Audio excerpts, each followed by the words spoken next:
Man, World of Warcraft brings me the vibes. Good morning, guys. I started a little early, sorry.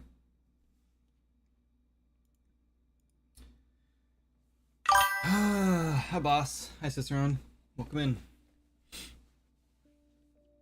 I am refreshed today. I feel good. It's a good day. We are like 99% done with the next YouTube video we're putting out, which is a completely different like change of pace than anything we've done before. And I'm pretty excited about it. And then I have another one that I'm working on, and then we have another one that just needs to be edited. All the footage is done, and the goal is one a week. I shouldn't have said that aloud, but that's the goal. We're gonna do our best. We need to find a faster way to edit though, because Jana spent like 6 hours, maybe 8 hours editing this last video, and it's not that complicated. So we need to find better, faster ways to edit, for sure. We're working on this again today. I want to texture it, but I've been wanting to replace my texture palette with my own, or the texture palette we've been using, which is Infenzia's from YouTube. It is open source, and he's made it very abundantly clear that anyone can use it, even commercially, but I don't want to use it anymore just because I don't want any sort of issues with it, just in case. And I just want my own, so I can like customize it and have my own colors and everything. So that's what we're gonna do today. I'm hoping we'll just kind of like, I don't know if I want that on or not. I kind of just want to do like 3 rows, I think, to start with. I don't know the best way to separate these 3 rows evenly, but I guess that doesn't matter all that much as long as it really doesn't matter. Might even do 3 rows with like one of them that takes up half the space, maybe.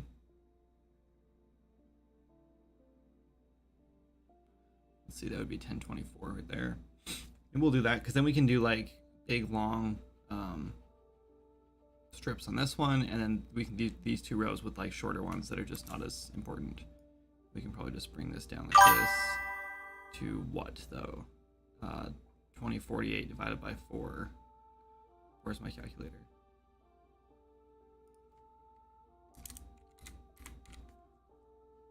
I was like, that's not 4. 512, duh. One of those things I definitely could have just done in my head, or just looked at the numbers.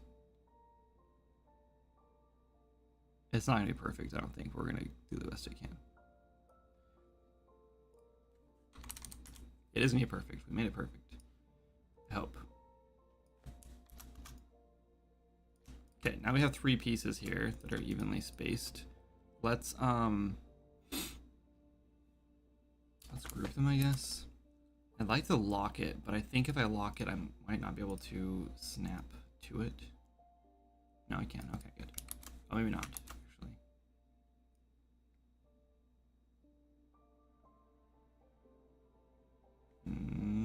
Yes, I can.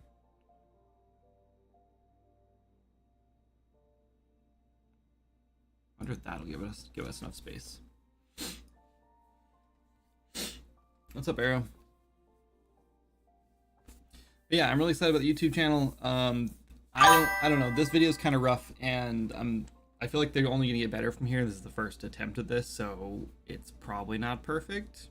It's 1,000,000% not perfect. It's a little rambly, but I did try my best to like stay on topic. And hopefully it's valuable. That's what I'm going for. We'll see. What's up, Tangible? I have 2 chats open. I'm trying to fix that. I don't want both chats open, but I do want the viewer count from my one chat, or not viewer count, the whatever, it doesn't matter. Closing chat. I'm trying to close chat. Doesn't want to close.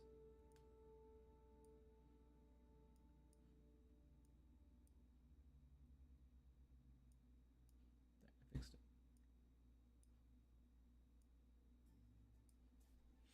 Anyway, about to put the baby to sleep. Nice.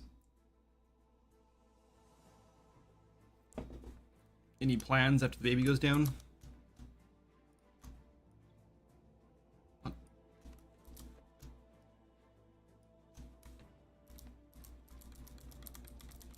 So I'm a little concerned that these are not perfectly snapped. Let's grab all of them and scale them back to this. So they're all the same width. Cool.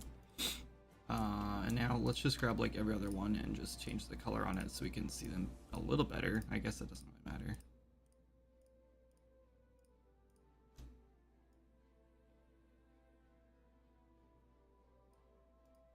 Okay.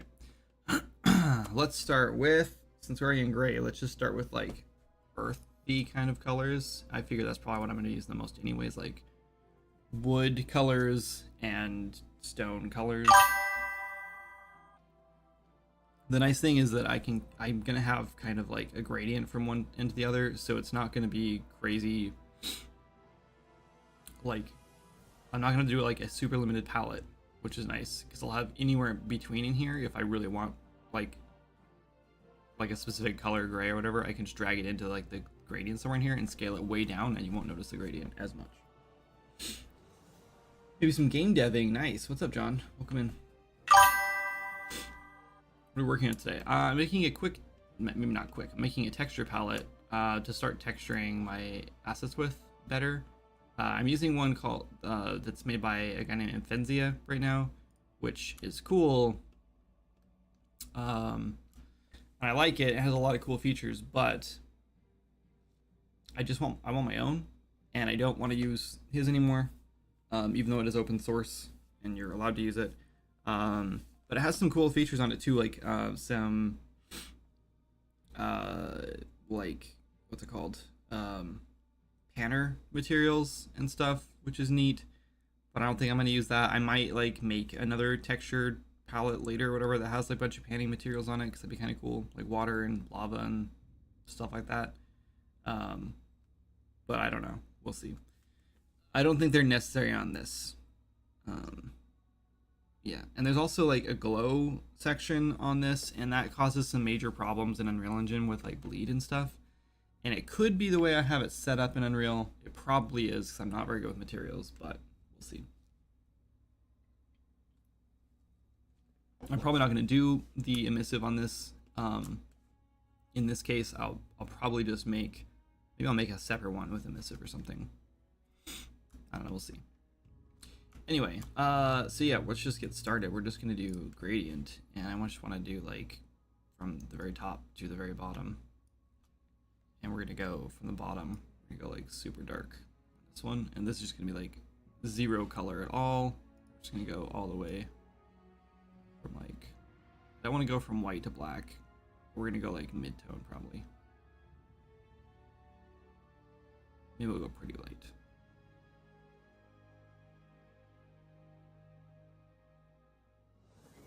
Want like more of the dark tones. Yeah, we'll go like that.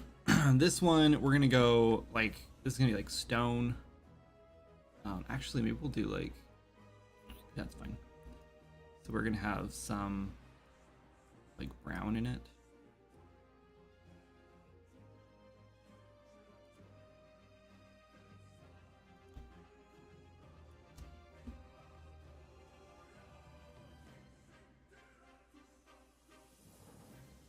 Just a touch though.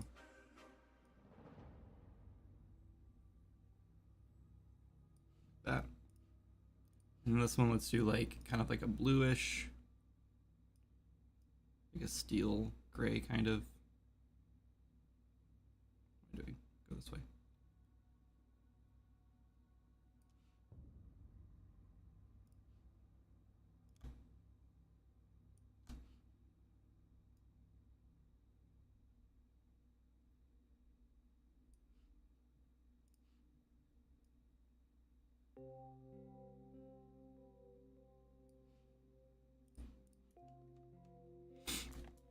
Let's save it.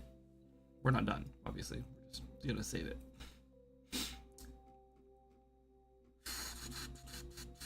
Let's put this in. We're looking for.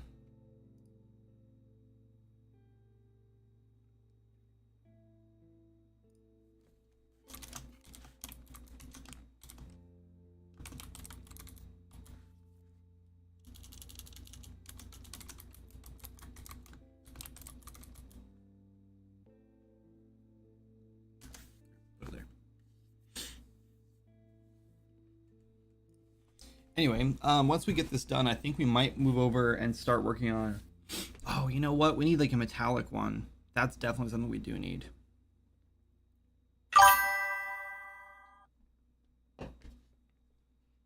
Maybe we'll use like 1/4 of this for like metallic colors.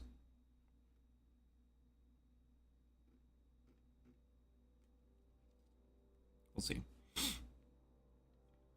Let's do a kind of like a, I don't know, like another brownish one maybe.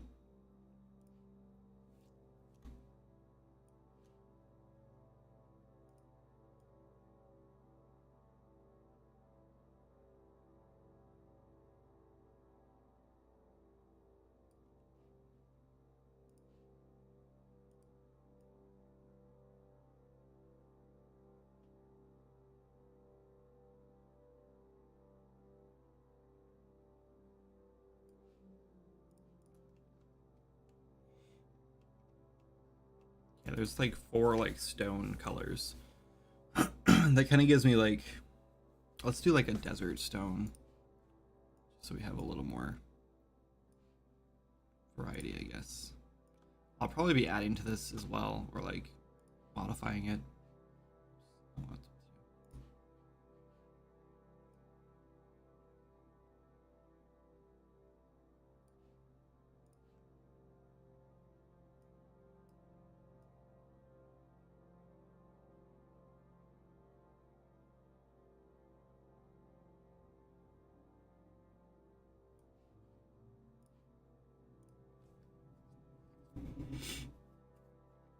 How's your work going? What's up, Aaron? It's going well. I just started. Yeah, it's going well. Why did the music stop? It didn't stop, it just turned down.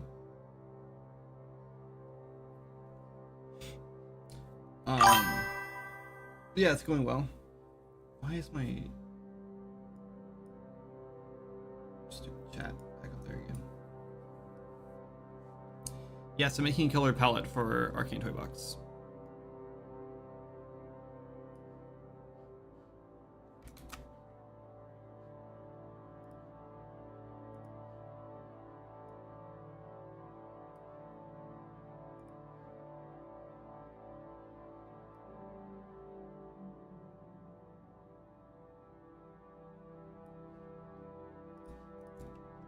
Okay, there's our stone colors.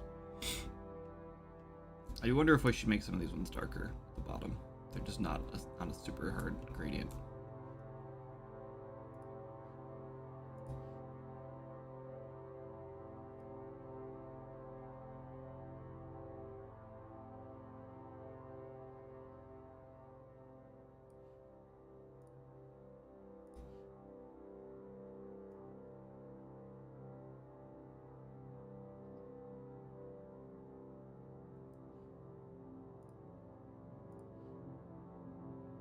I wish I could like make this bigger. That's not a thing.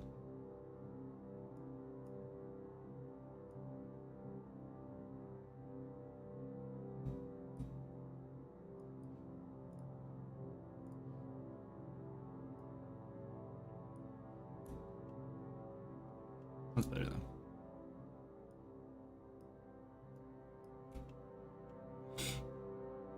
All right. Let's do wood next, and then we'll do like foliage.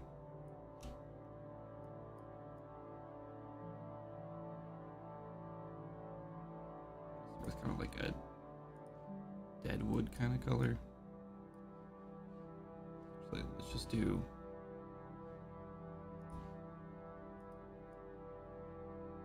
Be easier just like find the base color first.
probably gonna go make something more interesting, work on something more interesting here soon though.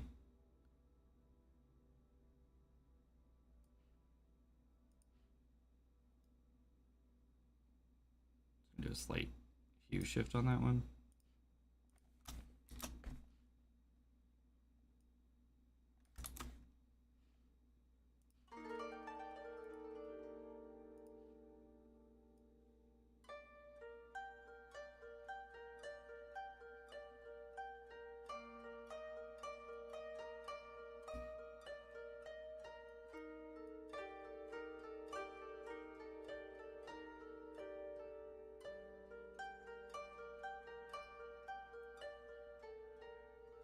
Kind of hard to find the the midtones I'm looking for.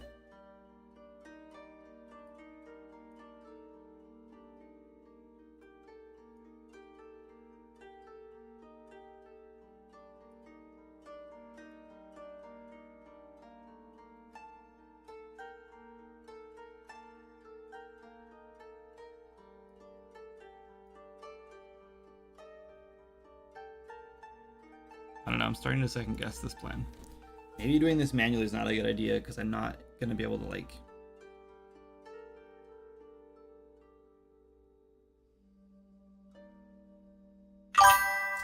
match the color. I don't know, it's weird.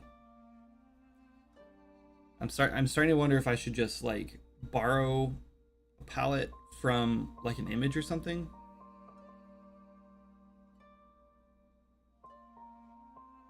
Like I drop all the colors from an image and then do the gradients on them.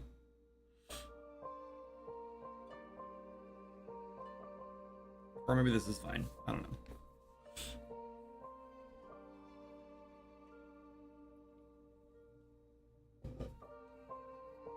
What's up, Kalias? Welcome in. Oh, looks like my follow age isn't working. Followed since 2018. I wonder if that's. I don't know. I don't know how I don't know if I ever had that set up. I must have had it set up, obviously, or it wouldn't have given you something. Wouldn't have said anything.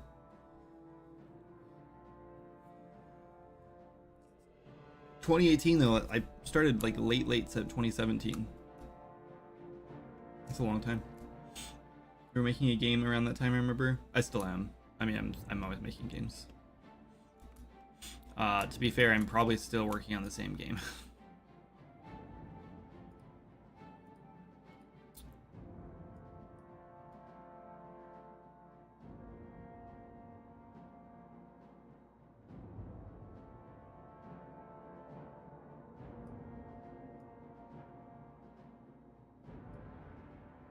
That color, and then we'll go do a gradient down from it.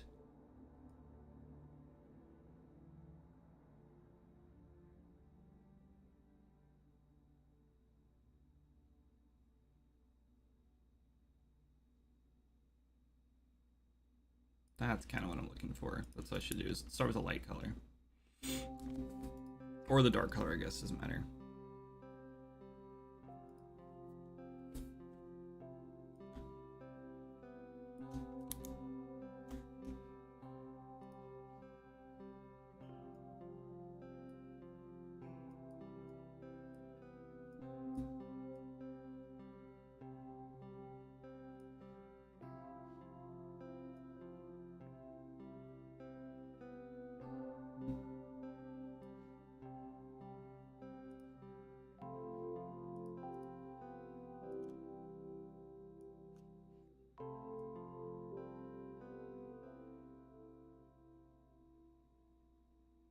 It's so weird, like each color looks closer to what I want the last one, what I meant for the last one to look like, sort of. But then once I make the next color, then the last one looks weird. It doesn't look how I want it to look.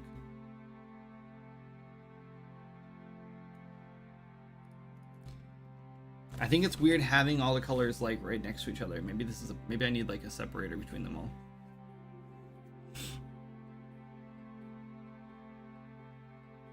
Like maybe I do like a black background between and like a border between each one.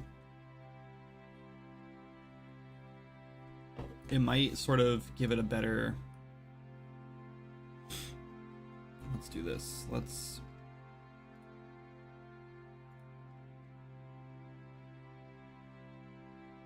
I don't know. Sure, let's try it. Let's just add an outline to them.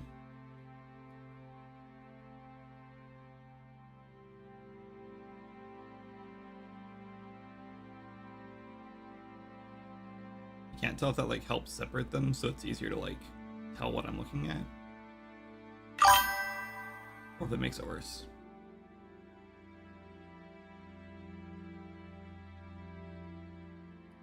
I think it looks better. Let's go a little more neutral gray though.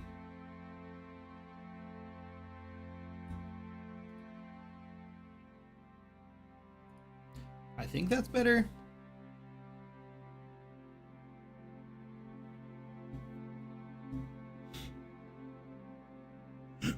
What's up?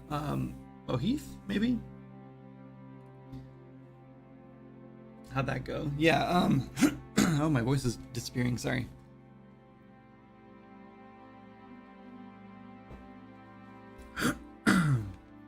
Sorry.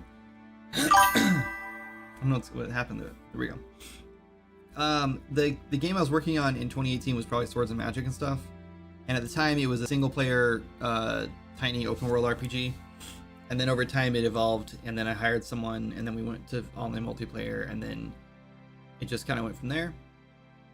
And got crazier and crazier. So now we're now it's just me and my wife again. I went back to basically solo.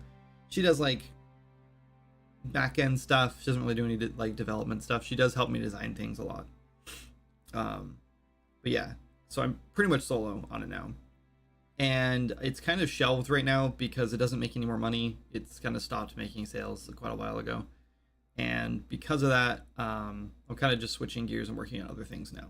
So yeah, so I'm working on another game called Seeking Adventure, which is due to release this year, but I don't have a date on it yet. We could probably knock out in like a month, just finish up in a month if I put my head down, but I'm working on a bunch of other things. I'm trying to revive my YouTube channel right now, so I'm mostly working on like YouTube content and Seeking Adventure pretty much.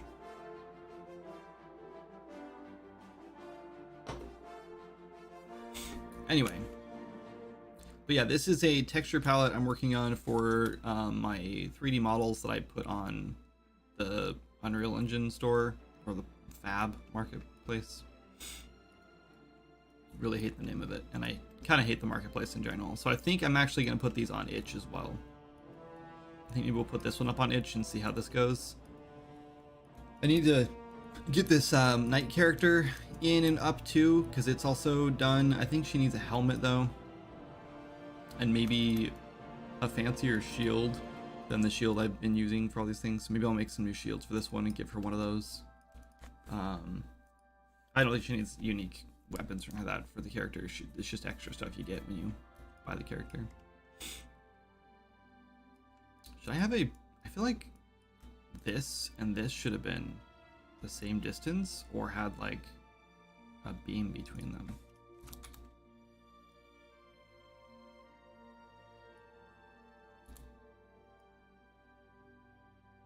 At the very least.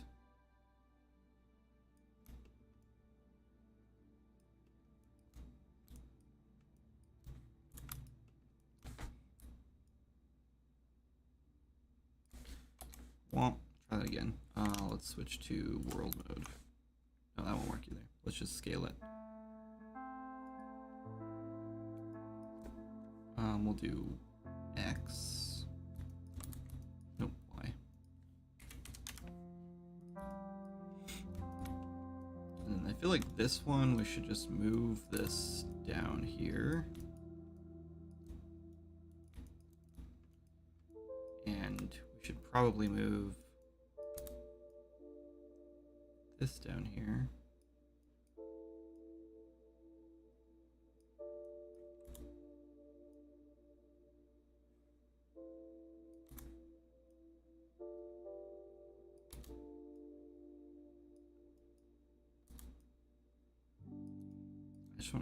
let's just insert this actually.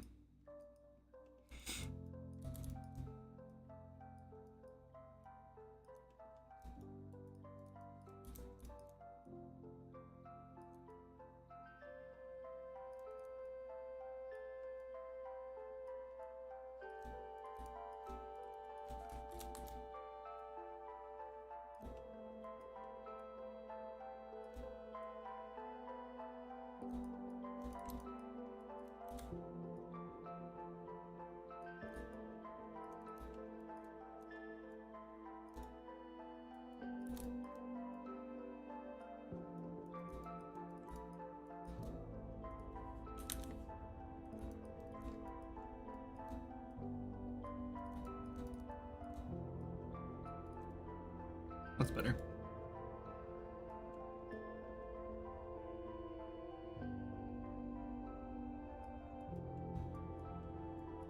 It'd make a lot of sense to have another one of these over here, but I don't think we need it.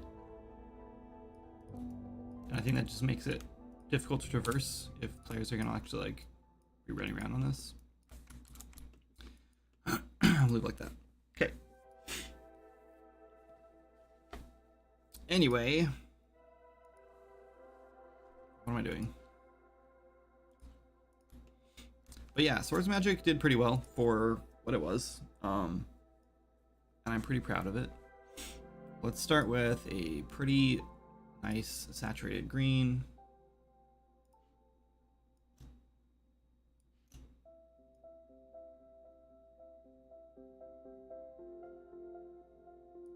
Fade it way down.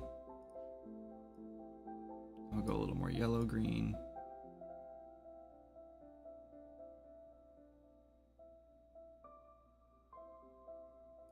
There, maybe.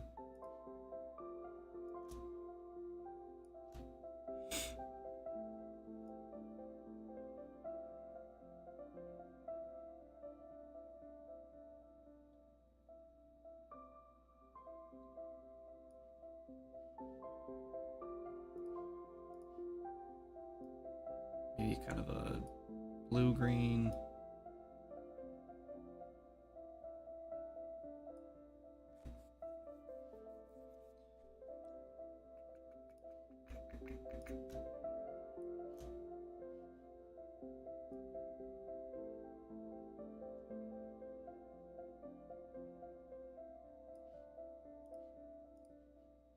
All right, let's do...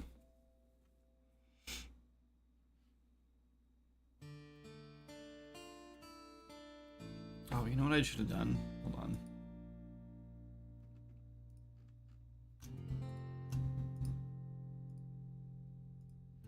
We should change this outline to inside.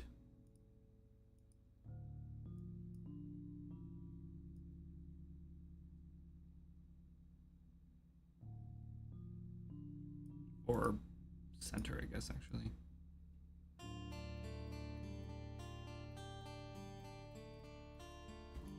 That's better.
What's up, Angel?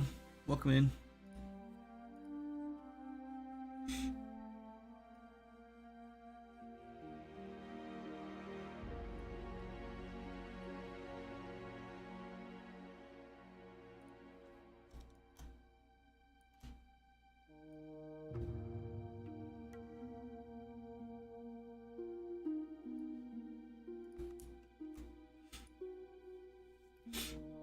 Let's do some like snowy colors, I guess.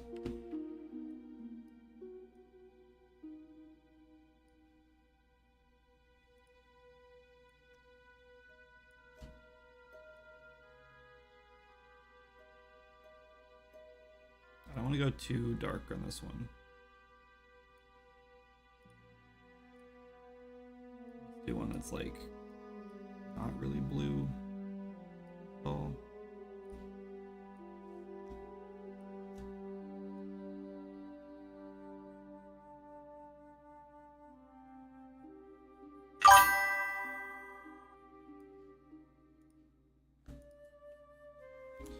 We need like an off-white color too. Is that enough snow though?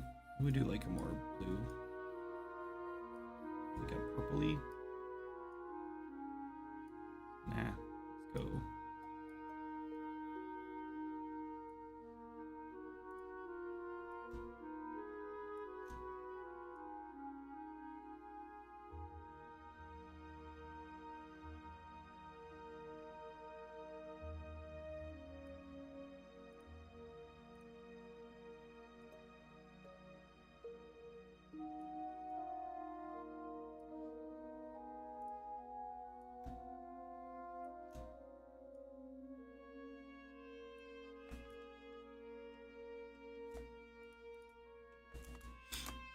Looking cool though. World of Warcraft music? Yeah, yep. This is Elwyn Forest.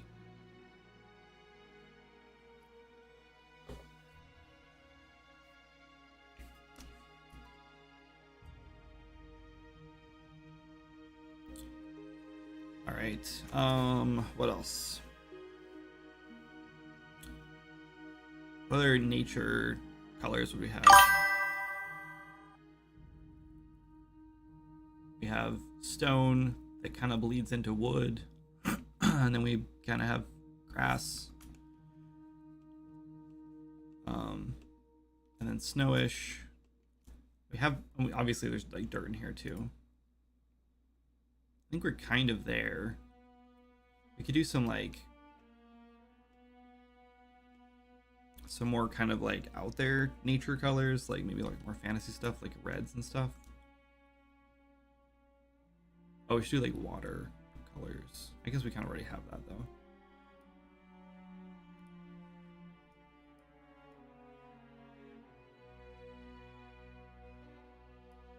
Sure, we'll go more like stylized water.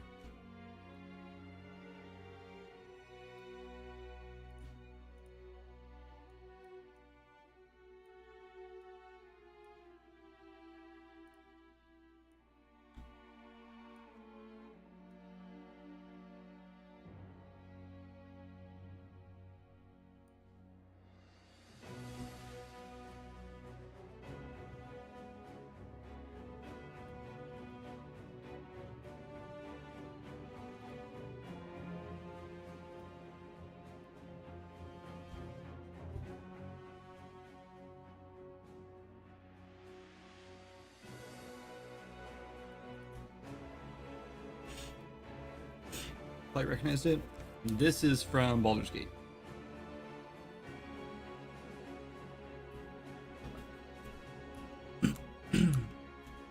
Alright, let's do some more fantasy sci-fi kind of colors in this one. These ones.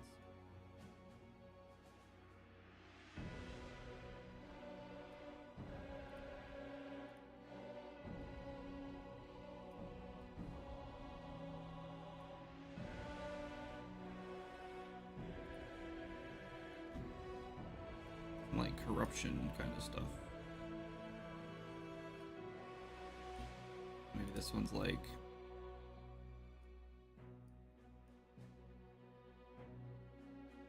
I don't know.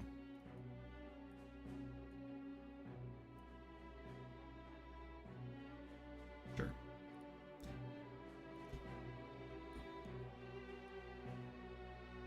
I can see myself changing these for sure later on, but okay, we need to do... Alright, we have two, like, smaller rows now that we can mess with.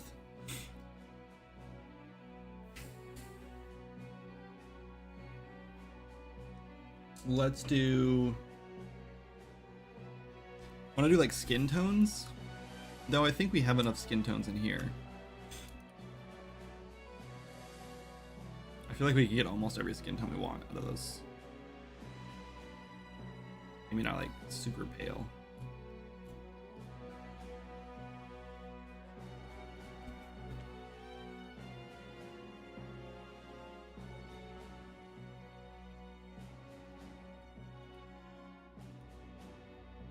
Probably close enough. Let's just do some basic colors for like cloth and like plastic and stuff like that. So let's duplicate one of these and bring them down here and then scale it up there.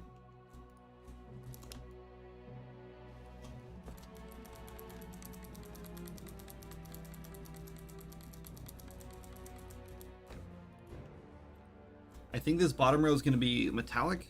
Maybe not the whole bottom row.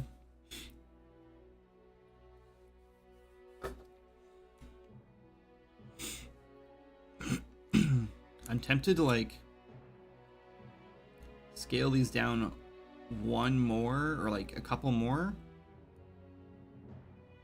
Like this.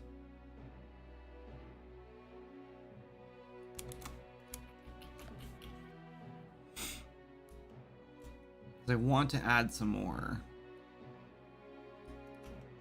I want to add. Oh.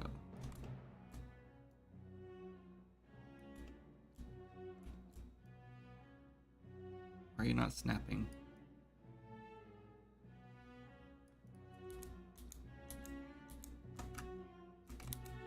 I want to snap this one. Are you not snapping?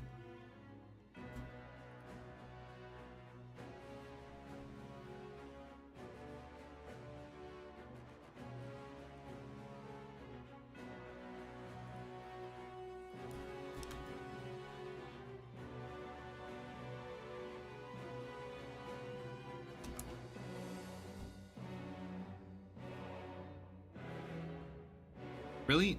What are you doing?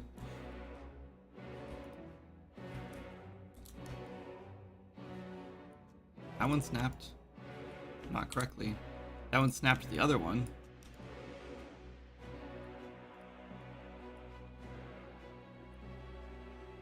They're snapping there. Why isn't it snapping when it's here? There it goes. That was weird. Anyway, I want to add some text to this to say, like, stone.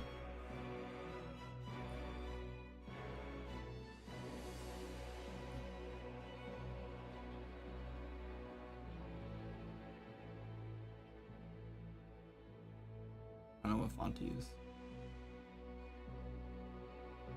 Probably this one.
This one's gonna be like foliage. Need to right align these.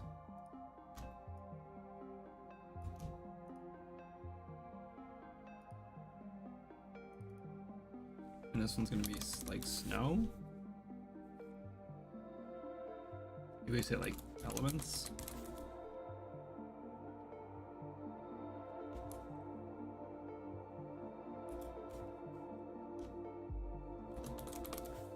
Let's call it extra. Is that enough? Oh, we need wood. Duh.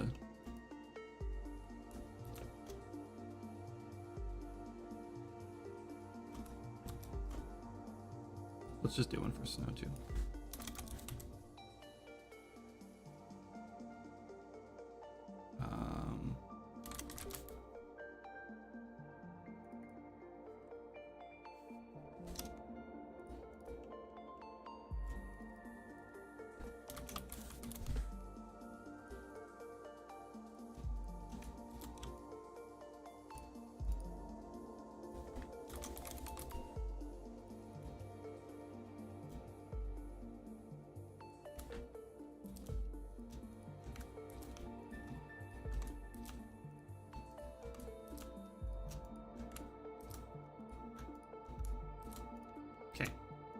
Now we need to figure out how to slot these in here without messing everything up. First of all, I guess we'll just extend it to there.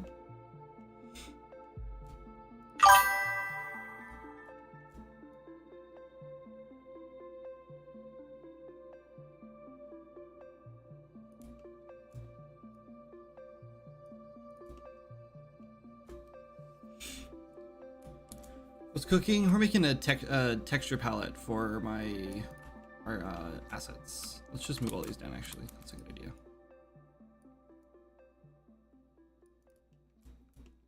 Okay, and then stone ends here-ish. Let's end it here.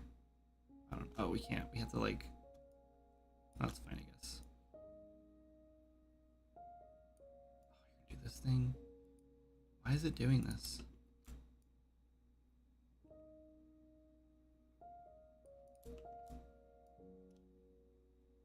Why is it doing this? This is definitely like a bug.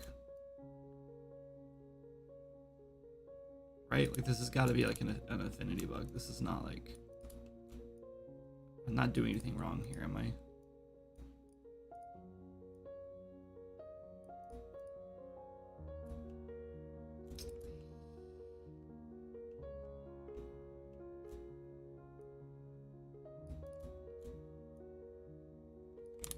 If I move that one, it no longer snaps the other ones. That one snaps. That one snaps. Now that one snaps. What the heck?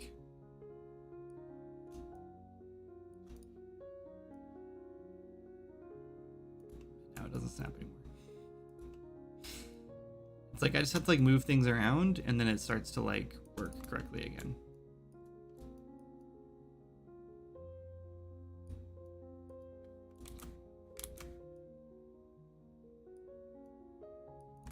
Yeah, I just had to like move it and then all the other ones just like finally start snapping. Oh, I did this wrong. Oh, I'm so dumb. How did I do this wrong? Why did no one tell me that I was doing this wrong?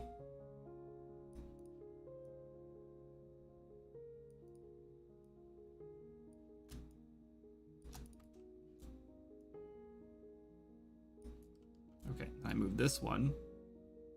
Nope, that one doesn't work now. This one? There we go. Now this one will snap? Nope. I don't know. There's definitely no rhyme or reason to this. I'm pretty sure this is just a bug.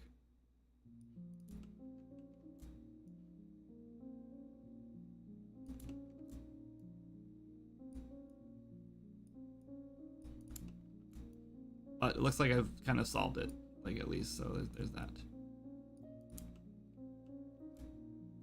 I don't know if I would call these snow, especially this one.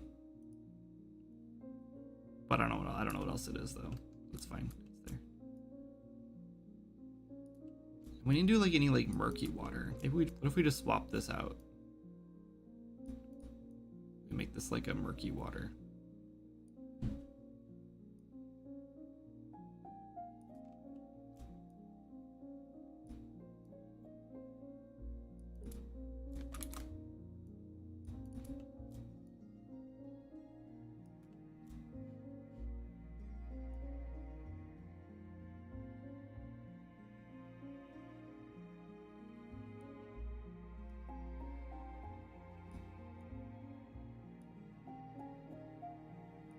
Sure.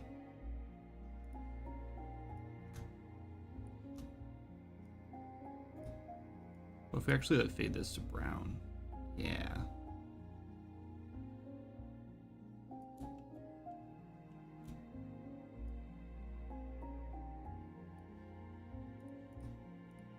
I actually wonder if this one should actually fade to white. Or no. Never mind.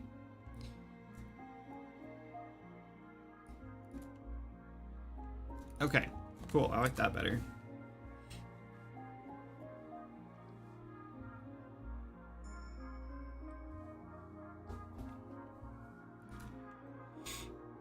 Okay, so now let's just do this right from the start on these ones. What?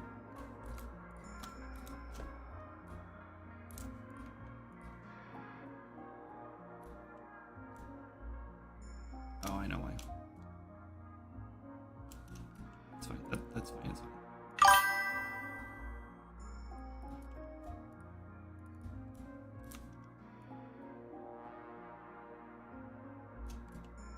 Actually, hold on. Nah, that's fine. It doesn't matter.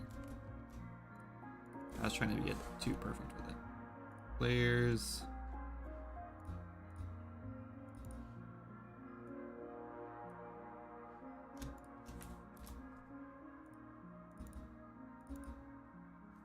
Okay, this is gonna be, what did we say we're gonna do with this one? Basic colors.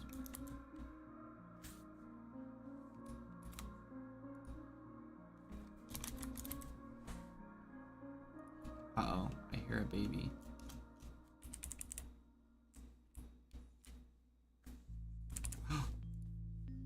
Hi! Good morning. You slept late. Oh. What's crazy? Snapping shortcut in Blender, Photoshop, and Unity are totally different. Can't remember all three. Yeah, and that's so annoying. Oh. It's different in Maya and Unreal Engine too.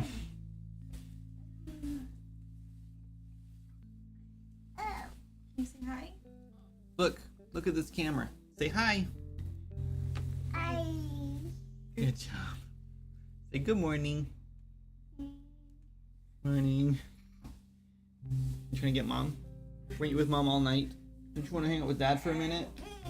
Look at my cool colors I'm making. Look at the colors. Can you see what colors these are? What colors are these? Green? You see green? I can't point it. Which one? Here, let's try this. What color is this? Yellow. What color is this? Good job, that is blue. What color is this? Red. Good job. What color is this one? Purple. Purple. Good job. Alright, go hang out with mom. Love you. For breakfast. Oh, I'm back. Boss says hi. Oh, he said hi, little one. He wasn't talking to you, Jana. oh. She says, oh, okay. Okay, these are supposed to be like just basic colors, like primary colors down this row. And then I think the bottom one will be metallic, or maybe over here we'll do metallic.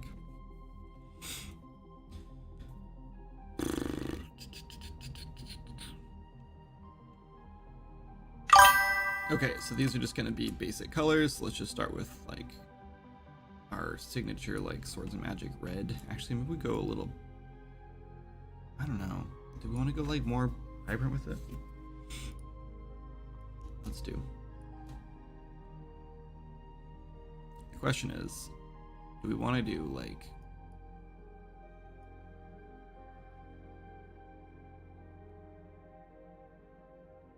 yeah, let's just do that.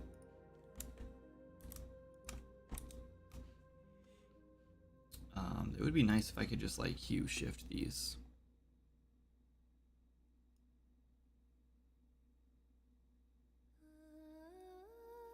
Let's just do the basic colors and then we can go through pretty quickly and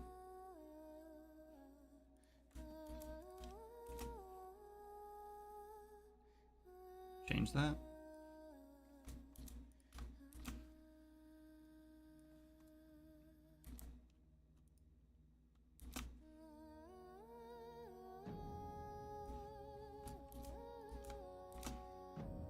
We're gonna have enough room to get all the way around.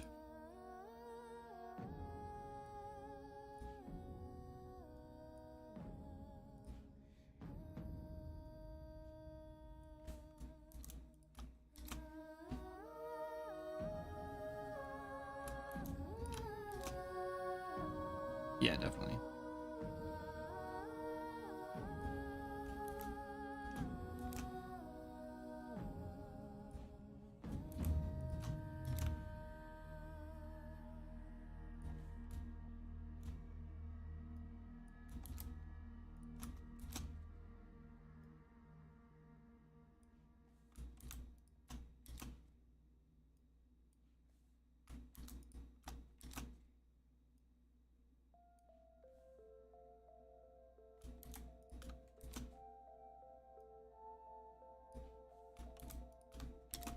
I do worry that all these are pretty vibrant, and we might want a desaturated version of them all.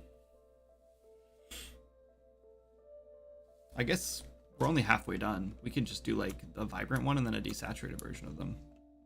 That should be enough, right? Hopefully.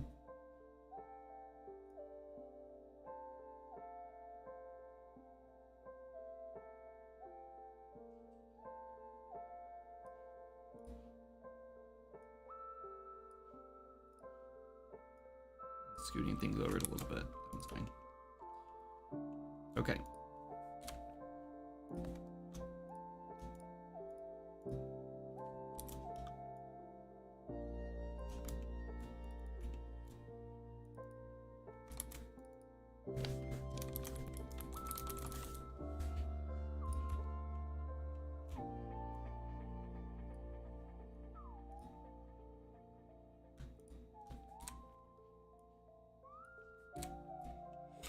Can I just grab all of these, duplicate them?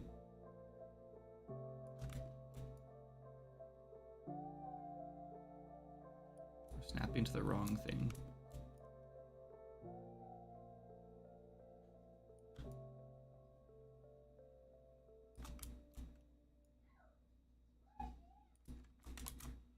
Okay, let's grab all of them and pull them down so we're not snapping there anymore, hopefully. Yeah, they did.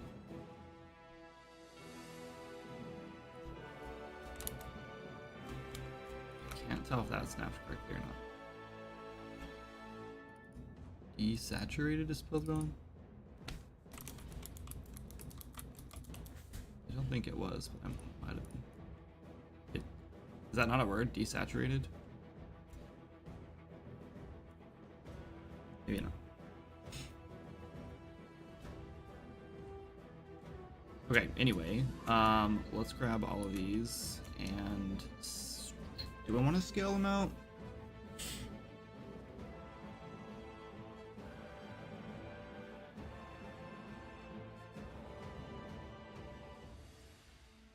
Yeah, it's fine, why not?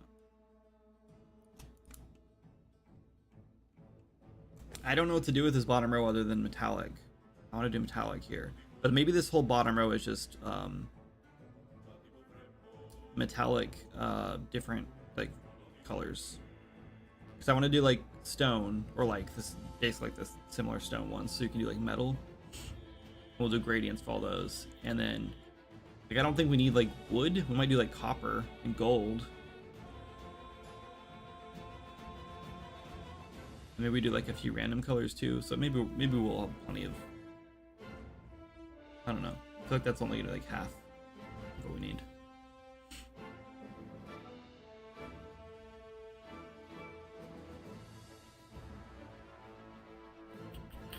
I do worry a little bit because we have like super red right here, and then we'll have desaturated red, but we're not gonna have like a white red, like a pink. You know what I mean? Like we're not gonna have like a super light versions of all these. Maybe that goes here, and then we do.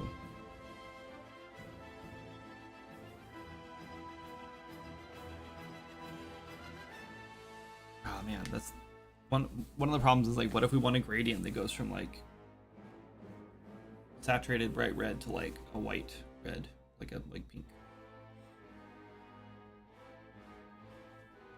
Maybe these colors should actually go from...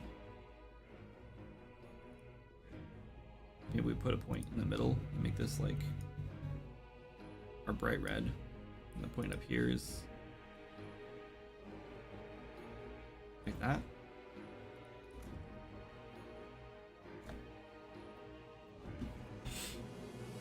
Might be the best choice. And then if we just want like a simple gradient from like a red to like a darker red, we just throw it here, right?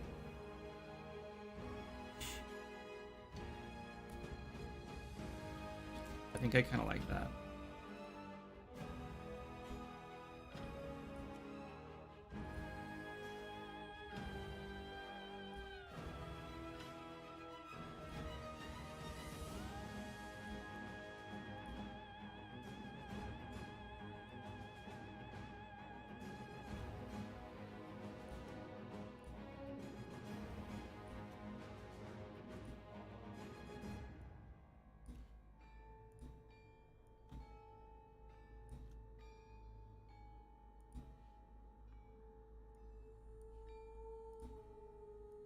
This is really tedious.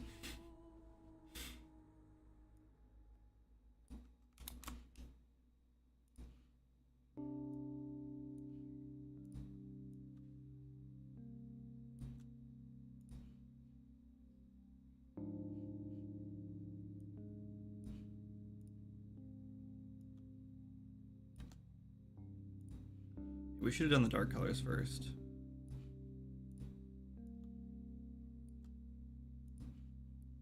It would just be less tedious because we already have it selected. We can just go.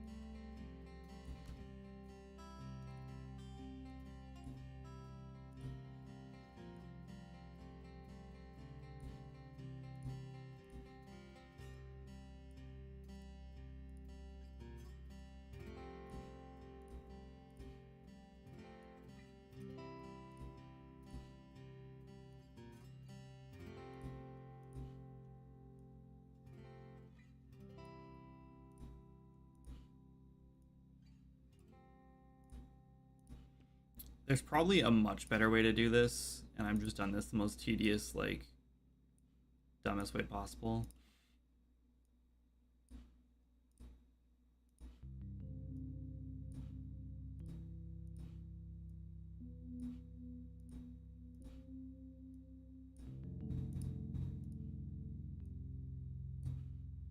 Okay, now I think here is the first one we don't have.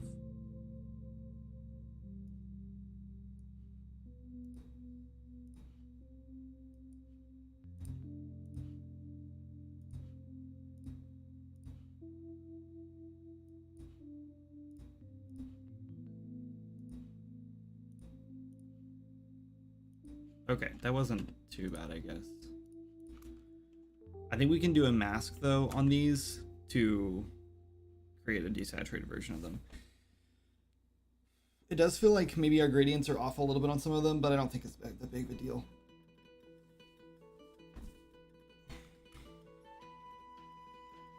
It's very colorful, love it.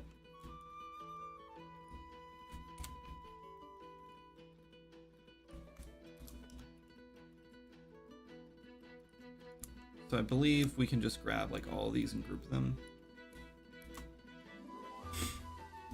And then we create a mask adjustments layer. And we'll do a... You can't see, I'm blind. HSL. And we'll just go...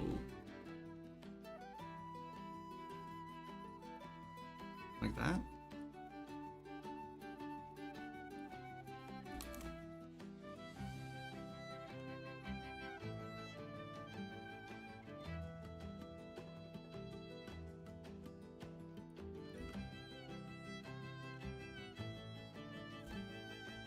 Pretty good. I'm almost tempted to saturate these ones a little more, but I think it's fine.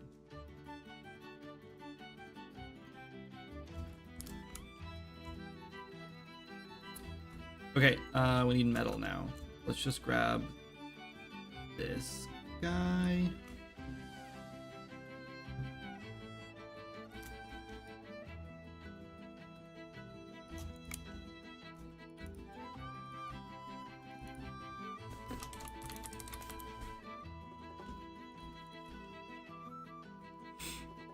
It would be kind of cool to have glowy bits on here with the missive. I wonder if we could do it with, if we just did like spaces around them, you know? Like we just did transparent and then did like glowing, like we just had like 8 of them, maybe 10 of them, and that was it. Because you have to have like some space around it, unless I'm crazy. Maybe I'm crazy. Maybe this isn't how you do it.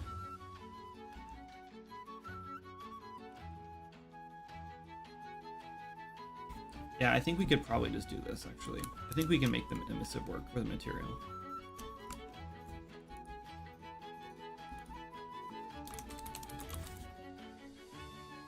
Or, you know, we could do...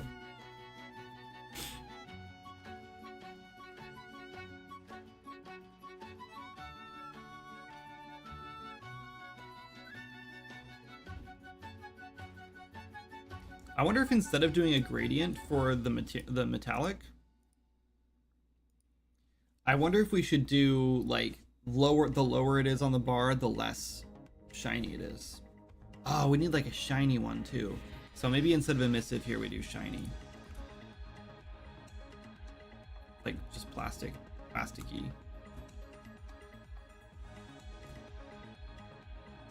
And we just make these all a flat color.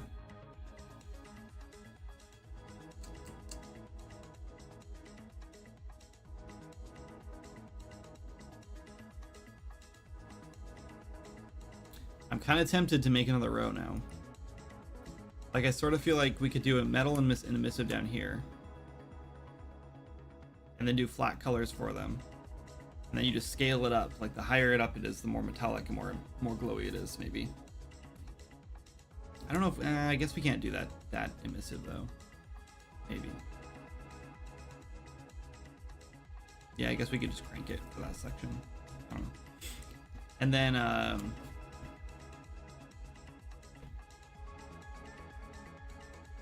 and we could do another layer of these that's just the same thing but shiny. They're just plastic.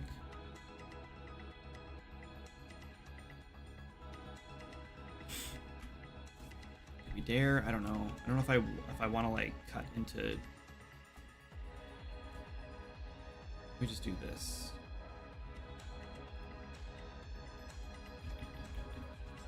Let's just call this like dull maybe.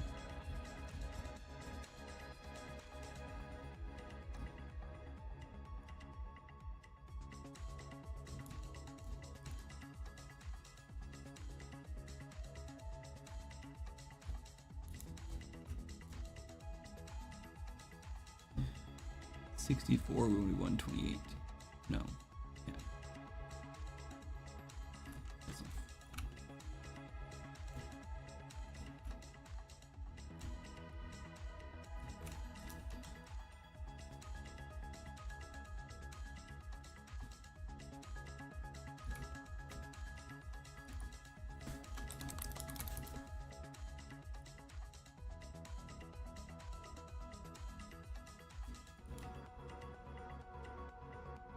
Maybe.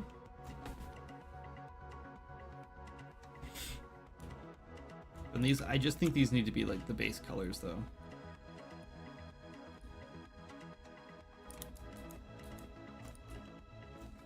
Maybe not. Maybe this is just like one level of like plastic shiny.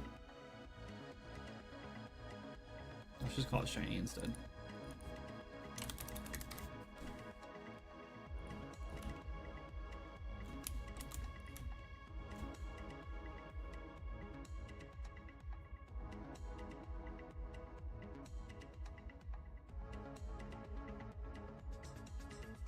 That'll be fine, because we're already gonna have like a And then this will be emissive, but then I think these should just be the basic colors.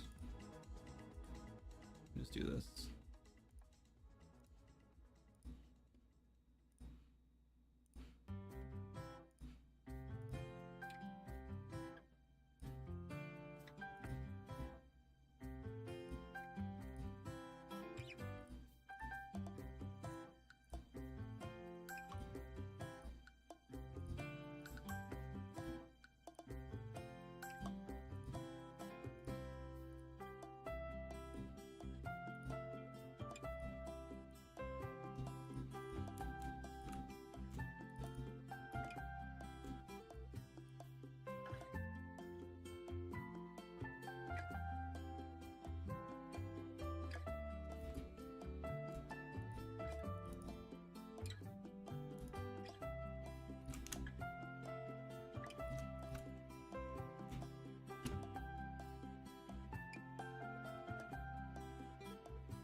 We're trying something.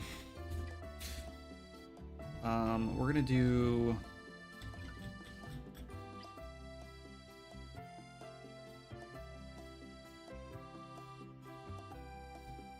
this, and then we're gonna go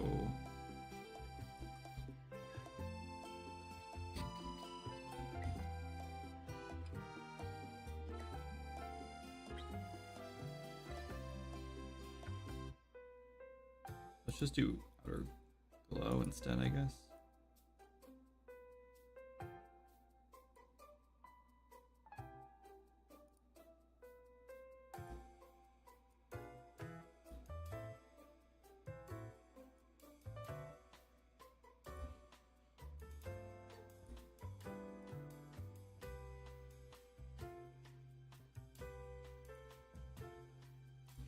Okay, and then we're gonna do a transparency on it.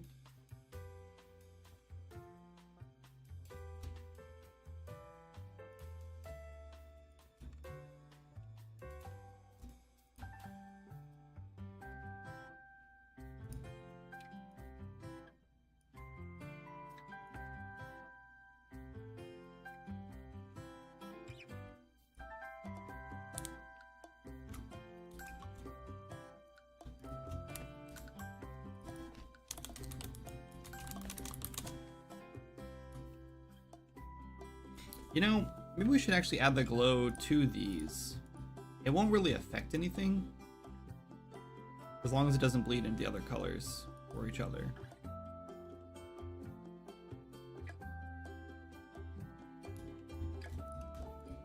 What if let's just try it.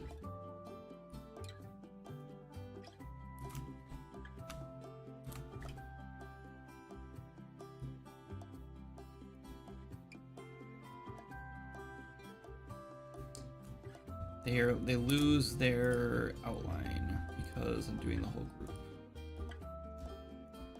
Can we do it here? Is there any way I can reorder it to like glow first? No.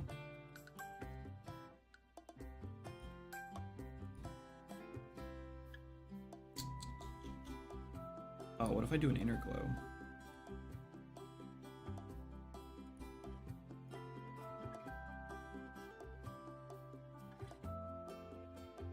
Yeah, I guess the problem with that is like I'm definitely gonna end up getting some of that in my UVs if I'm not super careful.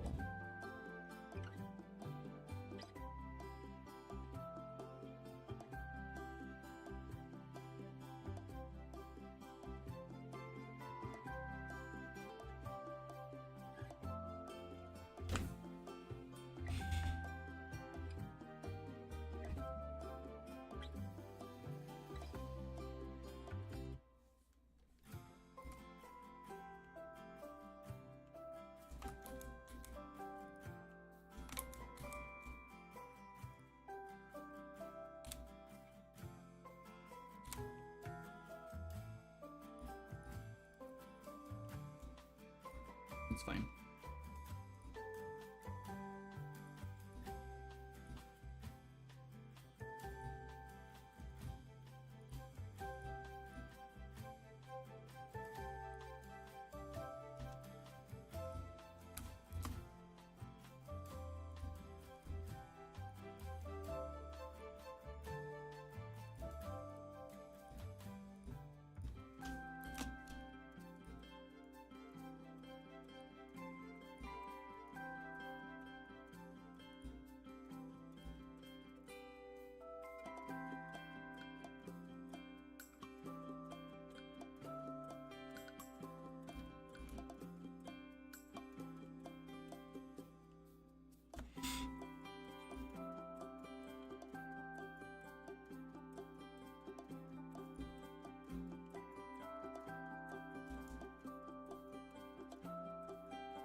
Okay, and then this one, I want to do like kind of the same thing on this one.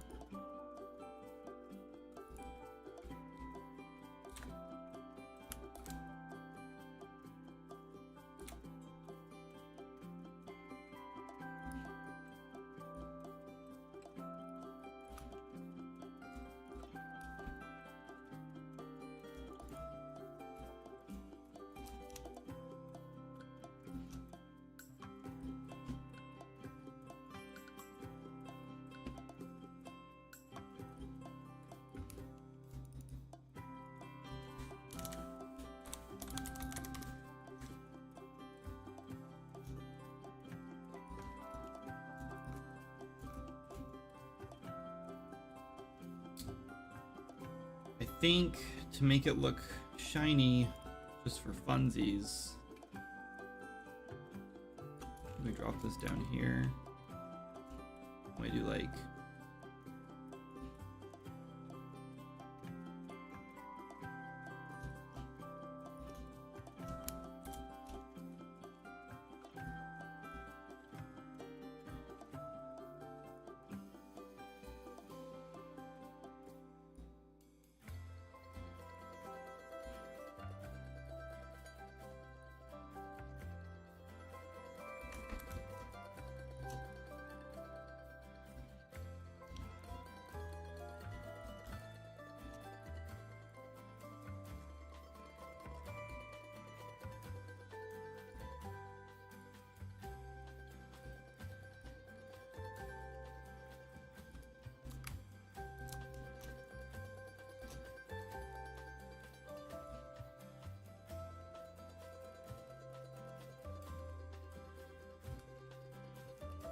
that doesn't look shiny.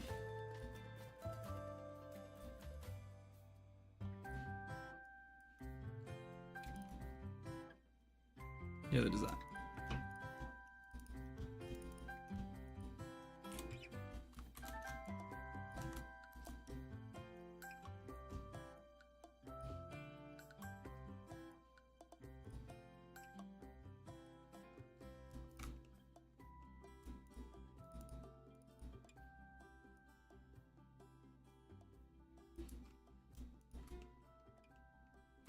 I don't know how to make that look shiny. I'm not very good at shiny things, which is why I do 3D art.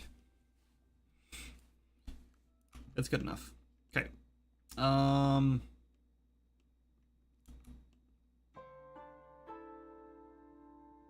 Okay. Oh, metallic. Well, yeah, yeah, we're gonna make these basic colors too. We can just delete these ones though. We don't. Oh no, we don't. We don't need to make them like basic colors.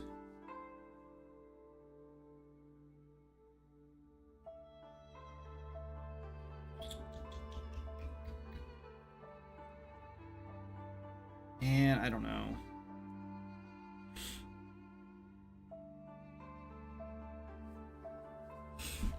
Yeah, we need two different colors. But I want to do like...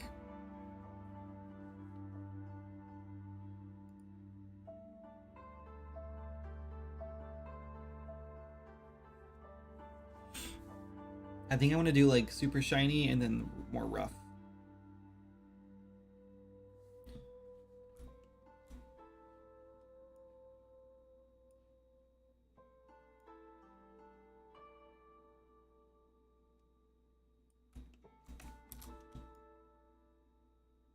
That's not what I want at all.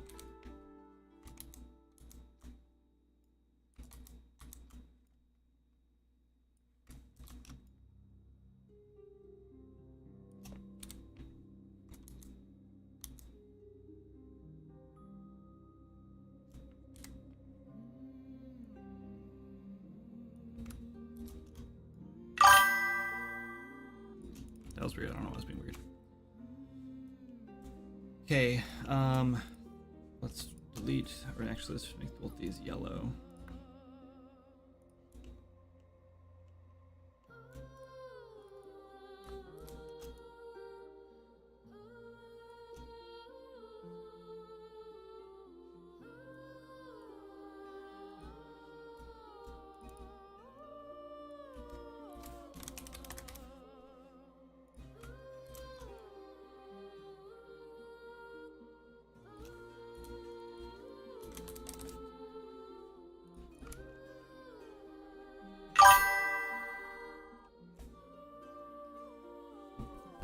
Summon. It's made by a guy named Infenzia, and I just want my own, and I also want to use gradients, and his does not have gradients at all. As far as I remember correctly. But I want to do a thing where like I stick the UVs in it and then just stretch them up to create like a nice clean gradient between like up and down my mesh. Finally awake in an hour you're streaming. What's up, Odd? Finally awake? What time do you get up? I stream at like 10 a.m. every day. I think you're in California, so you're on the same time zone as me. Haven't slept. I'm on demon time. Oh jeez. Demon time's not good time. All right, let's we're gonna go with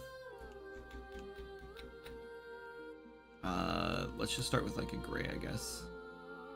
Go with like a super light gray. I guess we might want to go like totally white if we want to do like metallic or like chrome.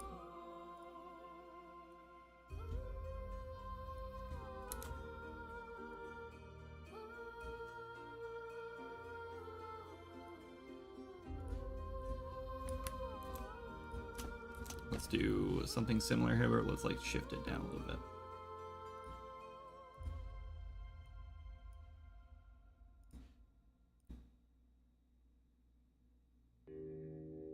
Shift it a lot down.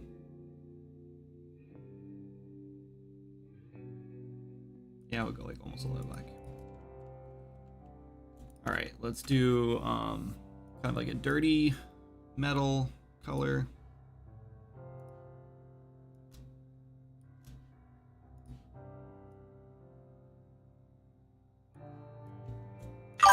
Cool.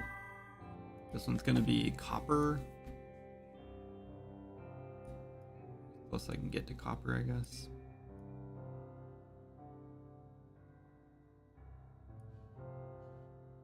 Yeah, I like a little more orange.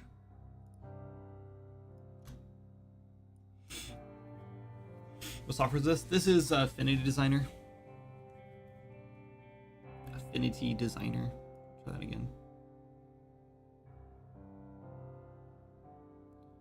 There's nothing super special about this software, but it is really good for vector art. But there's like you can pretty much do what I'm doing in any software pretty much.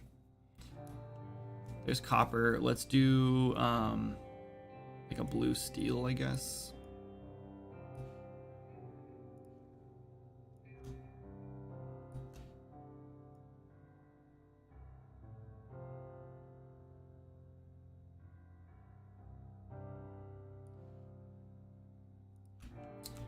And then let's do gold, I guess.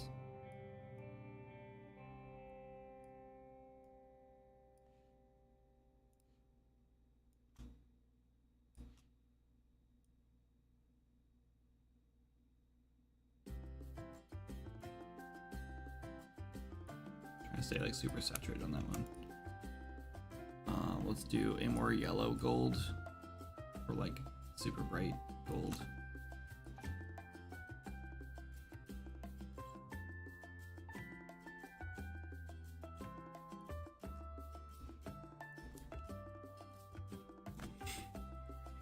What else? What else we need for like metal? is probably it, and the rest can just be like,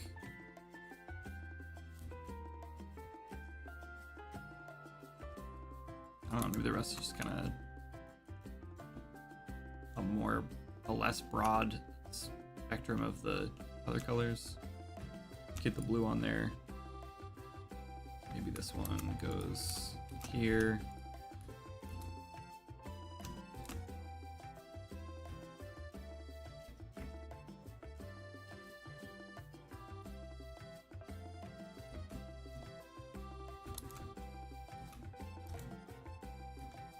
Let's do this instead.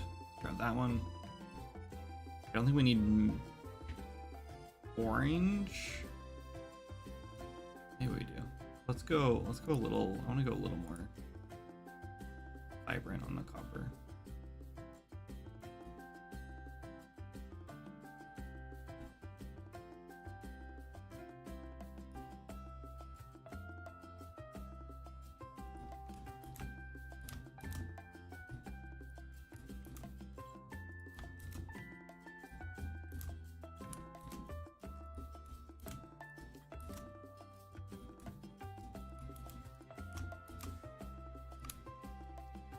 Okay, there's like enough stuff I think now.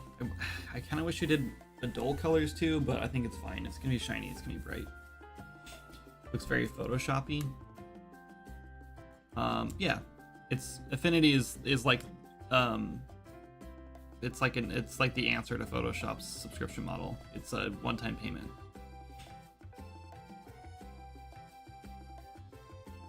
If that's what you're talking about. Or if you're talking about what I'm making, and I'm not sure what you're talking about. Also, hi Cass, how are you feeling? What?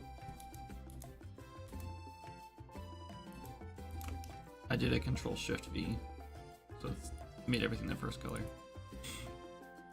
Okay, I think we're done. I think we can go test it out. I'm a little worried that we're still like lacking some colors that I might want, but I think we're close enough.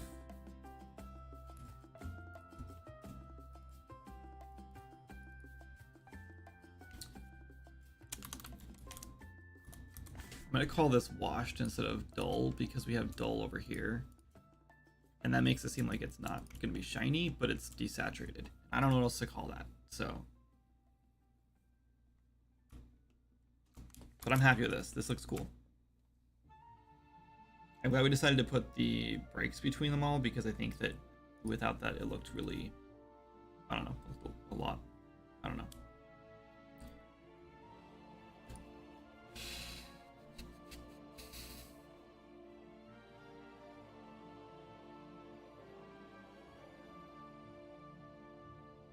I can't like think of anything right off the top like right now that like would be missing.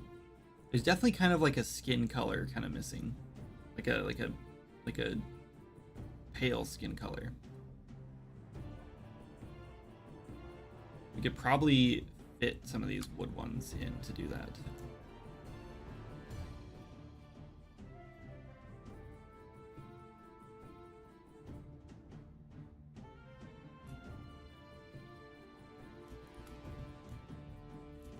Maybe like this one.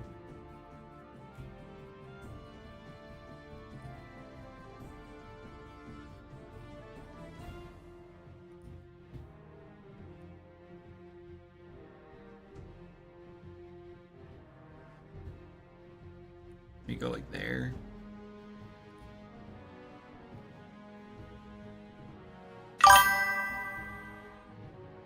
Sure. That kind of actually covers like a really good amount of skin tone colors or coverage over there. I kind of want to move it to the end though. Yeah, fine. It separates those two very similar browns. Your Affinity doesn't look like this? Oh, I have an Affinity Designer 2. There was a Black Friday sale last year, and they like were selling the whole suite of like all three of them. It was like $60 or something, so I just bought all three of them. I already owned Affinity Designer, and I think I spent like $40 on that when it first came out, and I've used it forever. But I didn't have photo, and I didn't have the whatever the layout one is, Affinity, whatever it is. It's like for like laying out like book pages and stuff, which is handy, I guess, because one day I do want to make a book, so that'd be cool. But yeah, I didn't have those two, and then it was like $40 to like upgrade to 2 or something, or $20 to upgrade to 2 or whatever. So I was like, I'll just spend 60 and get all 3 of them. So I did that. Affinity's, yeah, 100% worth the money. It's a pay once, you have it forever, and you get updates, I think, for like a year or something. I don't remember how it works. You might just get updates forever. I don't remember. I do the Black Friday thing every year. Yeah, so definitely do that. You need like a hot fired palette for lava and magma. I think with the emissive, I can make that work. I can just grab one of these ones. And then the higher I go on this, the more emissive I'm going to have. At least that's the plan. Oh, that means I need another mask for these. For some of these. Like I need to make a metallic one, and I need to make a shiny one, etc. So let's do that real quick. Let's go. Let's see. Let's make our roughness map first. So we know everything in here is going to be pretty much neutral roughness. So I think we can just do like one big thing here, like 50% gray, I guess. Do we actually want to go? Maybe we want to go like full rough. Let's go pretty close to the top. And now how do I do this?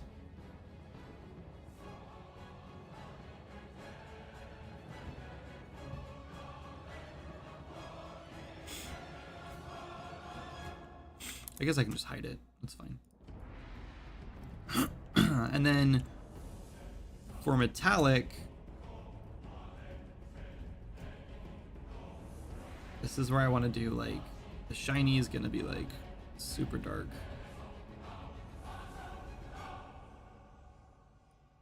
And then dull is gonna be probably just where it needs to be. Maybe we'll go a little bit shinier because it is metallic. Go like there. Emissive will stay the same, and then shiny is gonna be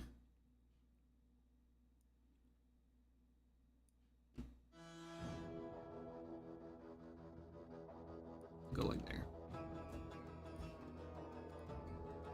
So this is our I'm gonna put a label on these ones too. This is gonna be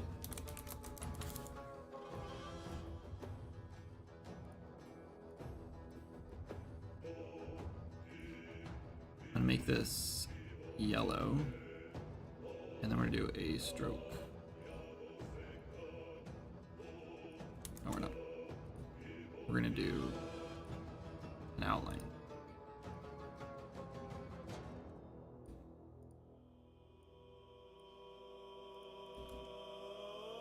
Oh, I guess I shouldn't make this yellow. I guess it doesn't matter, right?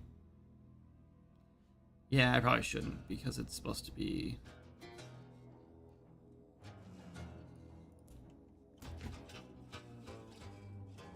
I can't put that here. That's gonna break all my other things, because it's gonna make these all weird. This just has to be, it's fine. I was just wanted to be like fancy with it, but it doesn't need a label. I guess I could put it over one of the other labels. It's fine. Oh wait, I'm doing this wrong. Hold on. Let's not do this one yet. Hold on. Let's just grab all these and group them. Call this roughness. Let's grab the rest of these.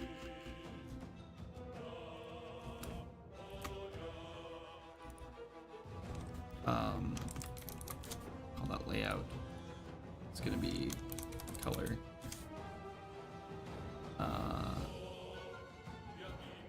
And then we need a, yeah, we can hide this one now. Okay.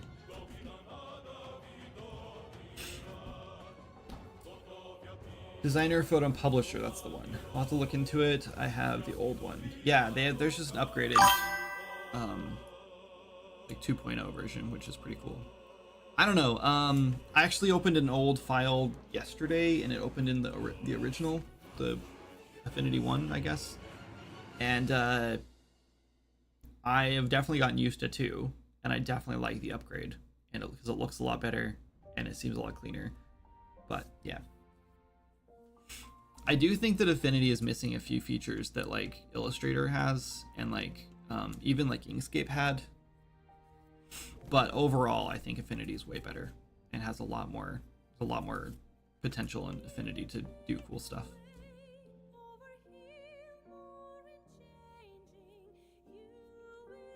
Okay.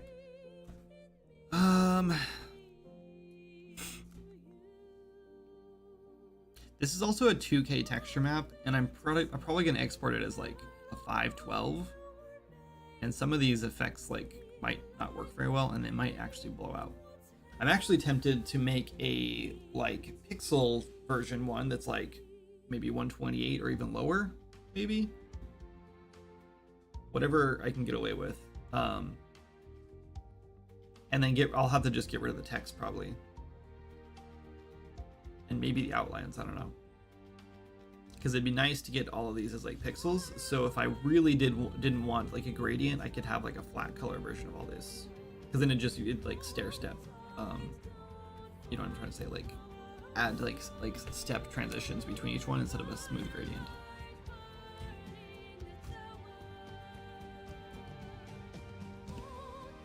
Anyway, what am I doing? I need metal. So this is all going to be metal. This will be all white.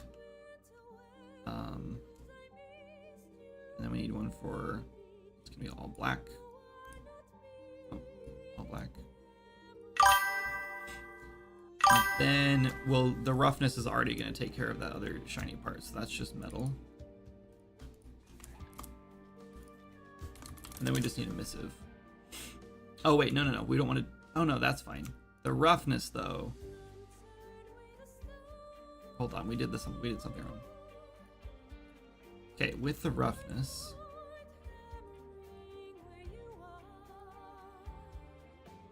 Yeah, I want this bottom part to not be very. Oh wait, hold on. We messed this up, I think. These shiny. Oh man, this isn't gonna work. I want. No, the shiny is just flat. Never mind. Yeah, it's just gonna be a missive. Sorry, my brain is. I'm jumping around between a bunch of different ideas, and I need to remember which one I settled on. Okay, no, roughness is fine.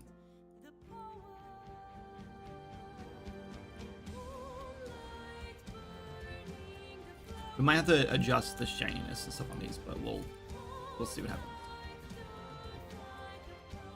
Okay, and then the last one is just a missive, and this is the one where we have to do a gradient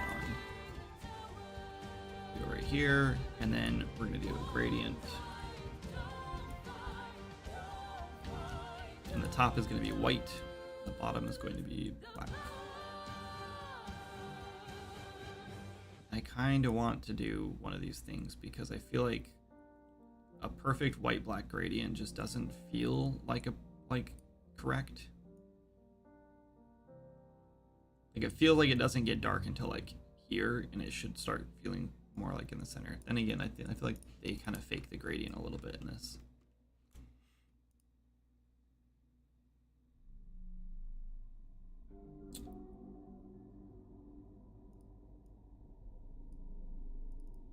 This is emissive. Oh, we're not done yet.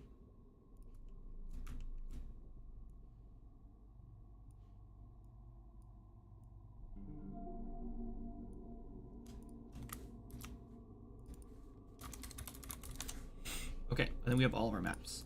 Let's go bring them in to Unreal, I guess, and put them together, and we'll test it on one of our test level or test whatever. We'll test on something.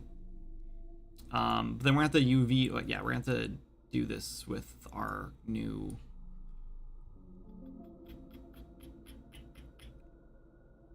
We have to go texture the piece first. That's okay. Let's just go here. We'll open Unreal and put it in first. No, I want to go to ATB test project. Sure. I don't think I have 5.1 installed anymore, so that won't work. 5.2.1. Let's do this one.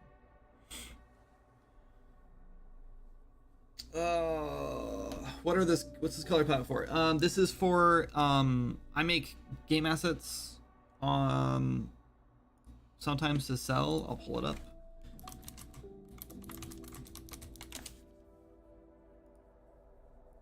I have an asset store called Arcane Toy Box on Fab. I only have 5 things up here right now. But I'm trying to make a new. I've been using an old texture palette that I borrowed from. It's open source, so it's free to use, but it's made by a guy named Infenzia, and I don't really love it. It's good, it's fine. It's just I wanted my own custom one, so I decided to do that. So that's what I'm doing today. It should be done though. I hope. We might have to tweak some things, but yeah. Let's go in here and let's bring in our base color. So let's get rid of all the stuff that we're not going to be texturing.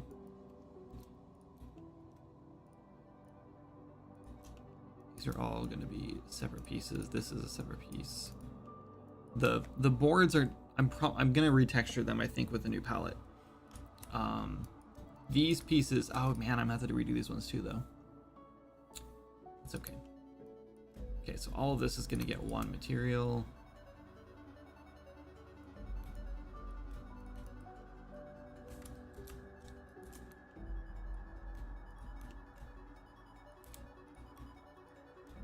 And then I want to get rid of this and this because we have this one. And this guy is going to zero out his transform. Oh, shoot. Dang it. I'm going to mess this up. So wing it now. If we have time today, we get all this done, I want to start making some modular weapons for this pack. Or to go with this pack, probably. Yeah, let's freeze transforms.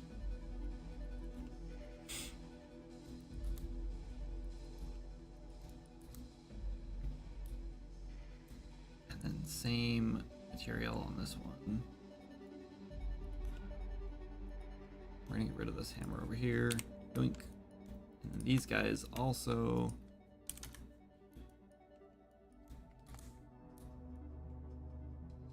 I wonder, should I put these in a way that they can be held or in a way that they would be used as a prop? I kind of like the prop. So I don't know if they'll actually have a character holding these. The hammer, however, for sure. These guys are not getting textured again. This guy's getting textured again.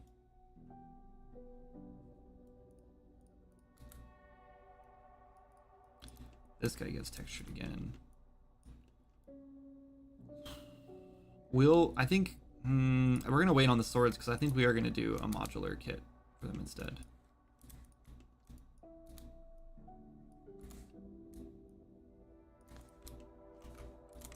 Okay.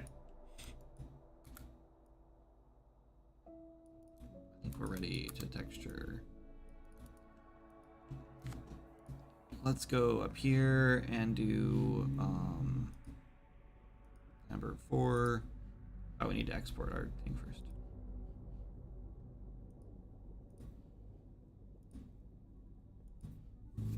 Let's try 512 first. Wait, did I get an update? This is new. Oh no, I just exported a different kind that time. Never mind. Just kidding. Okay. Let's do 512 and see if that looks okay.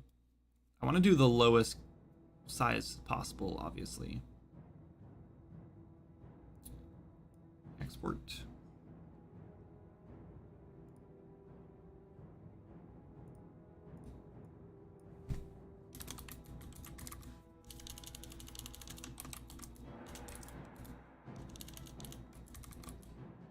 one L, two L's in palette. One L. Two T's.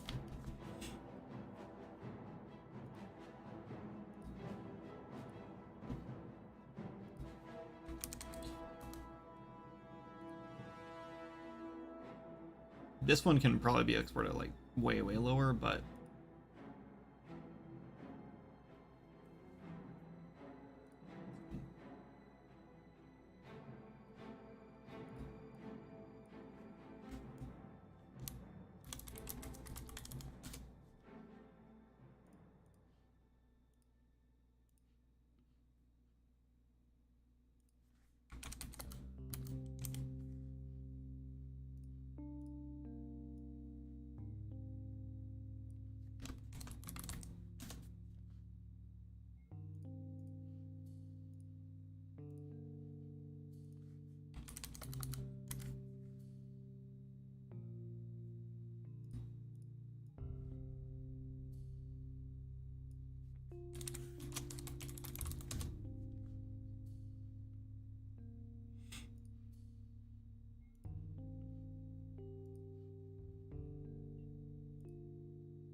beautiful. Everything looks so good.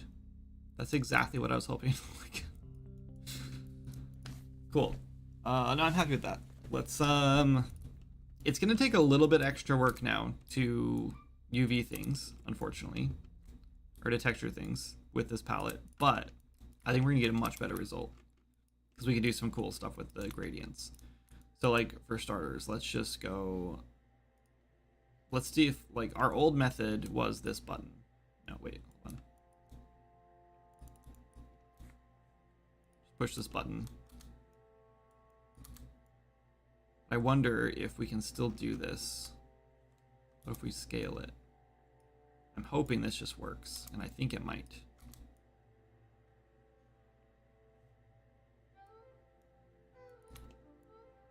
No. The old method does not work, so we need to find a better solution. So we need to, it's fine, we just have to auto UV it, and then we do a planar map. I should probably find a way to do this, to automate this, because this is going to be tedious. I might have to ask GPT to write a script for me. So this is going to be 90, 0, 0, and we'll do 75, 75, oh no, 80, 84, 84. Somewhere in there. 82. Oh, that was right.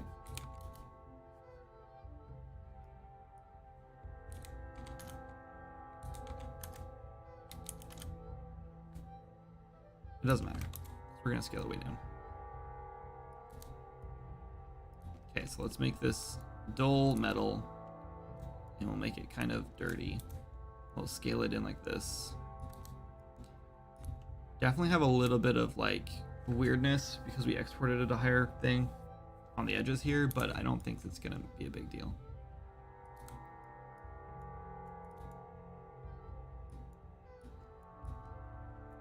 There's a lot of color in that I did not intend to be in that.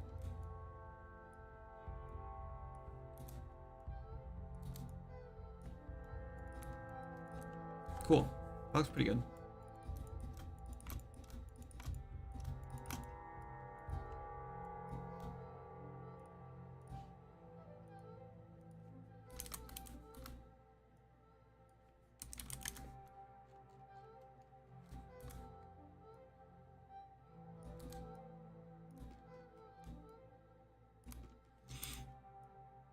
That's kind of nice because I can just kind of like look at where I have the other pieces too and line them up.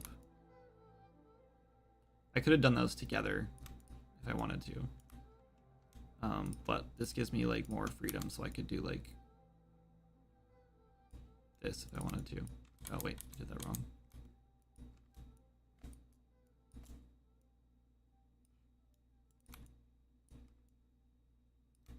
Which is cool. Let's make them a little lighter.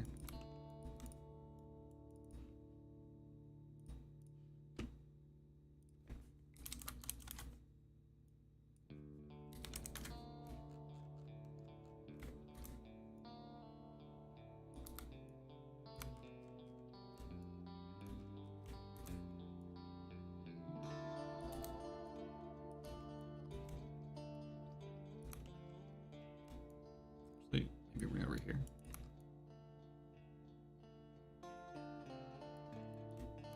Cool. Wrong place.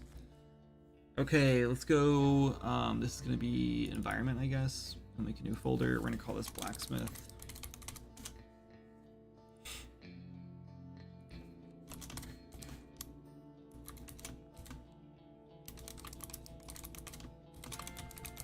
I don't know if I should call this blacksmith.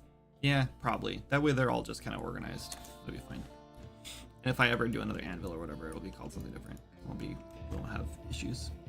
Cool. Let's go to Unreal. Let's go to our... Oh, there's no map in here.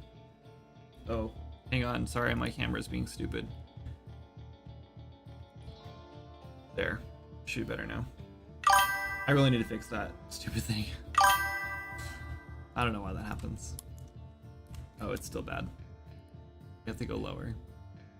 I don't get it. Like, there's nothing in this scene. There's nothing in the scene, and if I turn it on medium or higher, my camera just freaks out. Any updates on Swords of Magic Seeking Adventure? Yeah, I did a little bit of work in Swords of Magic recently. We know what the next update's going to be, and we need to start pushing toward that because holidays are inching nearer, and we have to have an update for the holidays, obviously. I'm actually hoping that this year, maybe for Halloween, we might, instead of launching our Witches Eve festival, maybe, we'll see, we might launch an update with the calendar system, so we don't have to do the events anymore. It'll just be like, it'll just happen in your own world at certain times, which I think will add a lot of gameplay or like replayability. Like, people will want to keep playing because that time is slowly passing, and then they can eventually get back to Witches Eve again. So that'll be cool. We'll see. It'd be really great if that was this year, but we'll see. Your professor today because I'm learning. I'm totally doing something similar for reference palettes. From now on, this is great for easy color grabs. I usually just go in 100% rando. Yeah, no, actually, I was painting. I've been painting a lot more on my iPad, and I was struggling. Like I'm okay with color. Like, I feel like I understand color, but my color palettes are always pretty boring. And they're never like, and then I look at other colors and like they have like this cool like blue like whiting or blue like lighting washed over them or whatever, and I'm like, man, how do I like get my brain to like think like that? And so then I decided I was going to try a color palette. So I went to Pinterest and I typed in color palette, and oh my god, there's a lot of cool color palettes on Pinterest. So then I just started grabbing like downloading a bunch of them, and you can import in Procreate. You can import in an image and it'll grab all the colors from it for a color palette. So as long as the color palette was simple enough, I could just grab it and then import all the colors into a new color palette, and I was just done. I didn't have to like use it to like color drop from or eye drop from or anything like that. So, or color grab or whatever. So that was pretty handy. And then that made me realize that I really should be making my own palette for this. And maybe making my own palette for this was actually a bad idea, because now I'm like doing my own colors again. I should have just went and got like a wood color palette to eye drop from. And I did consider that about halfway through when I was starting to doubt it. And then I stopped talking about it for a minute, or stopped working on it for a minute. And then I came back to it and I was like, all right, let's just do it. We'll just finish it and we can go from there. If it looks bad, we'll move on. Ugg Squish, quick substitute, quick heads up. You have your friend requests off in Discord. Couldn't add. Oh, right. Did you try messaging me? Oh, maybe because we're not on the same server. Yeah, I remember I actually looked for your message and I was like, I didn't have one from him, so that's weird. Let me look really quick. Oh, where is that under?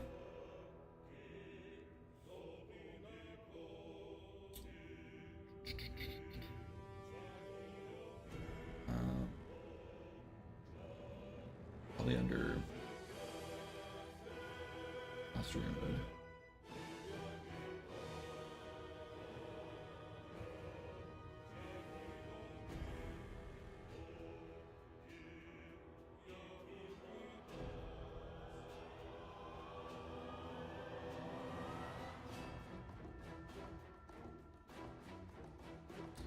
I don't know where it is. Oh, data and privacy. Here it is. Probably. Nope, probably not.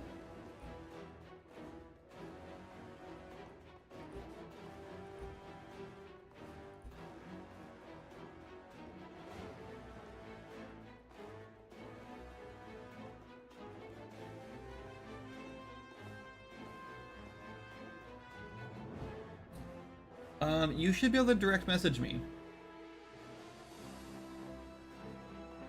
And I don't think... yep, I do have friend request turned off. The problem with friend requests is that I get like 100 of them a day.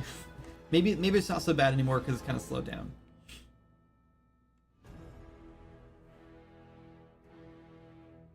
All right, I turned them on. You can friend request me now. You should have been able to direct message me already though. I had that turned on. I just don't like getting all the friend requests. Like people like go to my server like for Swords of Magic or whatever, and then they're just like, oh, this guy is cool or something. I don't know. He makes the game. I need to be friends with him. And then they friend request me, and then nothing. Like they don't say anything or do anything, and I'm just like, I don't know who you are. And then I just have to deny a bunch of friend requests every day, which is whatever. Who cares? The worst part though is when someone messages me, which anyone can do already, but they message me and just say hi. Absolutely drives me up the wall when someone messages you and just says hi with zero context. You couldn't send messages? That's weird. I definitely have that turned on. It does get filtered, like, so if it looks spammy, maybe it just got denied. Anyway, also Seeking Adventure has gotten some updates, a lot of updates, and we actually have a new demo ready to go. We were just we put it out to testers, and I think a handful of people played it and tested it, and everything was good to go. So it can probably go live. We just have been slow on it because I've been working on YouTube videos. So, do I not have any levels in here? I have nothing in here. This is just empty. All this is just empty.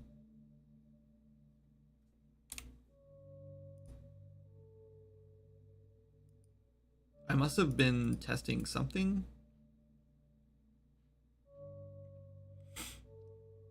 I don't know. Let's make a new folder. Let's call this materials.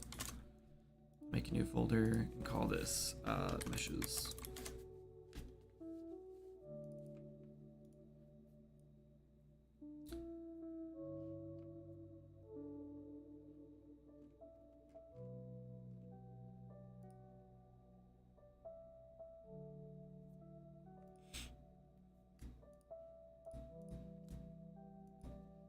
It will be cool to be able to get rid of all those other ones. Wait, hold on. What are those? Hold on. Okay, you can see again. I don't really have any to hide. I just don't know what's going to pop up, and I don't want it to be embarrassing. Attributes. I don't even know what this is for.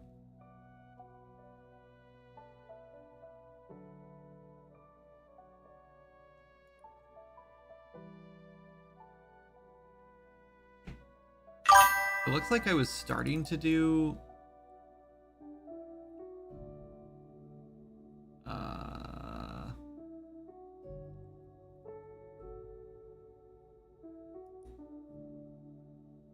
yeah, it looks like I was starting to work on gradients maybe. And then I think I got discouraged because I was trying to use the PixPal. Yeah, I think maybe that's what I was doing.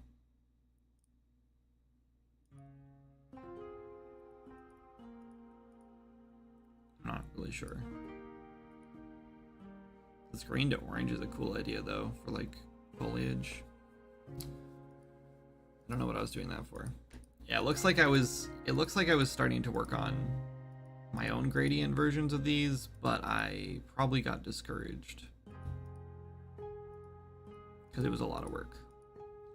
I don't know why though. Whatever.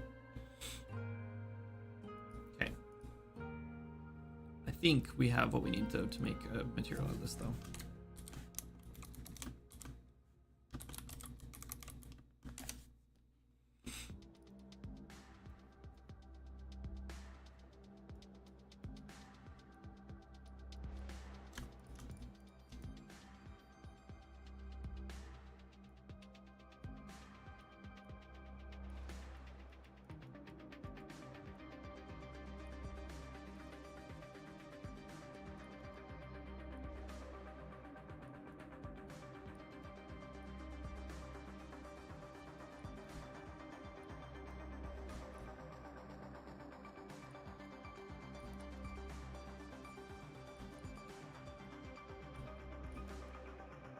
Oops. I don't know why I'm trying to organize this nice.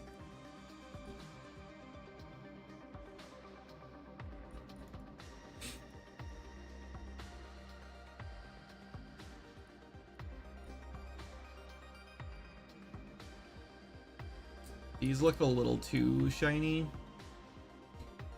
You know, it'd be really cool to add in like some options for like, I don't know, maybe to add like a couple different material instances that have like some texture on them or something. Those look pretty good though. And these are shiny ones. Let's bring our mesh in.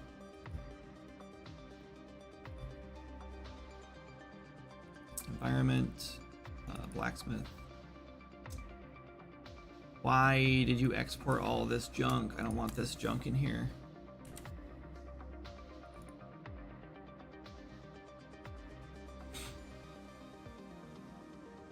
We should rename the material to the same material. I don't want to import materials. I don't want to import textures. Import.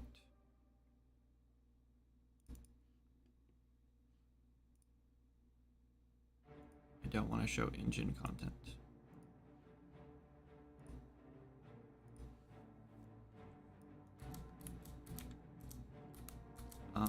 I don't know if the metallic doesn't seem to be working, or did I do this wrong? No, it definitely is in here. I definitely used the metallic, right? Didn't I?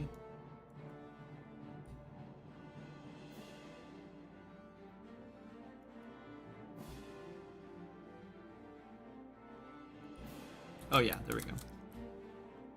It's a little shiny and a little dark.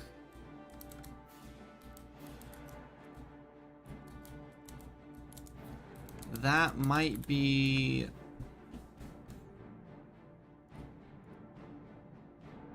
That's probably because all three of these... what am I trying to do? Just look at it.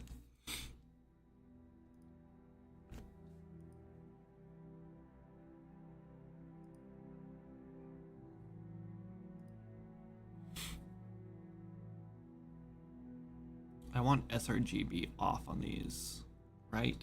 Oh no, I don't. Oh, I don't think I do this in texture. Oh no, I do. What?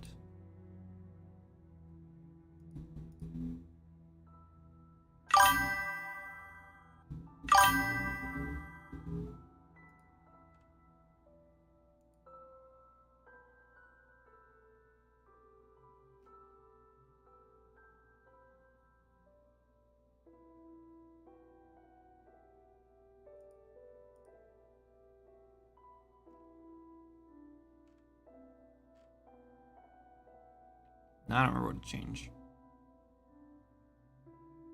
World. I guess world's probably fine. Maybe it's not in here. Maybe it's just the material.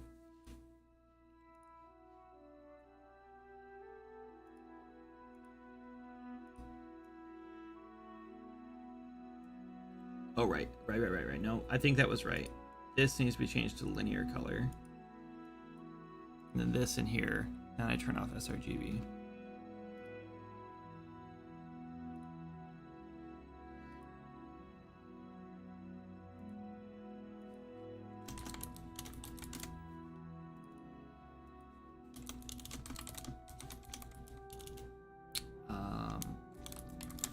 Sure. Looks awesome? What looks awesome? I mean, I said what up and asked for your social security number. Maybe I messed with it. It's possible. That might have been it, Ugswish. Yeah, friend request sent. I gotta get back to lurking. Hit me up when you have free time. Yeah, we'll do. As soon as I'm done with the stream, I will. Okay, my palette is broken. I don't know why. It's Linear color should be color. Now you want to be color again. What are you doing? Continue. Yeah, I thought you were fine. Liar. Lied to me. Okay, yeah, so now our dull variant for the metal is way less shiny. That's more what I was looking for. And the emissive is wild. Let's actually take our emissive though.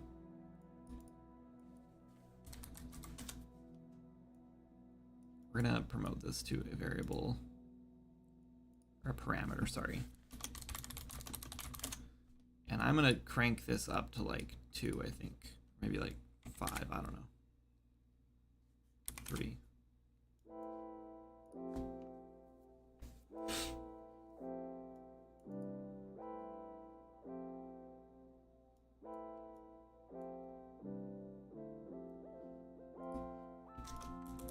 There we go.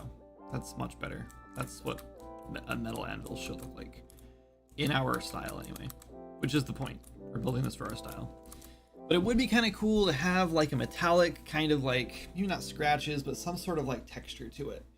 You know? I don't know what it'd be, but it'd be cool to put like a little, like just a subtle normal map or something on it. Just so it's a little more. Also, this looks kind of bad. We should fix that.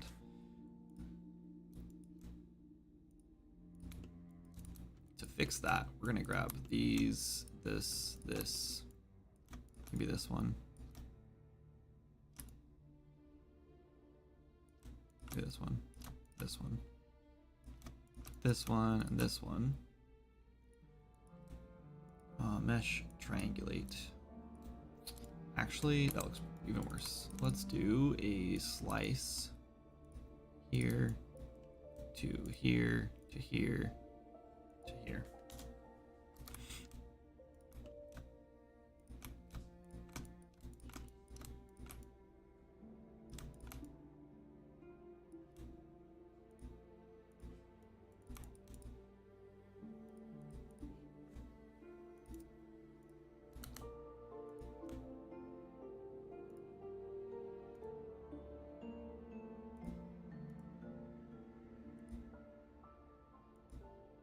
There we go. Oh, no. Wait, that break even worse. Now it looks even worse. What is going on now? We fixed the one spot that I was worried about, but we made it worse everywhere else.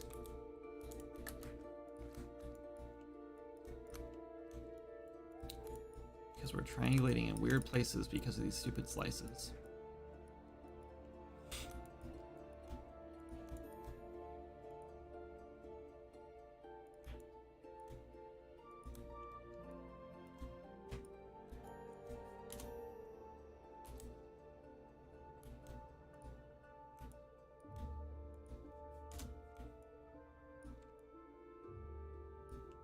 Normally, I don't get too many normal issues with this when I do this kind of stuff, but this is a situation where like I did go a little wild with it, and because we're using like such a shiny material, I guess I shouldn't be that surprised.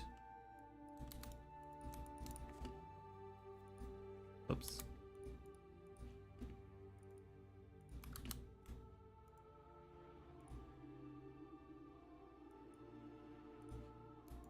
Okay, to fix that piece.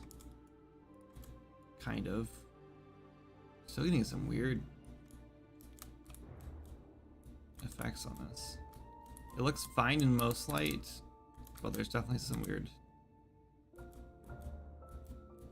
edges. Especially this one. Let's do our best to fix that one. Like these two corners right here. Let's fix these two and then we'll call it good enough, because I don't think we're gonna do too much more. I'm wondering if we should actually do some merging instead. We just do this.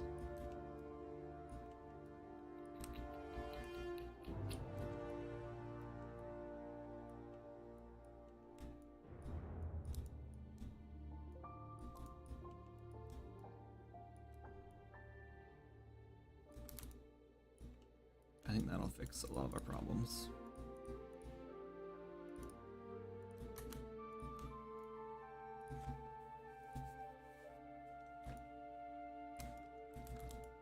That seems to have done it.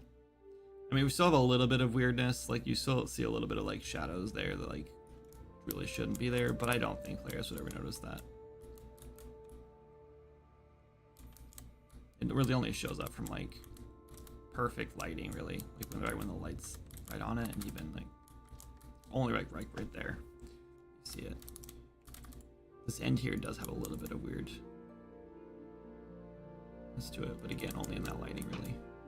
It's fine. Let's move on. Looks cool. All right, let's do something a little more complicated. Let's do the rest of it. Let's do the rest of the pieces.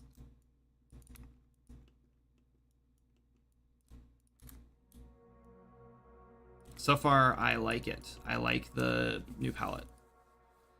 It gives us a lot more flexibility and gives us that gradient effect is just so cool, and it just adds so much, like, I don't know, it just adds a lot to it, I think.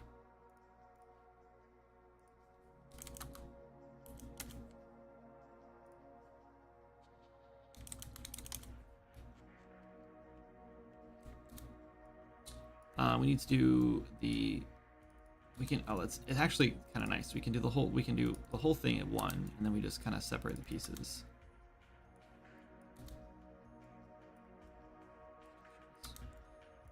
So we'll do dull for these. I'll go dark actually for them. And then this guy is going to be probably wood. Go with this one.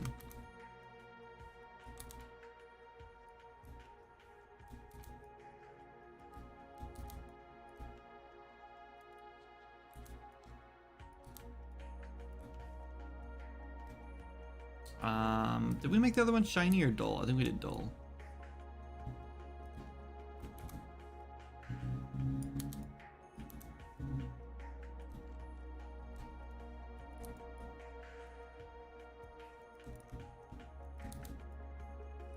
You know, we should probably make it the same metal as the anvil.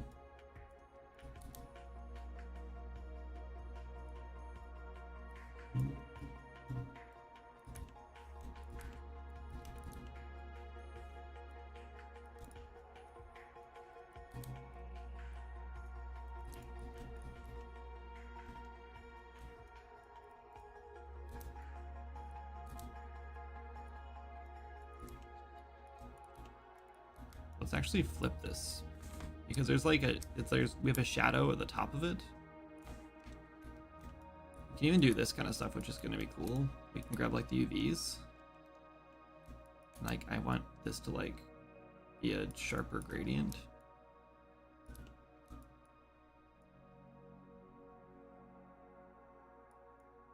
All the way around though. Wait. Yeah.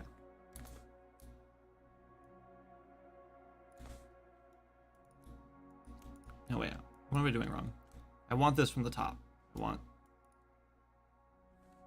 I did my things wrong. These go up here. This goes down more. So then we can create like this nice, like, subtle gradient like that. Oh, that looks so good.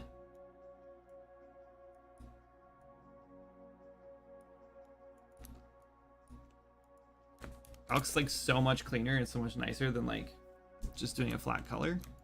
This is why I wanted to get away from the Infinzia one. You can do more stuff like this. It's very subtle, but like I think it. Oh yeah, wait, hold on. Before we do this, we have a material in here, Lambert 6. We're gonna call this M_ATB_palette.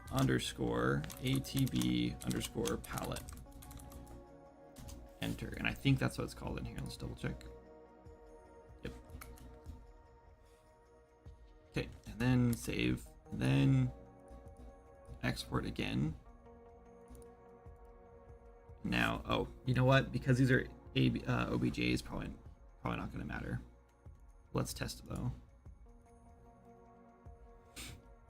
We're still exporting this stuff, and I don't want to do that. We need to fix that. Okay, import. Okay, it did not work. That's okay. Let's try again. Also, let's go export selection. Let's do FBX. Let's turn off embed media. Okay.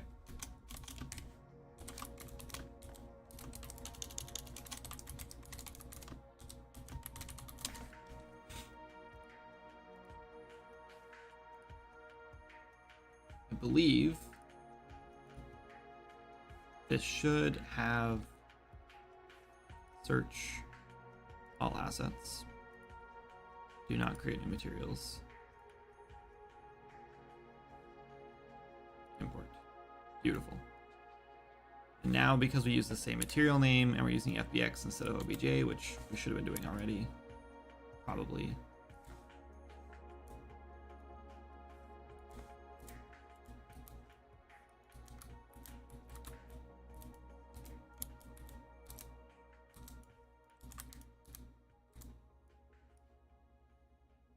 Oh, I'm holding J to rotate on snap with snapping, and that's not a thing in Unreal Engine. It's just we just have this on already.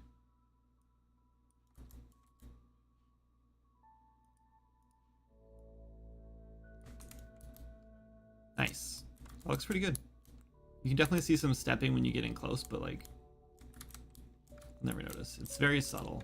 Like I think we need to. I think I might have to start exaggerating the gradients a little bit more, but we'll see. I think we should make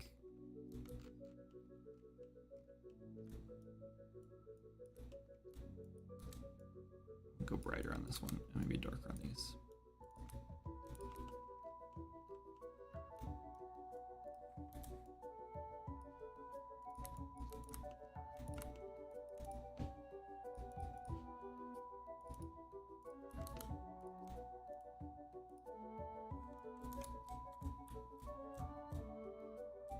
Yeah, that looks pretty good. That contrasts a little better against the Anvil. We have like no ambient occlusion, it looks like, though. Oh, right, because we're using Lumen. That's why. Let's go project settings and turn off Lumen.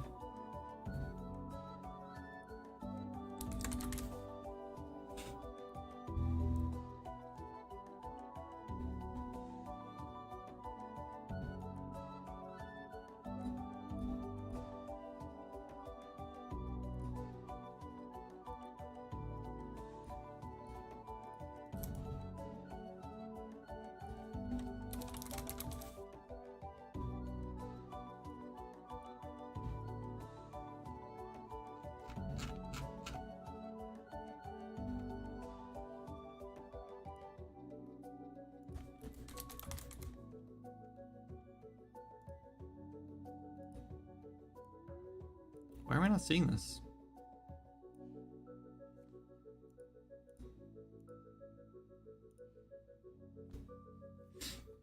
Gradients help, also makes it look like baked AO. Yes. Yeah, and we could get really fancy if we wanted to, and you could even like, we could even split the UVs, and then so you have like, then you have the UV split like this, and you could flip it on one side so it like doubles over the top of each other, and then you know, I have to slide out to the side so you don't get overlapping UVs. It depends on what you want to do with it. In our case, it wouldn't matter. But you flip like that, and then you get the gradient on both sides, which would be really cool. I don't know if it's worth it, but why are we not seeing any ambient occlusion on this? Is it just because it's so shiny?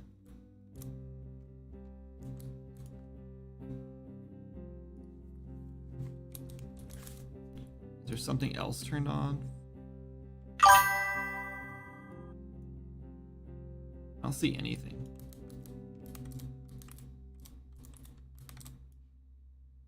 That is the thing about UE5 that kind of drives me nuts. Is it like, if you don't want Lumen, because, you know, you don't want everyone's computer to explode the second you turn it on, which is why my camera went nuts, by the way. What's up, Lim? Am I winning? Maybe. Good for low poly stylization. Attributes the texture per item for sure. But anyway, yeah, like I don't know if you if you don't want everyone's computer to like explode the second they run your game, then you have to go in and like start. You have to like tweak a bunch of stuff. Why isn't this working though?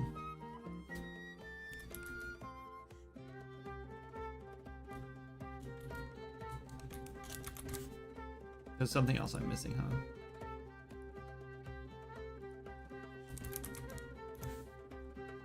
Or maybe there's already a post process that I missed. Maybe there's not. Oh yeah, duh.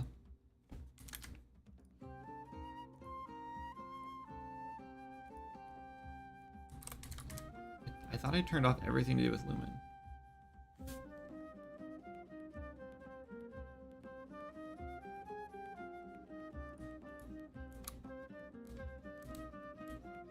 Why am I not seeing ambient occlusion? It doesn't matter right now, but I'm just curious. I should definitely be seeing it. I have it turned way up.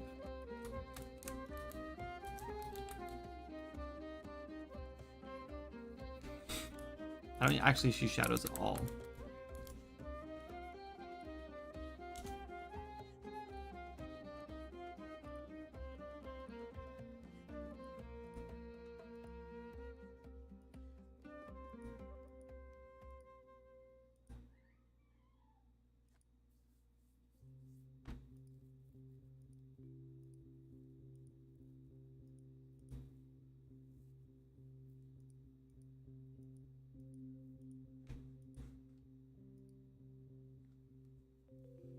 I'm just waiting for someone to fix it for me. Because I know he knows what's wrong. Alright, well, it doesn't matter. This is not really a priority for us right now. Okay, let's go back to the next thing.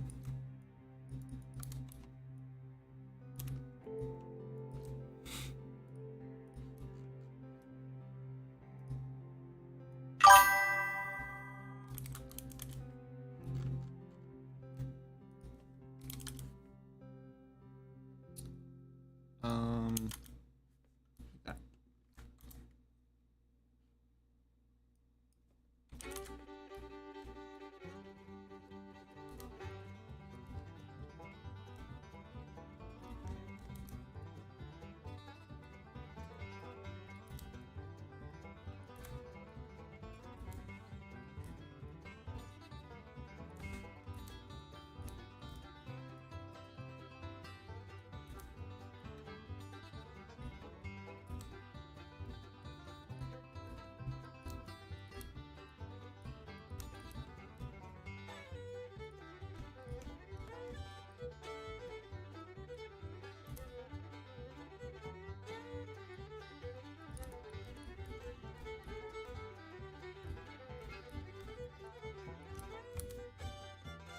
I don't know what we're listening to, don't ask me.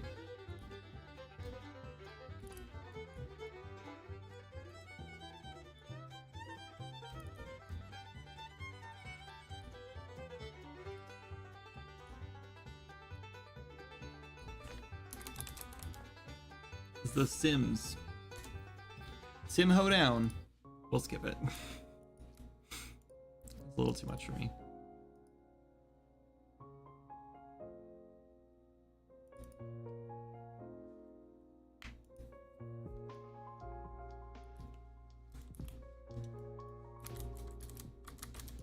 Always takes me like a split second to remember how to navigate in Unreal after I leave Maya.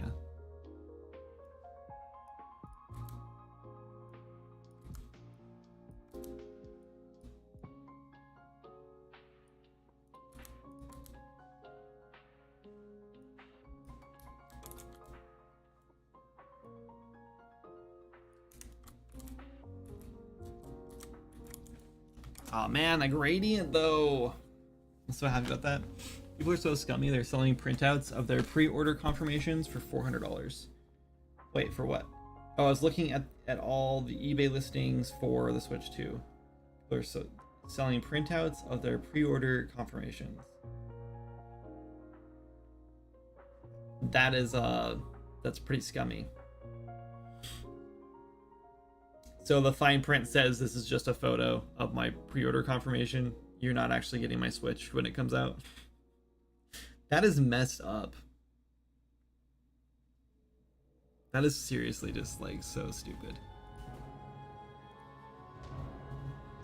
Wow. I see some crazy stuff on eBay before.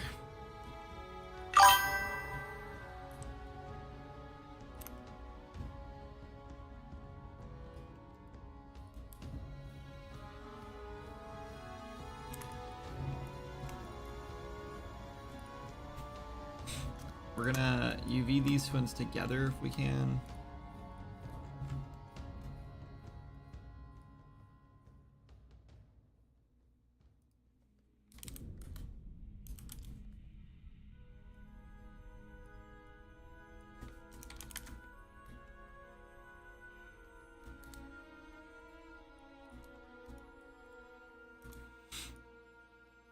This one's gonna be interesting. I think we should rotate this one actually.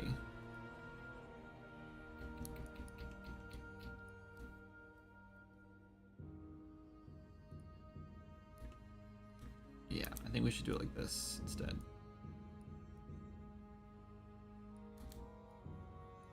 No, I don't know. Should we? This isn't metal. This is like the grindstone. So it's kind of it's a stone.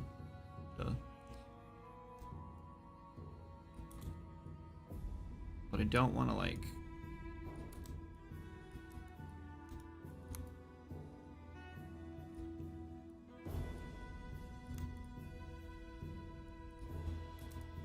How is it? It's a gradients from this way, right? Yeah. Which is not a good idea.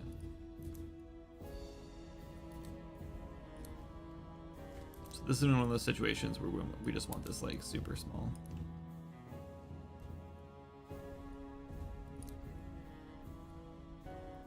Yep, that's good.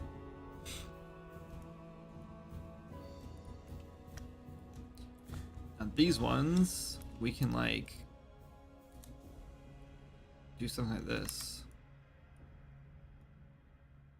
We want these to be different colors. These ones, we want to be the same color.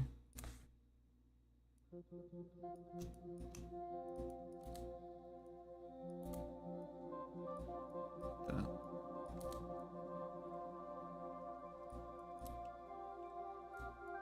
Probably.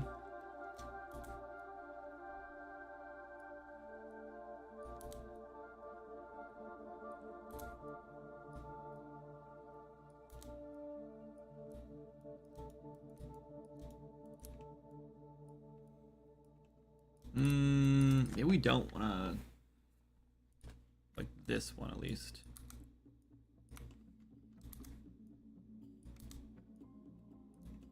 We don't really want it to gradient too much.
I need to separate this one.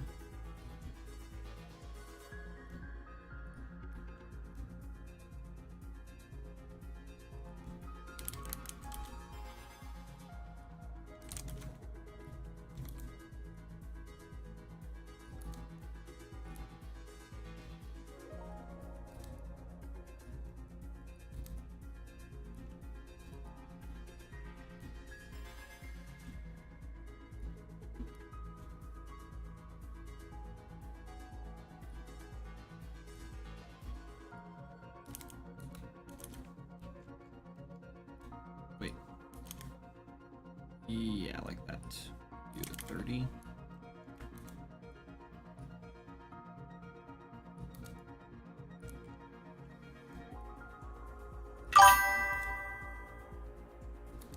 I feel like a lot of our wood colors look a lot like the same.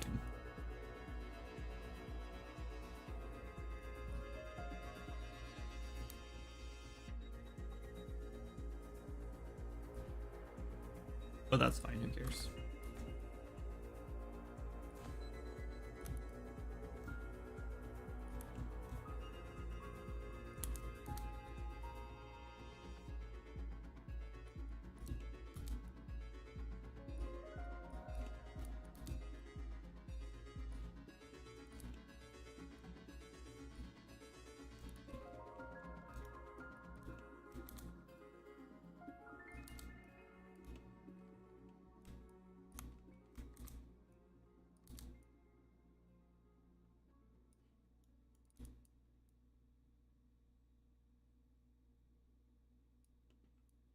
Cool.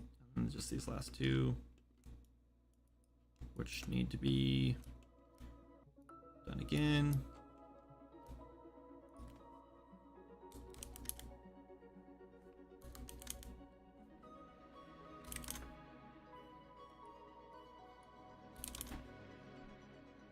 Wait, no.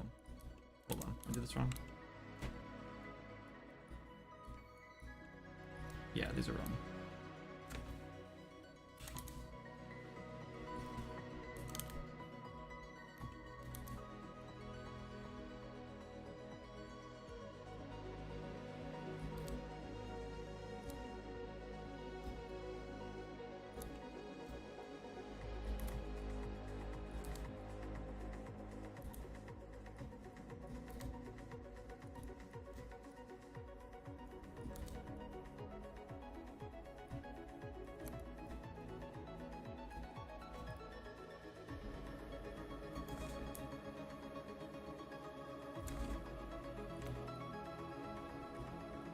Cool. That's it.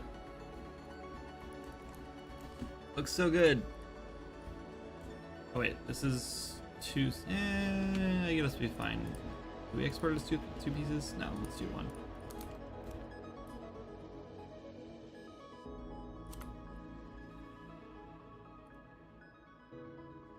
Yeah.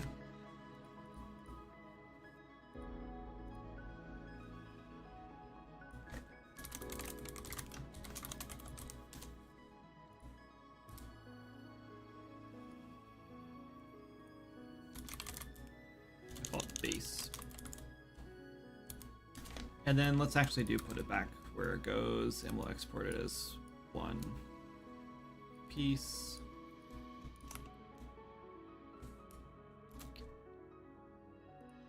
Merge.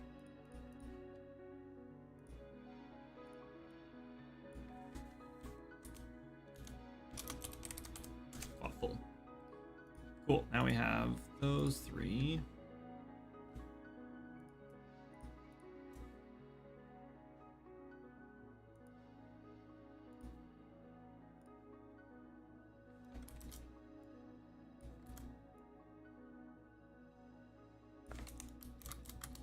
There's just something about the metal. I don't know what it is. Really love the metal. I think I want to turn the plasticky amount, or like the roughness, down a little bit for all of the generic pieces, because I really like the plasticky feel just for my assets. I think we will a little bit. Oh, why is we? Whoa, whoa, whoa, whoa, whoa. Where are we getting the red channel out of that?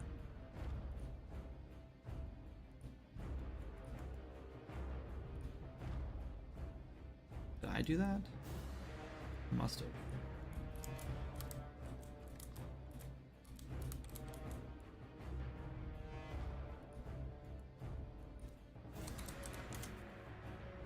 This is going to mess with all of our other colors though, so maybe we actually don't want to do this. We actually should do it with the... Yeah, let's do this. So that, oh, this one is roughness, and that's this color here. We want to make it just slightly darker.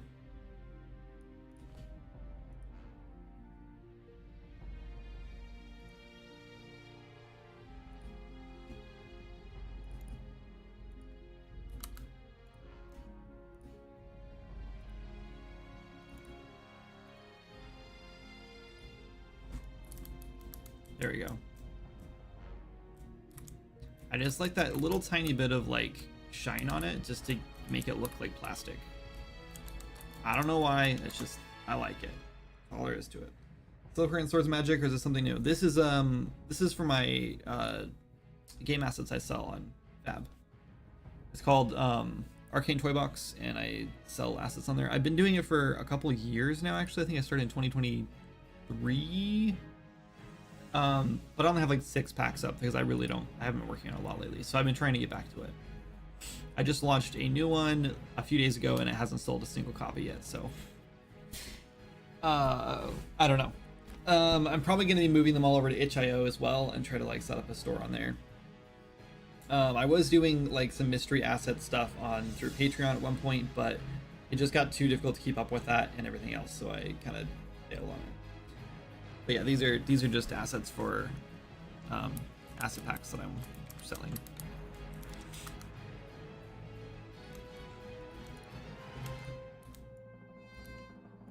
I swear I duplicated that. Oh, I did.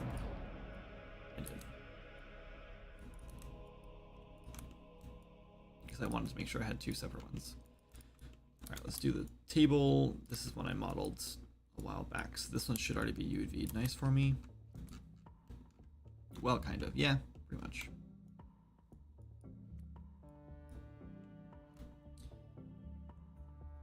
Cannot tell what I'm selecting.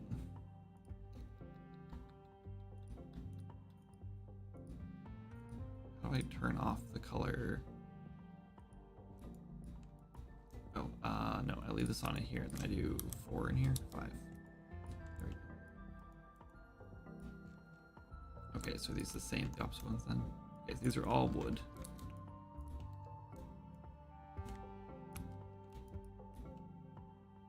But I don't think there's a UV'd how I want them to be UV'd. So I want them to just be a solid color, which is actually probably fine in here.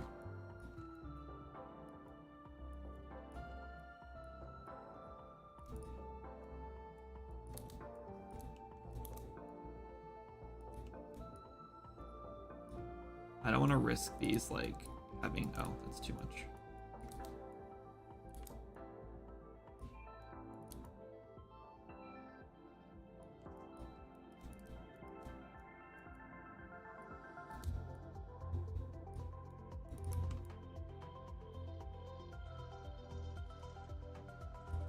That's pretty good. And then I think we just got lucky with these nails being a similar place we want them. We don't want them shiny though.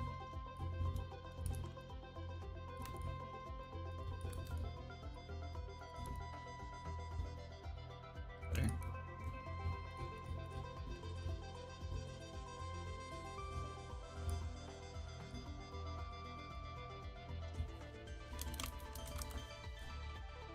I wonder if I should make like a workbench. Like maybe like make a variation of this table that has like a stand or like a backing on it that has like a shelf and like holds tools. I think it's fine for now. Yeah, no, let's not do it. This is blacksmith. This, like if we did like a carpentry station or something, that's where we would do that.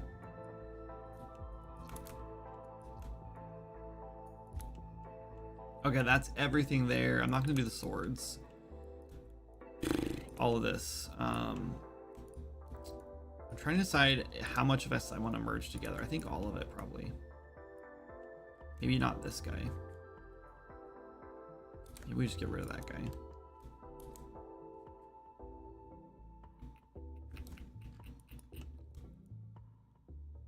I just realized we should probably actually retexture these with the new material, so we don't have to put the old material in this pack at all.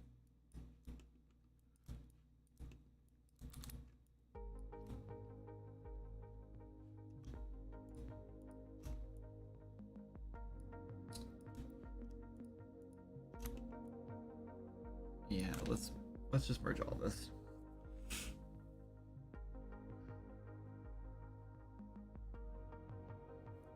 Yep.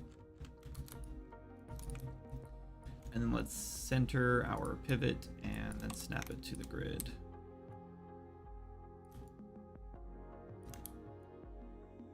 Actually, let's snap it to the bottom of our mesh.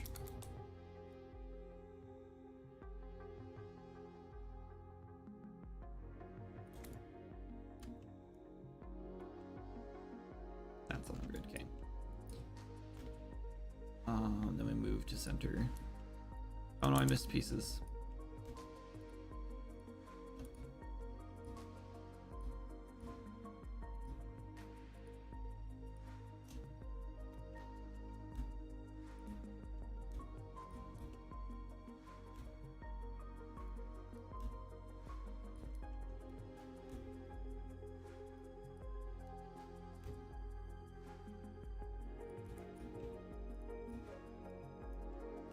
Okay, now we'll UV it, or do an auto UV on it, and we will...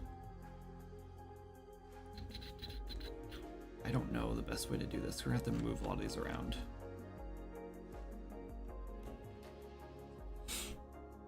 I think we'll just set it up facing, yeah, like that to start.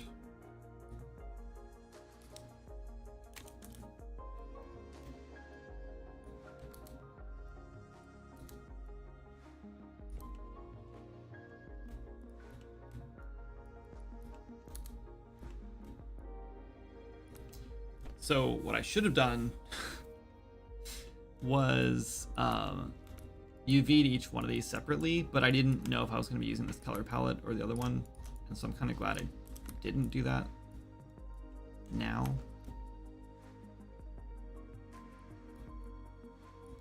Let's actually grab all of these pieces as well. Oh, I missed a piece still.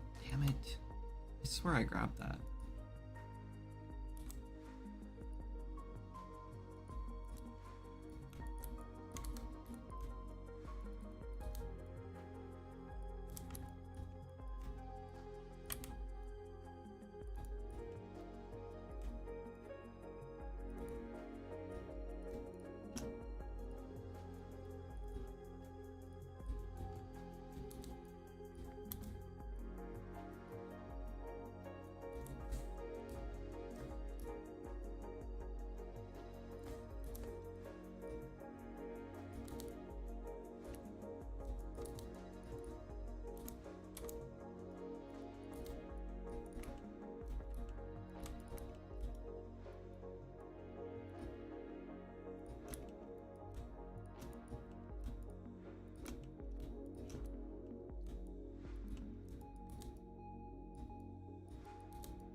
Can actually technically go in and like move some of these up and down to get some like slight variation. Should be nice.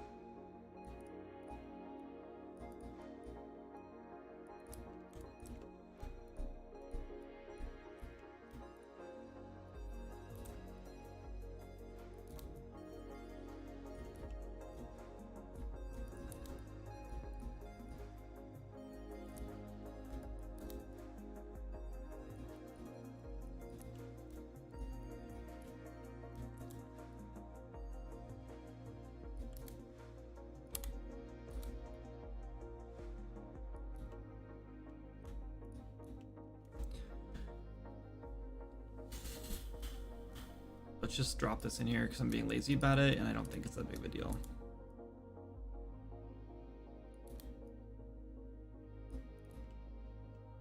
any other wood that needs to be, maybe I guess the whole floor.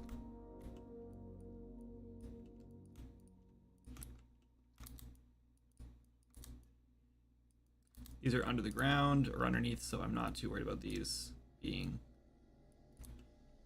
perfect either. Actually, let's move these off because we might do the floor a different color.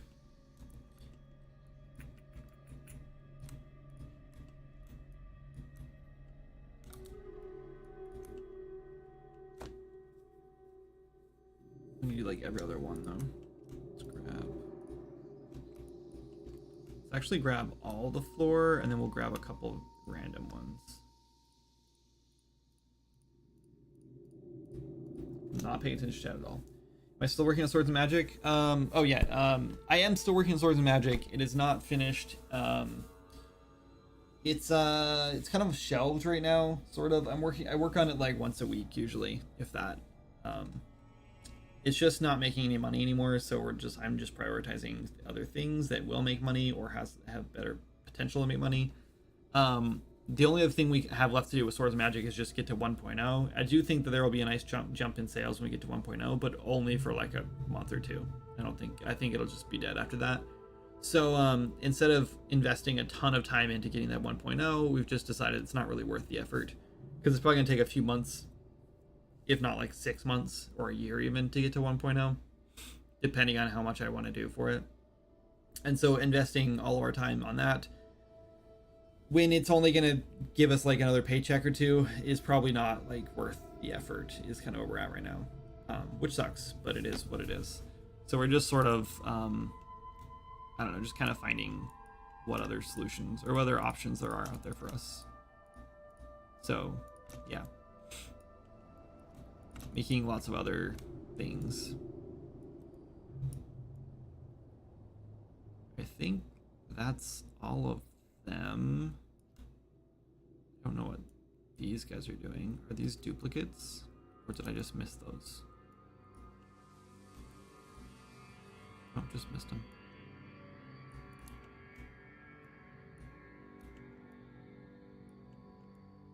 Alright, these are all the center, all these posts. Working on color palette for his Arcane Toy Box assets. Swords Magic is still being worked on though. Yep, thanks boss. Gotcha. Been a while since I was here, so I'm a bit out of the loop. Yes. Yeah, so we actually have another game that's nearly finished. It'll be coming out this year. It's called Seeking Adventure. There's a demo up on Steam if you want to check it out. It's a sort of point and click hidden object RPG. It's sort of based on the game Hidden Folks, if you've heard of that. That's kind of like where the idea came from.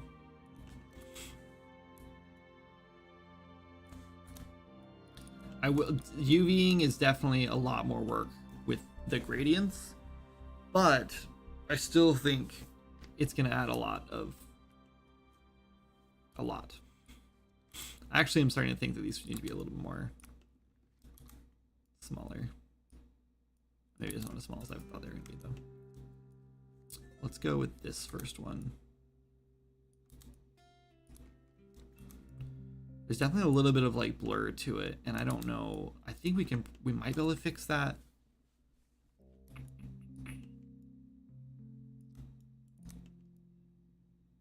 Yeah, that already looks really good.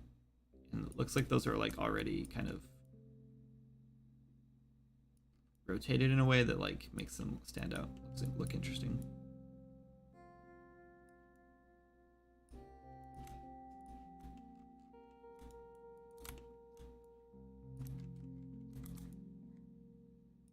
I don't remember what piece this is, but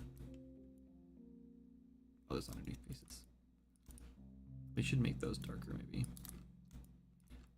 They'll just contrast better with the wood underneath them, or the wood on top of them, if you can even see through there.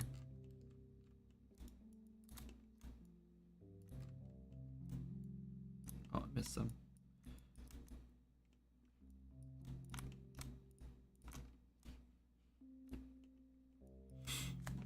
Is there a way to just like fix the rotations on this without breaking all of the rotations on everything else? Doesn't look like it. Looks like it breaks everything.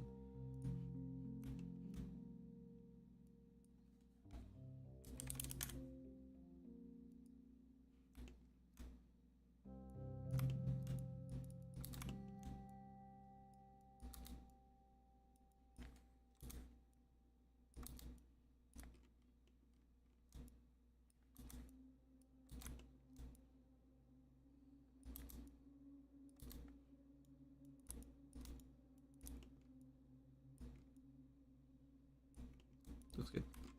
Okay. And then we'll grab the other ones.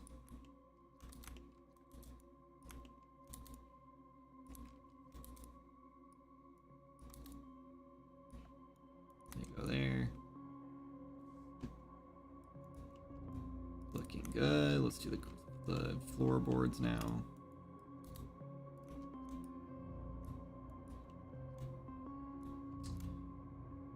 I want to just grab random ones.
I kind of wish I'd had a few more subtle colors or wood colors in here, but I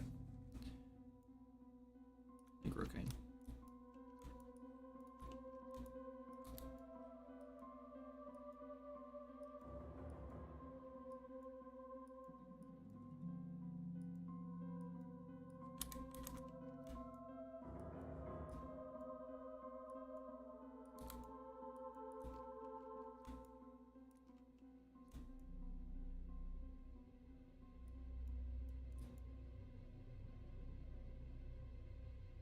That was pretty good.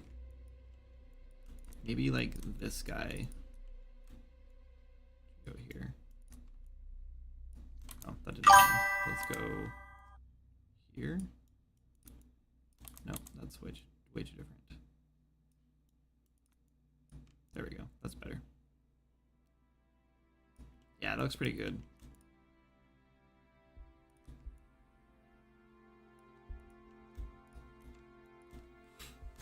Awesome. Oh, Neris, thank you so much for the raid. Welcome in, everybody. I'm Kindred. I make games. Right now I'm working on I just made this new texture palette for my game assets that I also sell. And now I'm working on UVing and texturing up this blacksmith's forge using that palette. Here's some pieces that we already did for it. Look pretty cool in the game. These assets will be sold on the Fab Marketplace but probably itch.io. Almost definitely itch.io. I just have to move everything over there. Yeah, welcome in. How was your stream? What were you working on? Or playing or doing?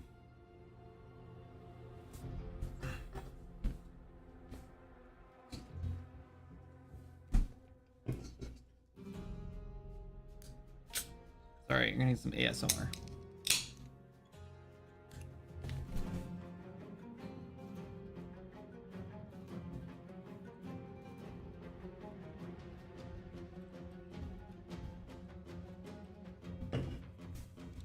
Okay, let's finish these. What else do we have here? What's this?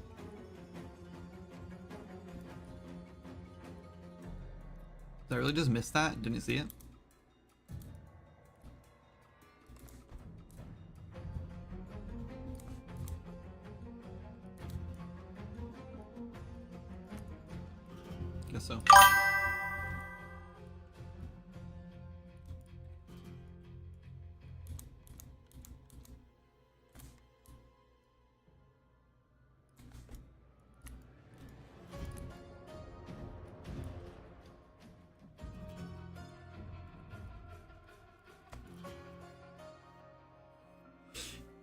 Stream is good. I was playing with Kubernetes. A lot of trial and error, but I managed to make it work. What is Kubernetes? Kubernetes? Please enlighten us.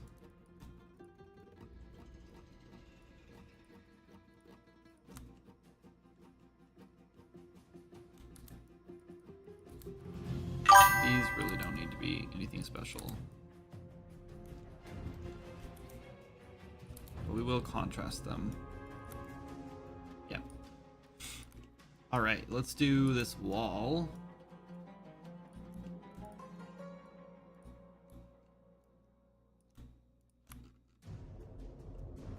We need to do another planar map on this, though.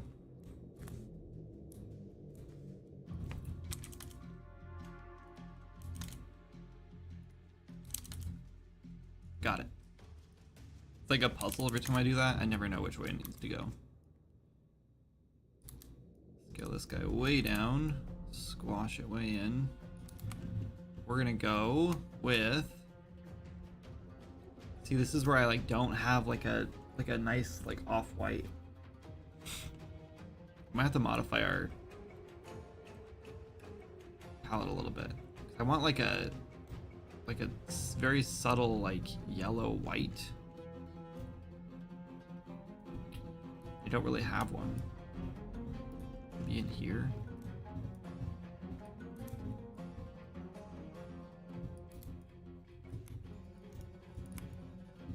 It's not too bad, I guess.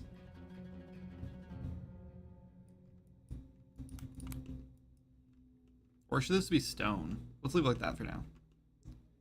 I guess we could go over here if we wanted more saturation out of it, but I think it's fine. Let's leave it for now. We could probably do like this snow color or something. A little more like of an off-white, I don't know. Or maybe one of these extras, because we really don't need these. We kind of already have this red color like right here. And the purple color too. Kinda. I don't know, I do feel like this purple color is going to come in handy a lot because we do a lot of like corruption style stuff.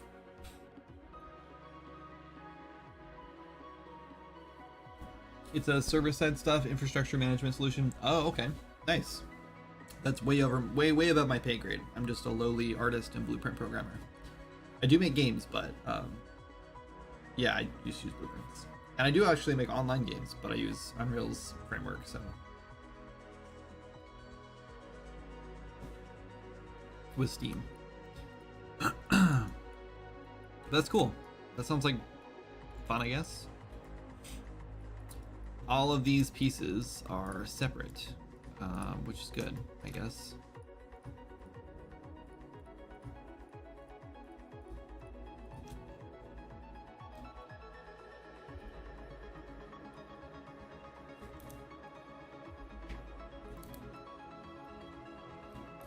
Do we do something like this with it? Are we grading the whole thing and maybe like grab individual ones and slide them up?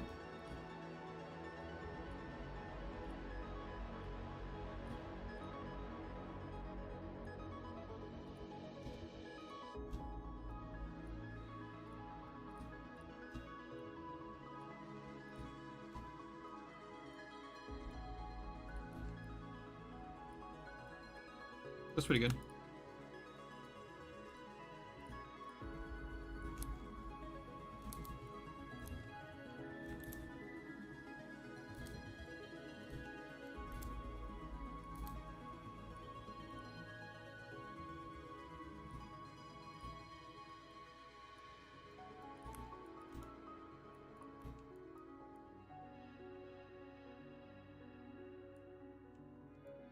Sure. I like it.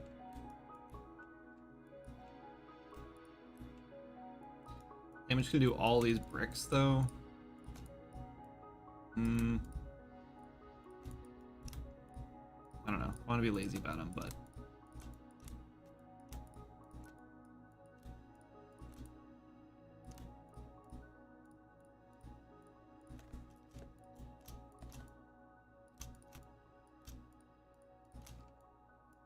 I think I'll re-UV them all. Do them all the same color for starters. Oh, there's so many of them. This is one of those situations where I really wish I knew what I was doing with the color palette to start with, because then I could have just done these all at one time.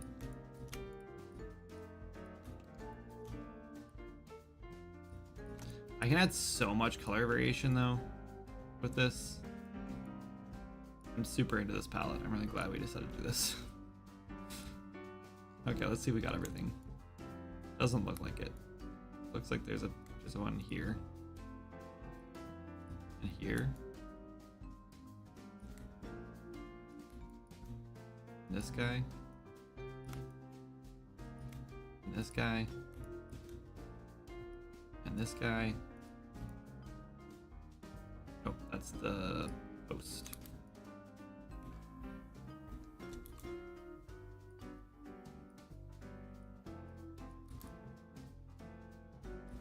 Is that where we did these ones? No. Should probably match those other ones better. Guessing here. Yeah.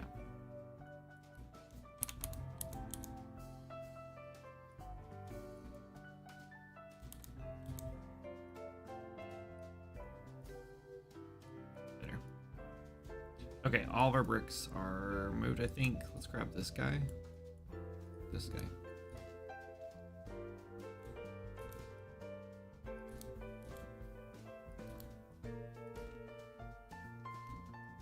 Let's go with like this one maybe.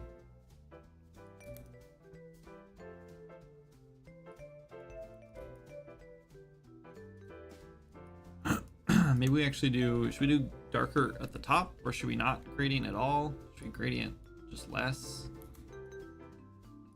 Let's flip it. No, I like the darker at the bottom actually.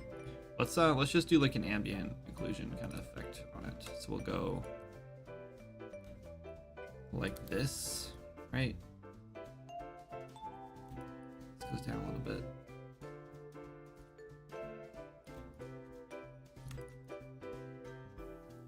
I'm a little worried. I don't like the contrast in the colors here.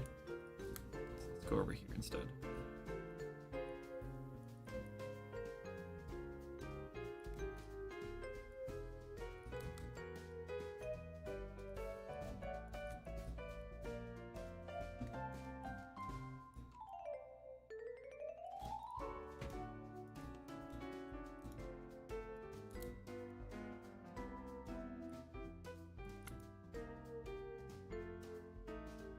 I like that. Looks cool. All right.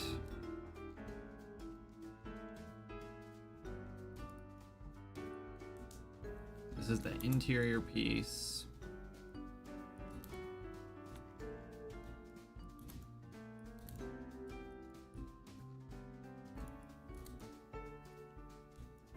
These are metal. So let's go this way.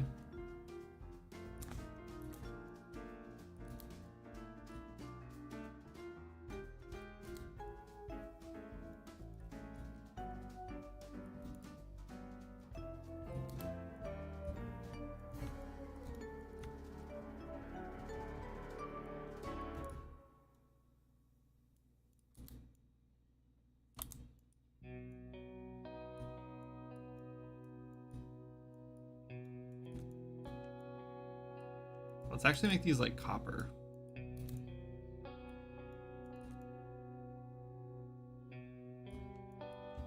That's better.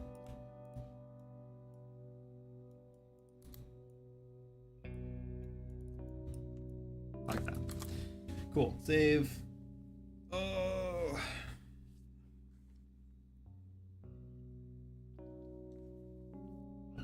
We're getting close. Let's finish up the bricks. Okay, all these bricks are pretty wild. I think we're just gonna put them all kind of randomly in a line.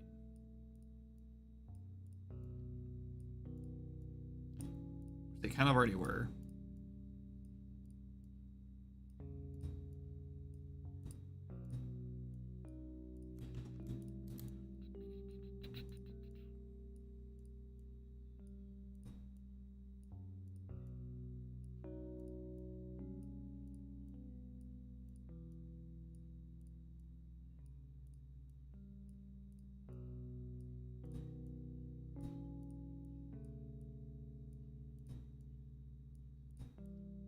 I'm trying to like do these one at a time because I don't want them in like, I don't want them all to be clustered next to each other because I don't want the whole thing to gradient. You know what I mean?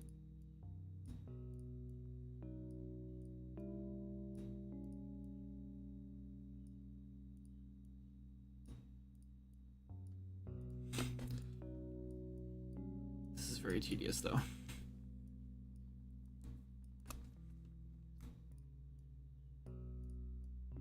It's what I get for not planning this out properly.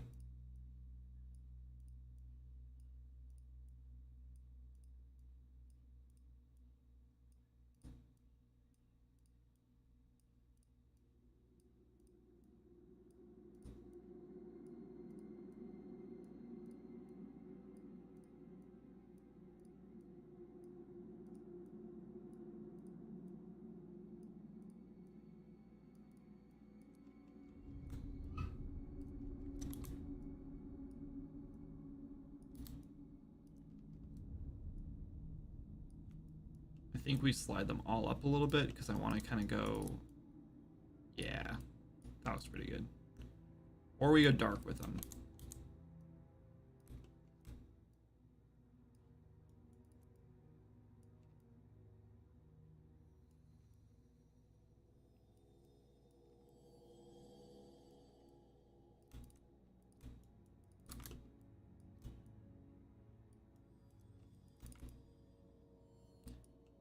I kind of think, I don't know, kind of torn. I think it's fine. Just leave it like that. Last piece.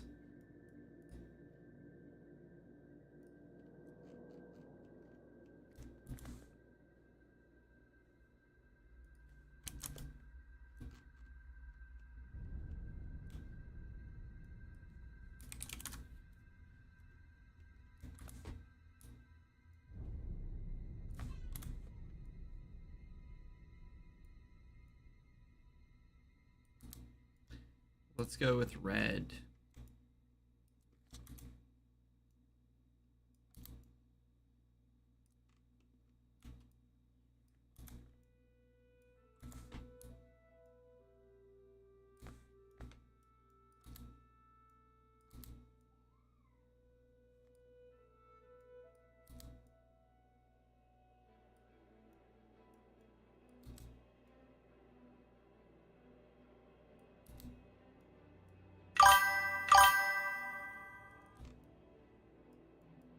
It's so saturated.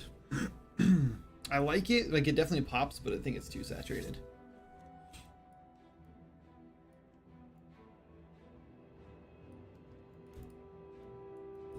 All right, what if we move over to this one then?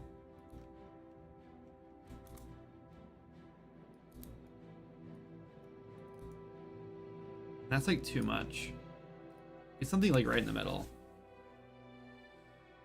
Like, that one looks good if this was a little more realistic, but it's definitely a little more cartoony.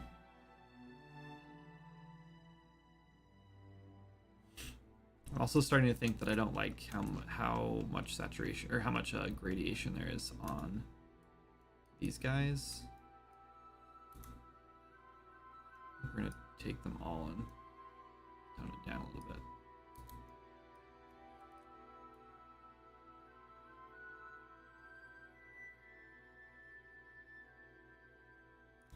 Also kind of wanting to like maybe move them all of them into this one.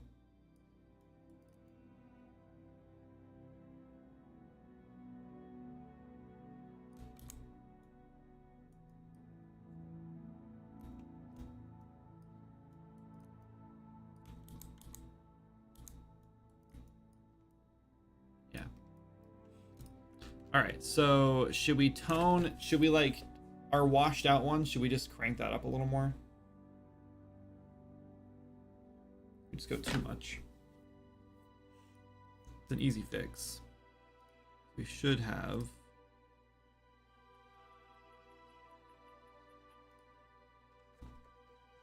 a layer in here with it. There it is.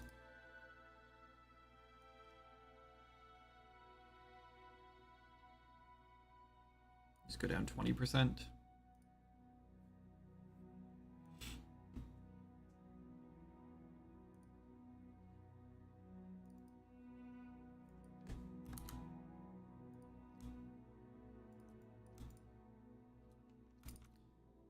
that's maybe needs a little more than that. It's kind of crazy how vibrant that one is.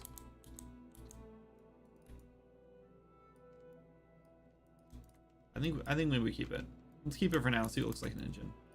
Oh, we should also. Oh, you know what else we need to do? No, it's okay. We need all that. No, no, no, no. No, no, no, no, no.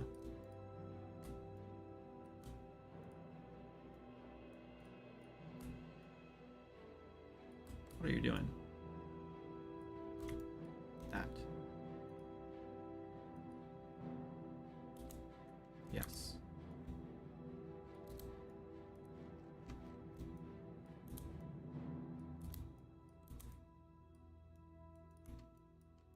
That's better. Okay. Okay, I think we're pretty much done with this. I don't know what else to do with it. I think it's done. Still not 100% sold on the color of the wall. I'm wondering if we should just do a stone wall instead. Or maybe the bricks on the wall should be changed. Maybe we need to...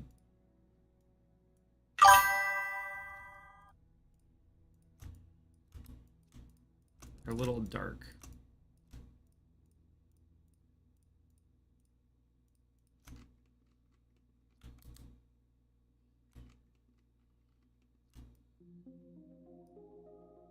Wait, did I grab something weird? What's this?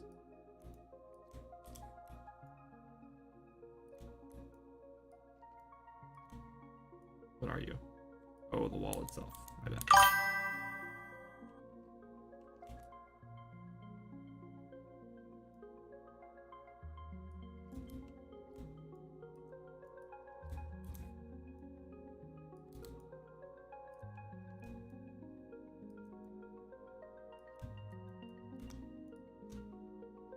Damn it.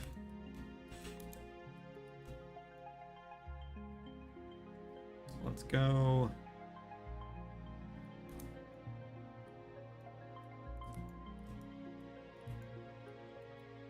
It's too much.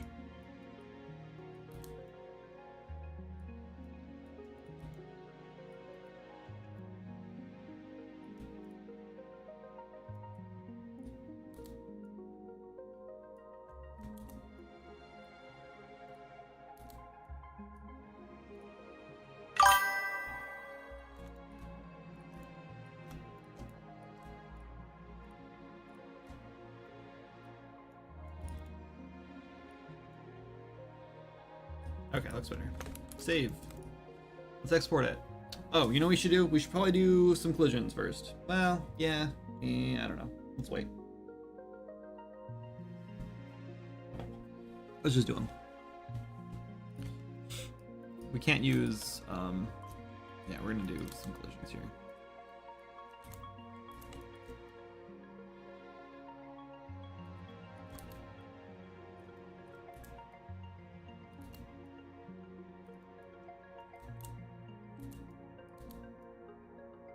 Probably don't need to be perfect.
That is the downside for sure of this art style versus like Swords of Magic.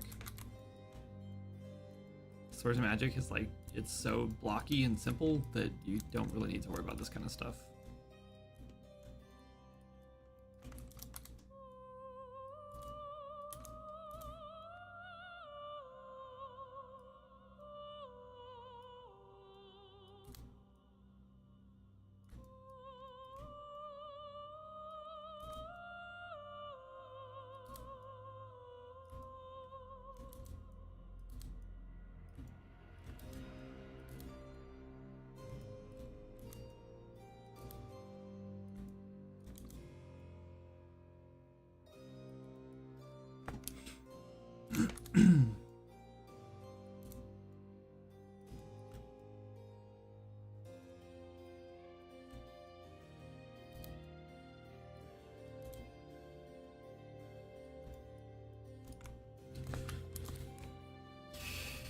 Oh, let me get caught up. I feel like you should hide an Easter egg in the chimney. Or colored bricks, maybe yellow bricks. Should the wall be stone? Yeah, I was thinking about, I don't know about the wall being stone or not. I'm not sure. I read that as doom instead of wood. Oh. That's funny.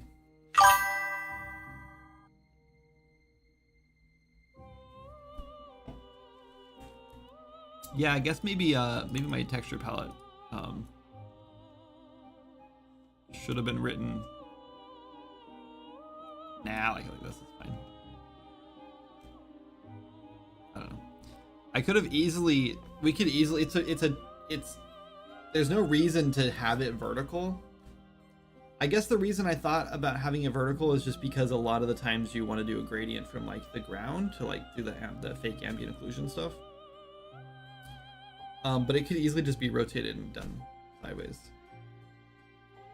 And it wouldn't make any difference.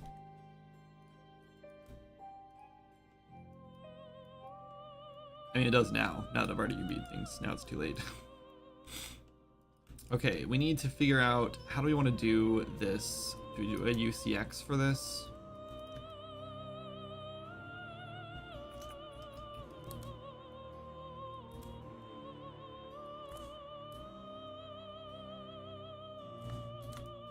I think we can do some UCX collisions for this. Oops, not like that. I don't think this is a problem.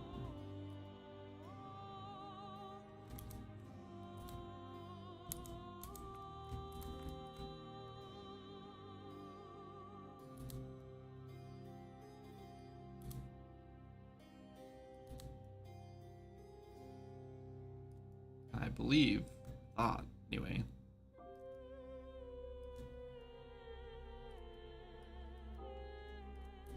That I had this centered.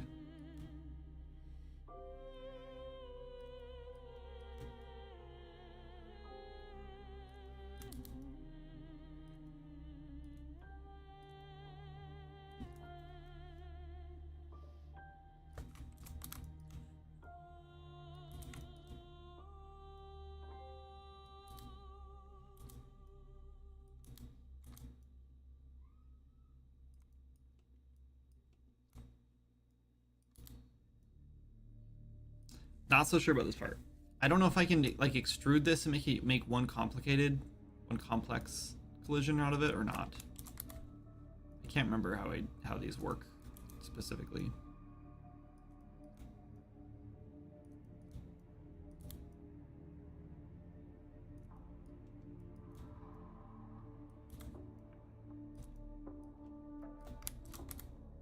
I think we'll leave it like that. I don't know, it does mean the players can step up on that though. That might be annoying. Not for me, but other developers it might be annoying for. We use this. Let's make another one. I don't want it to be super complicated, but we will do this. We'll grab these guys and scale it in.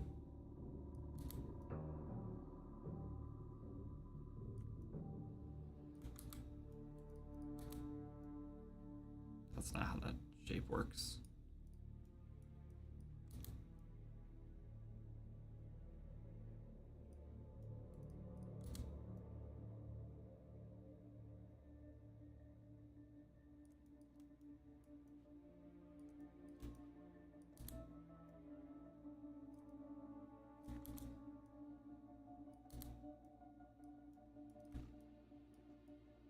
Okay, good enough.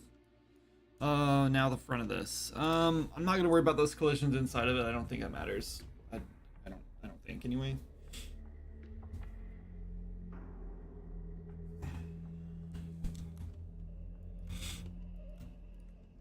Also, let's do these ones first. I think we're just gonna cheese these ones and do this. Nah, we won't. We're gonna do it the right way.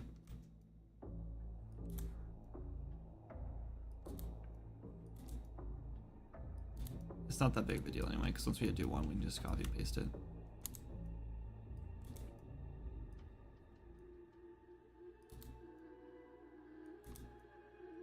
This is definitely the most annoying part about building like levels and like geometry in games.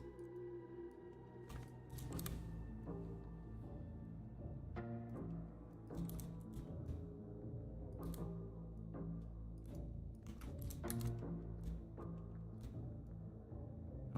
all of it.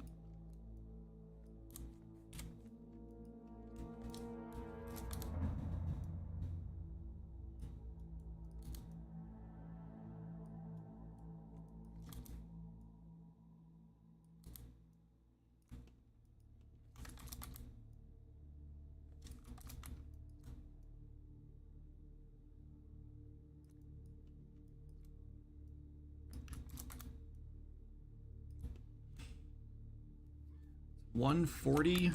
I'm getting hungry.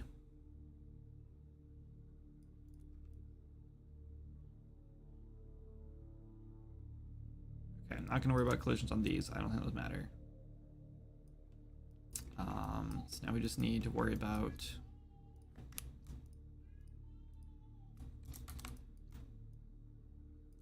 these pieces up here. I think we're just gonna be lazy about it because I don't think it matters that much.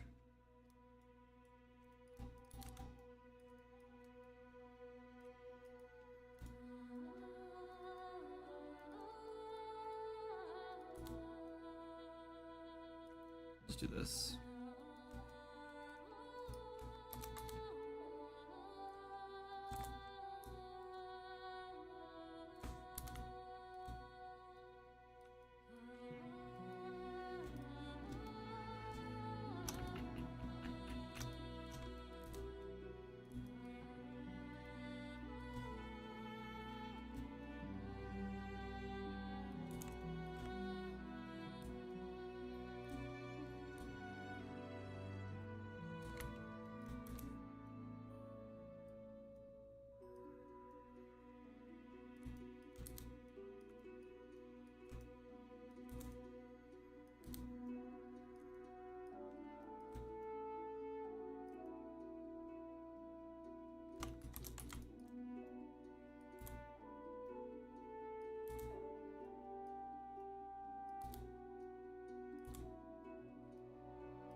And then one more for the bottom here.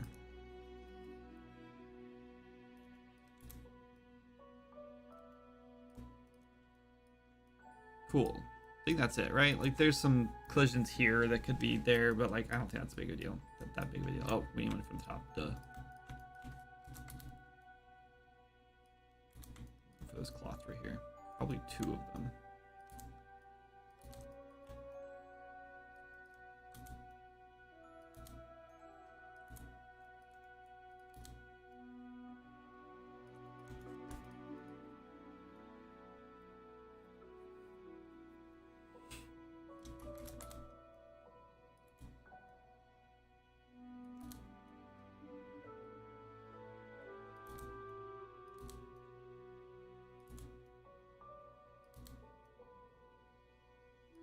Most of these are going to be UBX collisions, but I think I screwed some of these up and they're going to have to be UCX.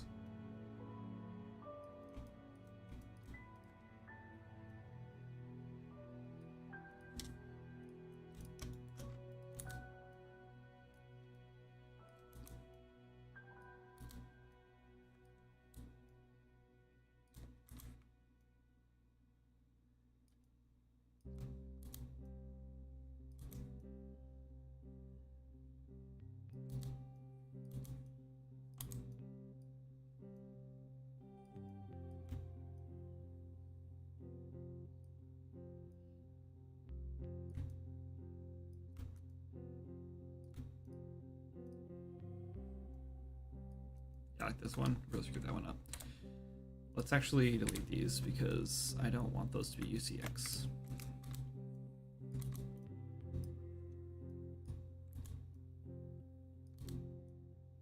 I'd rather have a handful of different collisions here, match closer. That are UBX collisions, cheaper.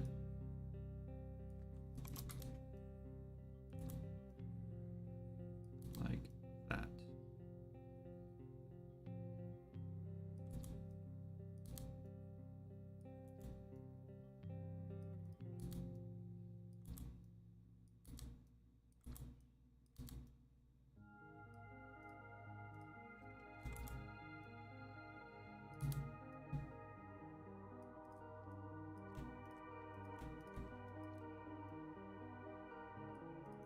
Okay. I don't think we need one for the front of the cloth here. That'd just be annoying. I think that's it. I think. Right? We did put a collision over the top of this. Man, that kind of sucks. Then we leave it. People can customize their own collisions if they want something more complicated than that. I just don't see a reason to change that. Okay, so let's grab this, and then let's grab all of the stuff other than this. Let's solo it out. Okay, this one, this one, this one, this one, this one, this one. What did I just grab?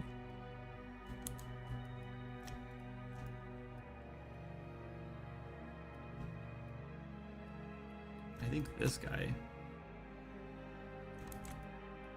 No, that was it.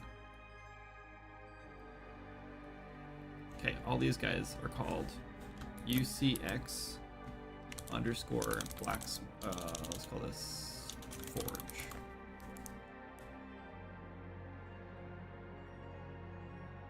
Go. No. Control Z. UCX underscore Forge underscore O. Oh.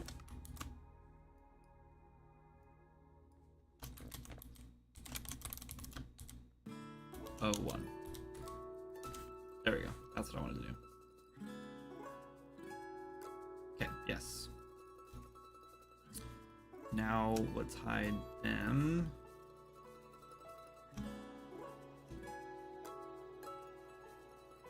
All these guys are going to be UBX. Oh wait, not all of them. Forgot some UCX.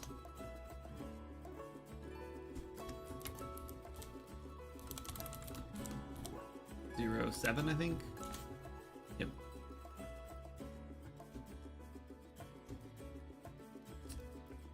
Damn it.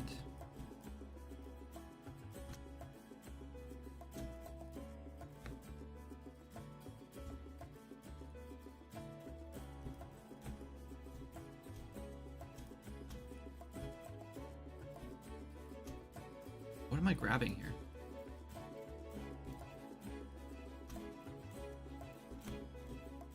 You guys aren't supposed to be here. Oh, maybe there's a wheel in there too.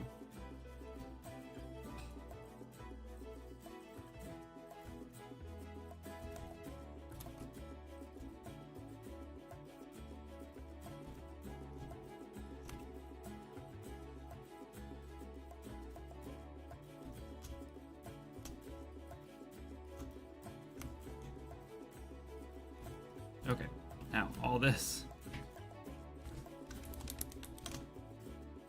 Wait, how do I have a UCX in here?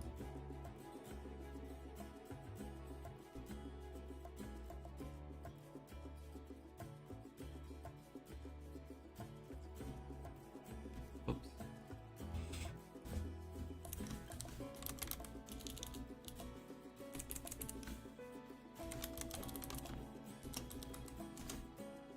Okay, I think that's all of it.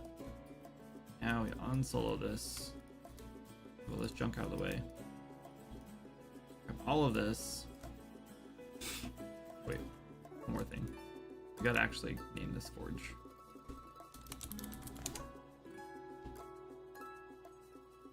What? Why can't I call it that?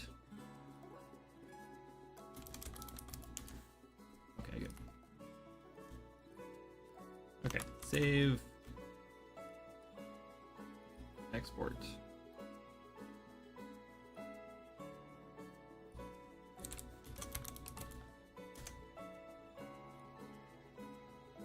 That's a lot of work. So is this your asset pack stuff? Yes.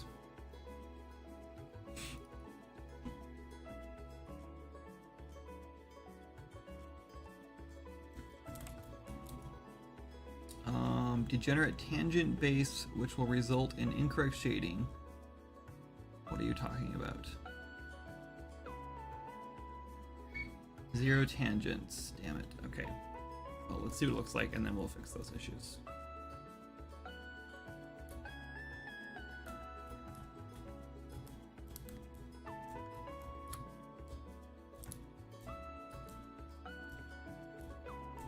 Looks pretty good. It's not casting shadows. It's like shadows have been turned off.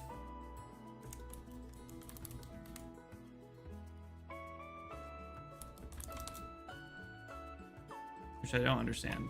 All of these are casting shadows. Oh, I'm so dumb. I'm so dumb. Guys. My camera's gonna freak out. Sorry. But yeah, we kind of forgot that we had our stuff turned way down. Duh. Okay, post-process. Let's fix our ambient occlusion now. Because we just cranked this thing up like crazy.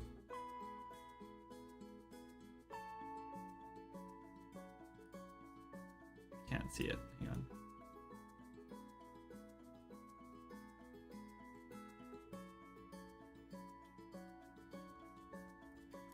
Okay, there we go. Nice and subtle. I mean, subtle to most people, not subtle to me. It's subtle to me, not subtle to most people, probably. Yeah, that red looks a lot better. I think we honestly could have gone with the brighter, more vibrant red.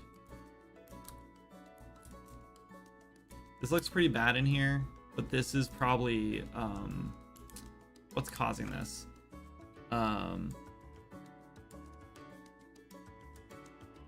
Mesh distances, I think. Mesh distance fields.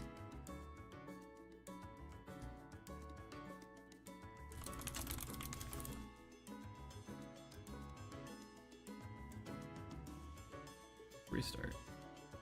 There's a way to fix this though without having to restart. Like, I think I can just change the mesh distance field.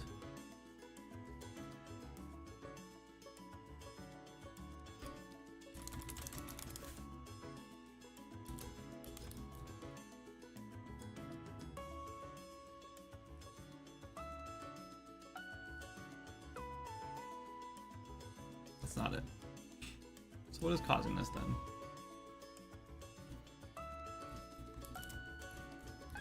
It's not AO, right? Like, it might be.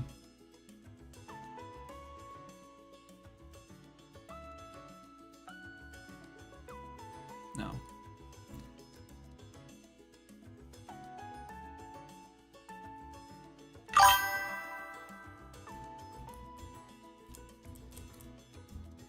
Oh man, it looks so much better with the with our post-processing on though. Sorry about the flickering camera. I know, that's annoying.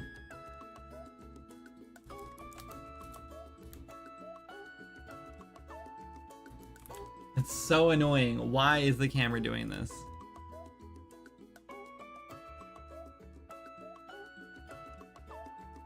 No, yeah, no, Captain, it's not. It's a me problem, not a your problem. Yeah, so what's happening is for some reason, whenever I do anything on my computer that takes like a lot of resources while I'm streaming, my camera just flickers. I don't know why it does this. I thought it was the cable, like it wasn't getting enough like power or something, so I swapped out the cable. Not the case. I tried like updating the software I use, still not the case.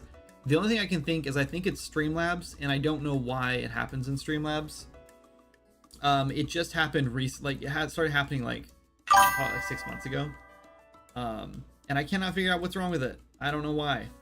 I don't know why it does it, but it's very annoying, and I've tried to fix it a bunch, and I finally just gave up. And now the one solution I have found is I just turned down my graphics settings. So if I turn them back up to epic, so things look nice, then there goes the camera again. But if I turn them back down, especially if I go to low, then it's good. It doesn't happen at all. Medium is like things still look decent, so that's why I try to keep it on, but sometimes that's still not enough. It'll still flicker randomly depending on what I'm doing. It's really, really stupid. It's really annoying. I'm thinking about switching back to OBS. Streamlabs desktop is really annoying. The problem is I just don't want to set everything back up again. Okay, I love the look of this. I think it's pretty much done. I think we can make some modular weapons now. Oh, this has some issues. I think that's because nearly 0 tangents and 0 binormals means I probably have some duplicate pieces in here that need to be fleshed out. So let's grab the forge itself, solo that. I know that's not the issue. Or I know this might be I know the other thing's not the issue. Okay, and then we're gonna do a quick UV merge. I don't want to turn the distance up too much because I'm starting to snap things already.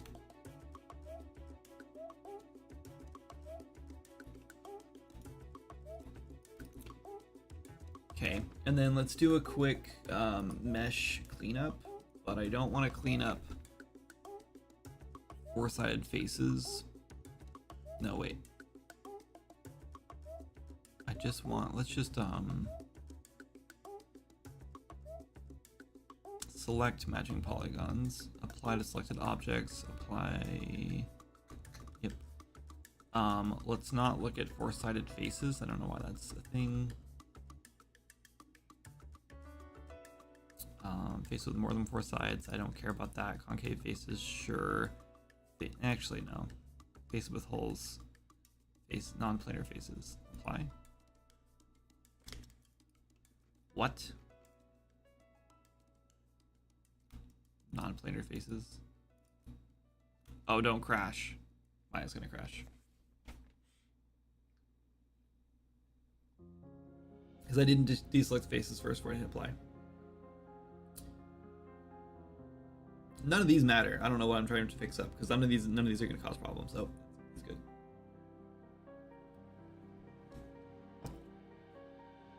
None of those matter, so it doesn't.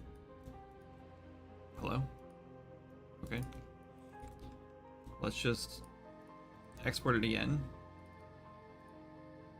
Let's go in here, delete this. If we re-import it, will it just fix the errors?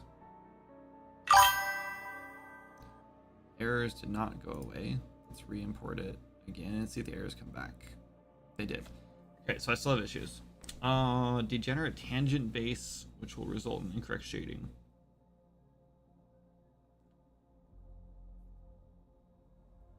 I don't know what that means. It looks fine though, but the problem is it doesn't matter if it looks fine, because if I try to submit it to Epic and we get errors like this, it's gonna get denied.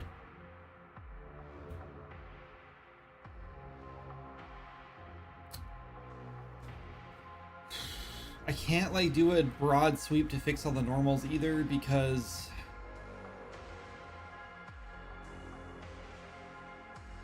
it'll break all of our hard edges, and there are a lot of hard edges in like the creases and stuff, or like the cuts, and there's a lot of cuts on this, so I don't want to go manually fix.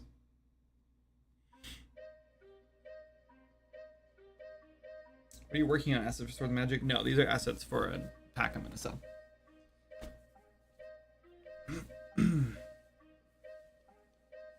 I wish Swords Magic looked like this.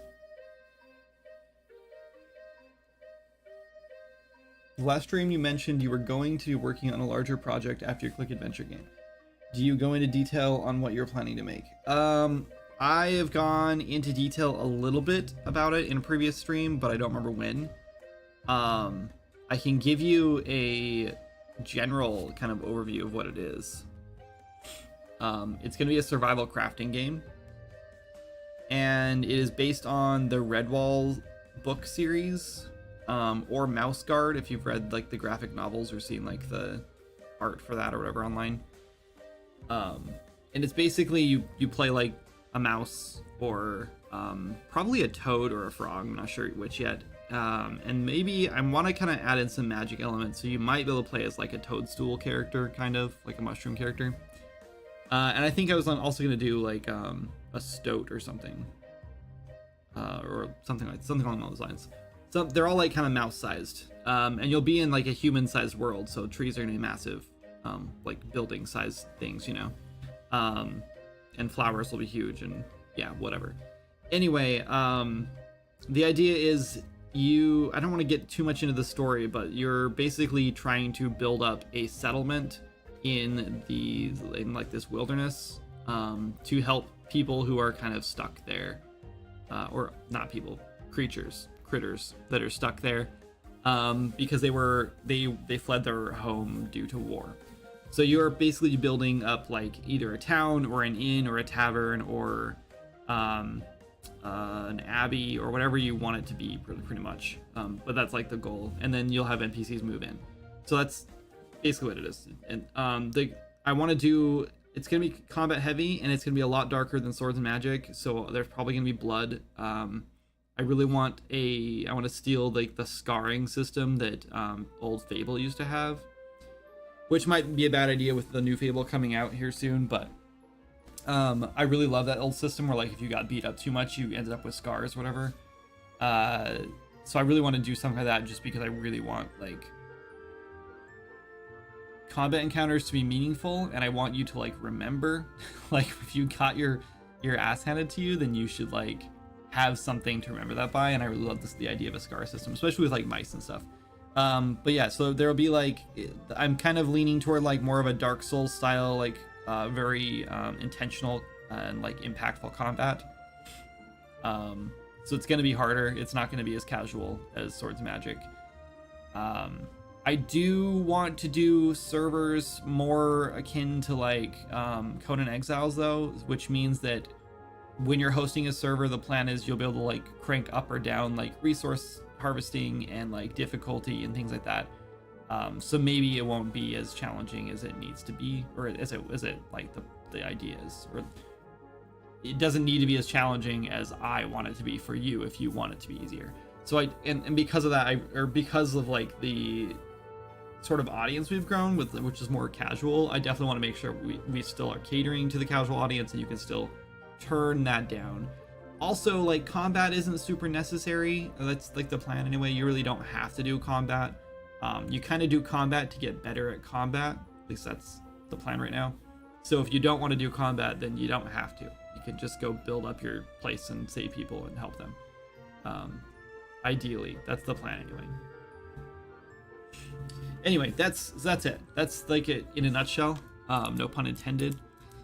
But yeah, I'm really excited about it. It's something I've been wanting to do for several years now.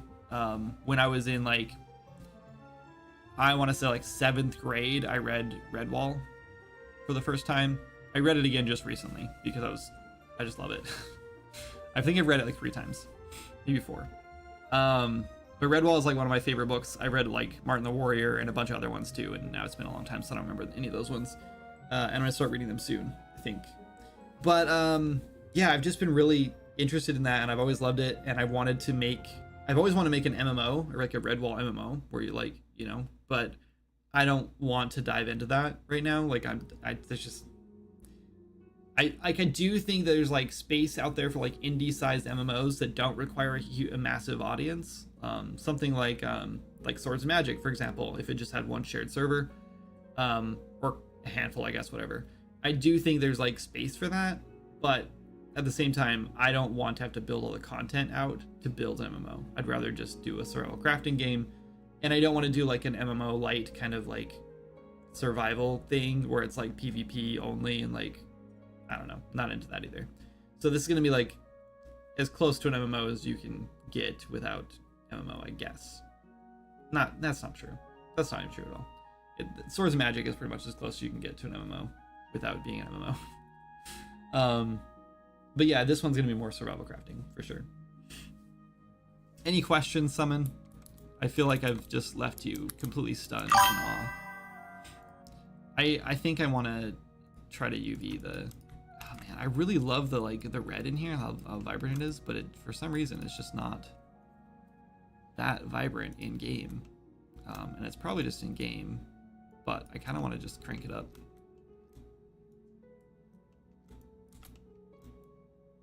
I think we're gonna do it.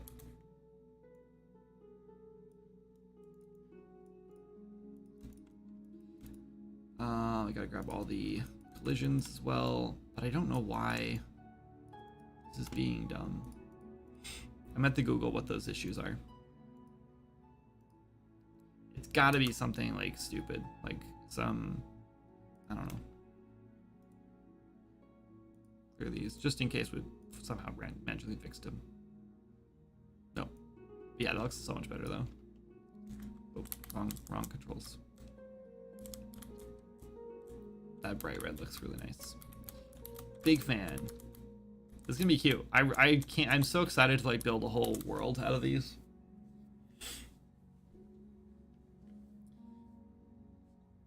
It's gonna be fun. Sounds fun. It sounds ambitious too. Are you going with the same look and feel as these assets? No, I do want to do stylized, but I want to do a little more realistic, not as bubbly. But I am leaning toward like a painterly stylized look. The reason I'm like kind of okay with I'm gonna do all handmade custom assets again, like I always do, for my game. Well, not always. I take that back because I just literally working on Seeking Adventure, which is paid assets. But no, I want to do like I did with Swords of Magic, where I make all the assets. The reason I'm okay with it this time around is because I don't plan on having hundreds of weapons. I don't plan on having towns full of people and stuff. There's not going to be a ton of NPCs. There are going to be 10 NPCs that you're going to like recruit or whatever, but they'll be pretty simple. I think the armor system in the game is going to be pretty simple. There is going to be armor this time. I want to do armor, but like mouse armor is going to be like maybe like some shoulder pads, like a helmet or something. Maybe like a chest piece or something. It's not. I'm not going to do anything crazy because like I don't want to deal with like boots on like mice and then frogs and then like toad people or whatever. Like I don't want to deal with all that. So it's going to be something that I can probably like scale between multiple of them. Well, I guess toadstools wouldn't be able to wear helmets at all. Maybe we won't have helmets. We'll see. I'll see what happens. There's going to be an armor system. I just don't know. Maybe I'll just have to make custom. Maybe if you're toadstool, you just don't get armor. I also want races to be beneficial. So like you are going to have different stats based on your race, and you will have different like passive abilities or passive like traits or whatever, just depending on your race too. Basically all the things that I wish I did with Swords of Magic early on that I didn't do, which I don't know, some of them I'm glad I didn't do, but this time around I want to do, yeah, probably close to like a Palia style, or I don't know, yeah, probably around there, along those lines. I'm kind of leaning toward like Frozen Flame, or even yeah, like probably like Frozen Flame ish. Let me go look at Palia again.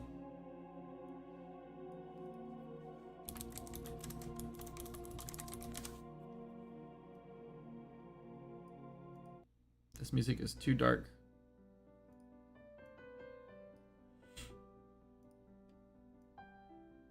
Let's see.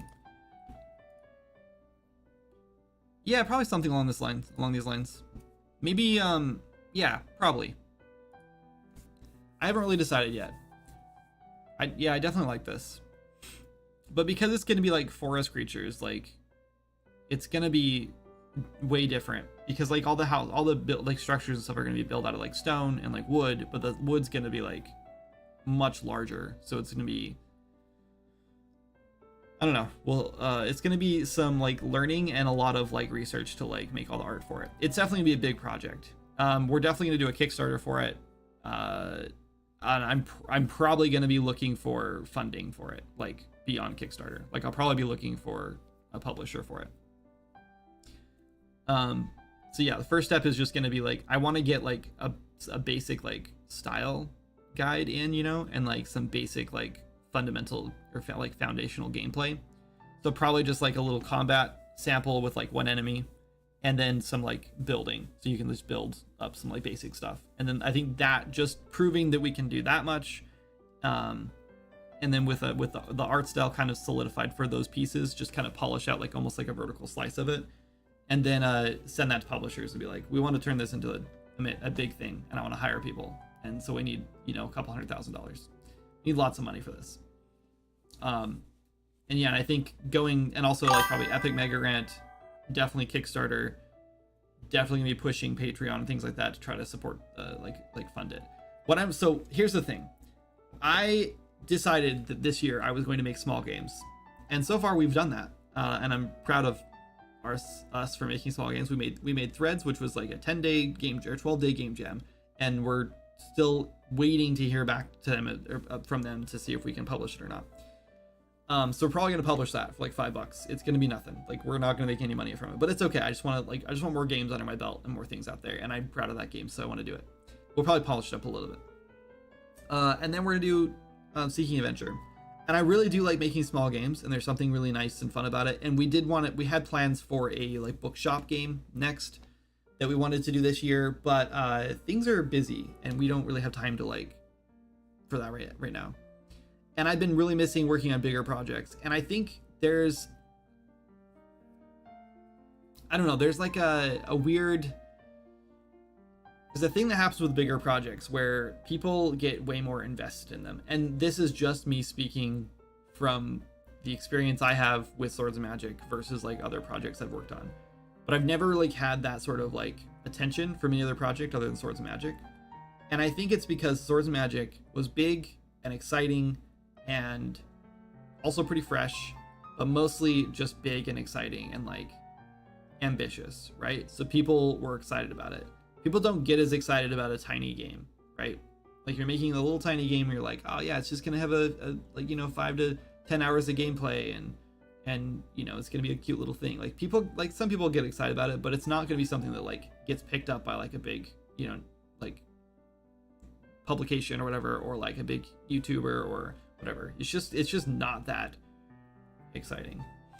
Frozen Flame had a pretty bad rating on Steam. Oh yeah, no, it's a bad game, but art style's cool. Art style's great. The game is just terrible. Do I dare click this? Yeah, like, the art is really cool. Like, the style and design and everything of it is great, fantastic. Gameplay sucks. It's pretty bad.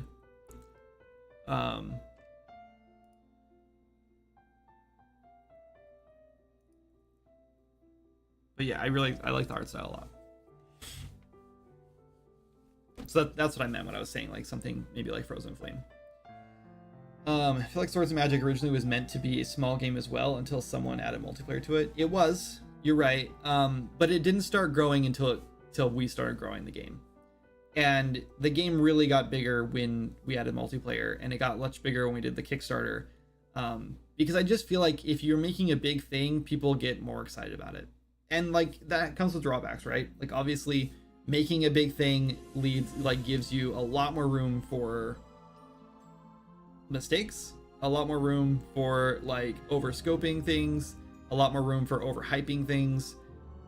Of course, like, those are things, all those are kind of obvious. But I also think that those sorts of games are way more exciting to work on, way more meaningful and impactful, and way more like have way more potential to do something awesome, like financial wise, like, you know, industry like changing wise. Like, I mean, I don't think I'm ever gonna make a game that's like industry like changing or whatever, but you know what I mean. Like, you just like, a tiny game that I make is probably not gonna have as many sweeping changes in or like impacts in any regard as a big one would. Anyway, the point is, I just miss working on something big and exciting, and yeah, so I kind of want to go back to that. This is all just like speculation right now. I have not started like anything. I have been talking to a couple people about helping out, so I do think I have like a programmer on board, but like, yeah, it doesn't mean that this is actually going to go anywhere. This is all just ideas right now. It's all just thoughts. So there's a good chance that we just finish up Seeking Adventure, and maybe we just make like the bookshop game next or something. Who knows? It doesn't matter. We can go anywhere. That's like kind of the beauty of it. I really do want to finish the 1.0 and Swords of Magic first before I go into a big game. I have a lot of stuff to do left for Kickstarter, lots of rewards to fulfill with Kickstarter before I can ever justify doing another Kickstarter. So we definitely have to do that first anyway. So there's still a lot of work on Swords of Magic to be done before this project even like gets rolling. The most I've done for this project is I've played around with a sculpt when I was learning a new when I was learning Blender to sculpt in. I played around with a sculpt for a mouse sculpt, and then I've done some paintings of like mice and stuff just because I like the style and I wanted to get better at drawing, and I really wanted to see if I could do like concept art for the game before we went into it, just to have like some pre-production stuff like ready, so everyone would be kind of on the same page. But I guess Palworld is the right size for an indie game. I feel Swords of Magic meant to be a smaller game. Yeah, the multiplayer in Swords of Magic was a huge ask for the team from what I remember from the dev streams. Multiplayer originally was not too bad, but it did. The problem, here's my problem with multiplayer, is that eventually it starts to get like not exponentially more difficult, but it does get more difficult. The more things you add, the more zones you add, the more features you have, like it just gets more and more complicated. And then like the longer your development goes on, the more rickety your like architecture gets, I guess, and like things start breaking and falling apart. The multiplayer aspect has always been kind of like fine. Like I actually think our multiplayer is like super clean and smooth compared to a lot of games I've played multiplayer in. And I think a big part of that is because Moz did his homework to begin with and did things the right way. I don't know if I can promise that sort of level of, or that quality of multiplayer for the next game, but we'll find out. But yeah, my goal is like super polished multiplayer and super polished combat, and if those two things work, then everything else will be probably okay if it's not super polished. those are the two big ones for me. Yeah, I don't know. But yeah, I don't think multiplayer is the reason Swords of Magic has struggled. I truly think that even if we did a single player game, we would still be in a very similar position. Yeah, it would have been easier to make. We could have done a little more, had a few more shortcuts here and there. But the biggest problem with Swords of Magic is because we added new features every zone without building off of existing features, sort of. And we added so much stuff. We added so much stuff to like Azura early on that then when we added Farmlands in, we were like, well, we have to add all this stuff back in. Like we have to match the amount of stuff you get in Azura in Farmlands. And then we did that, and then we also added crafting and potions and a bunch of other stuff, which meant we had to go back to Azura and add more things there. And then we had to build the next zone, and all that had to have everything from the previous zones packed into it, plus whatever else we added into that zone, which was like corruption and like the quest lines and stuff. So now it's like, well, now we got to go back and add quest lines to the other zones, and we got to think about how we can use like all these other tools we built. And then like puzzles and stuff, we went back and added puzzles to Azura to try to balance that out more, so it wasn't just like, oh, this one zone has puzzles and no other zones have puzzles. So the more we added to the game, the more complex the game got to build, and then it just compounded. Like every single zone we make takes 10 times longer to make because we have to add all the stuff from previous zones plus all the new stuff in that zone. So like, yeah, like Bone Reach is like 80% done as far as like level, like environments work goes. And then like making a bunch of NPCs for it is cake. Like that could take me like a few days at most. And then making a bunch of quests would be like, I don't know, a couple weeks, few weeks. We can have the whole thing done in like a month. But then I got to make all the resources, and then I got to make all the new weapons you can craft, and I got to make all the new items like you can pick up, and all the new potions you can make. Like and then all the new spells you got to make, and that's like an insane amount of work. So like it just gets worse and worse and worse. And then I got to make new outfits for it, and I got to hire Soupy to do it because I hate making outfits. It's so much work, and every single time we add a new zone, it just gets 10 times worse. That's why Swords of Magic is where it is now, because it takes way more work to make to add a new update and like update the game than we make from it. Like the return on investment is like 20% of what it actually should be based on the amount of work we put in. So it's really hard to justify working on it. That's why. Everything in the engine has replication option built in by default on UE5, it seems. I only used it for 3 days though. It is built in, but it doesn't mean you just turn it on and it works. You still have to build around it. You still have to think about the whole thing. You need great tooling to make world building a heck of a lot faster. Yeah, I think Unreal Engine has enough tooling to build the mouse game I want to make.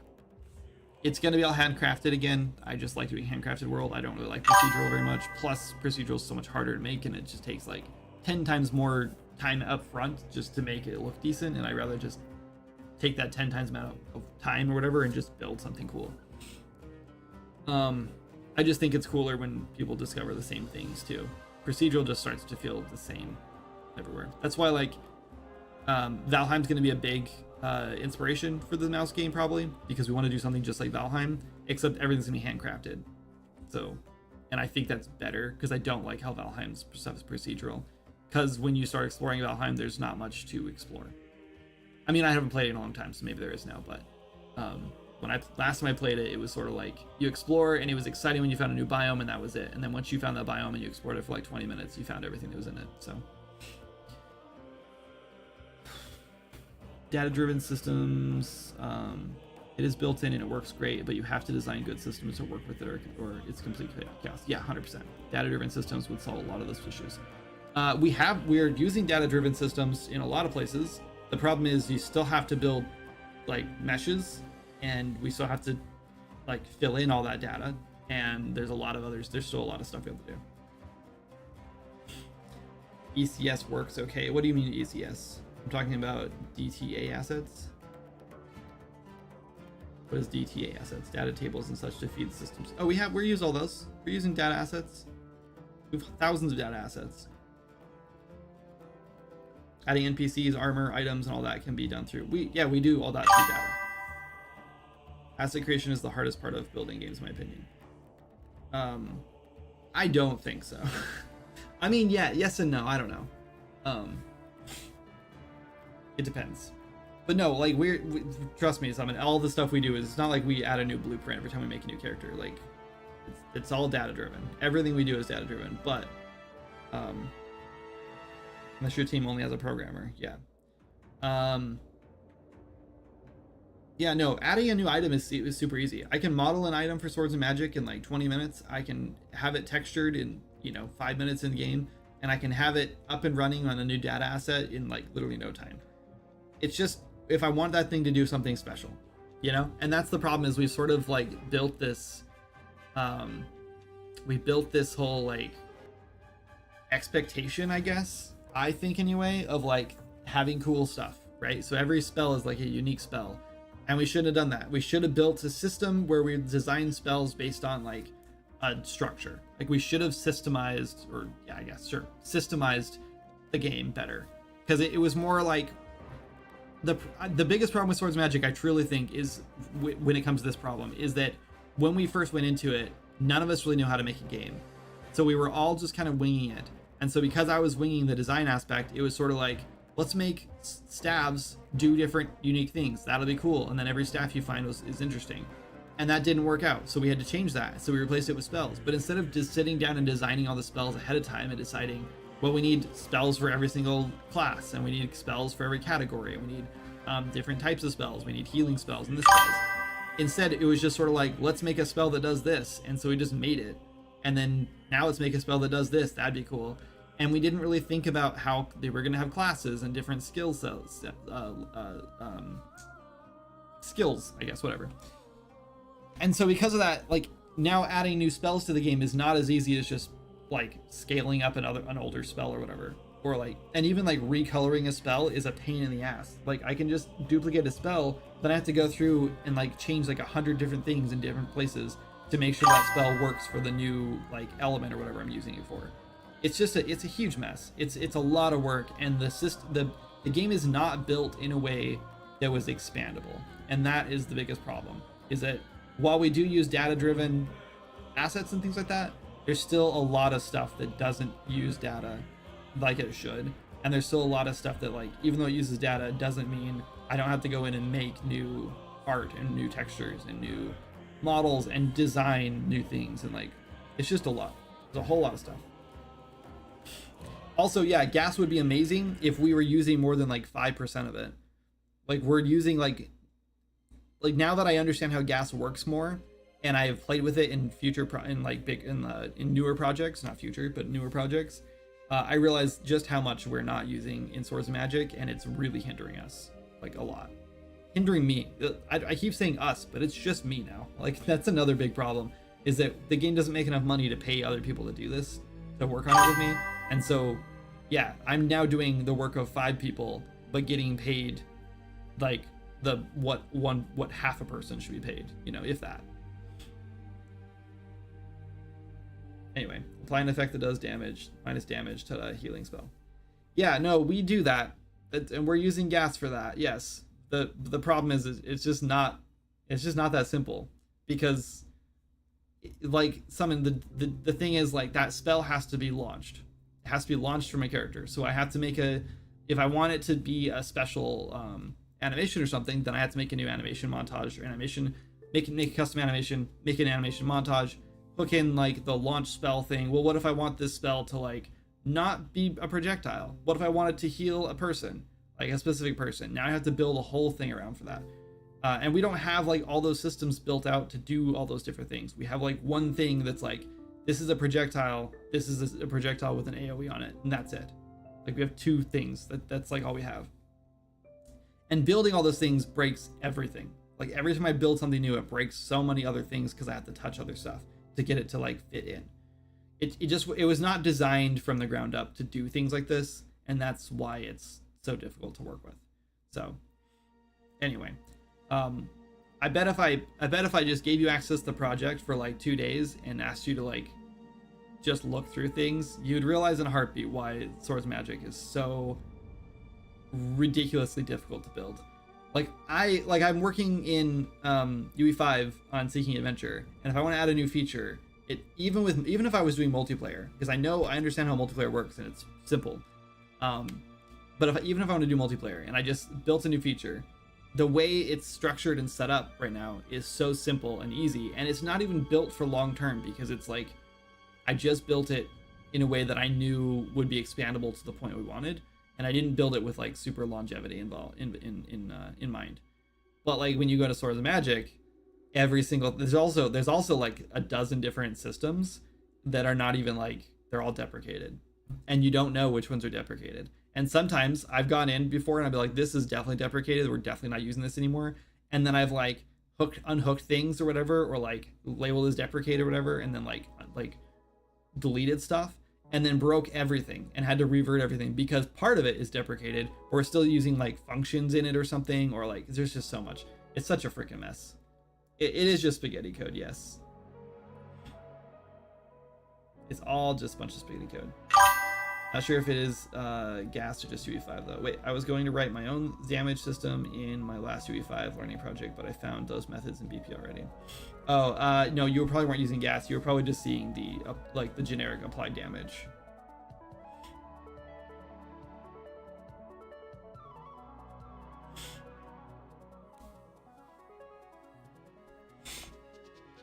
Yeah, yeah, the applied damage is like, that's not part of gas. That's like built into Unreal. I don't like it. I personally don't use the applied damage stuff in Unreal because I don't know, I like going my own too. Unless I'm using gas. If it's something more complicated, then I'll use gas, and that's like way better. Okay, how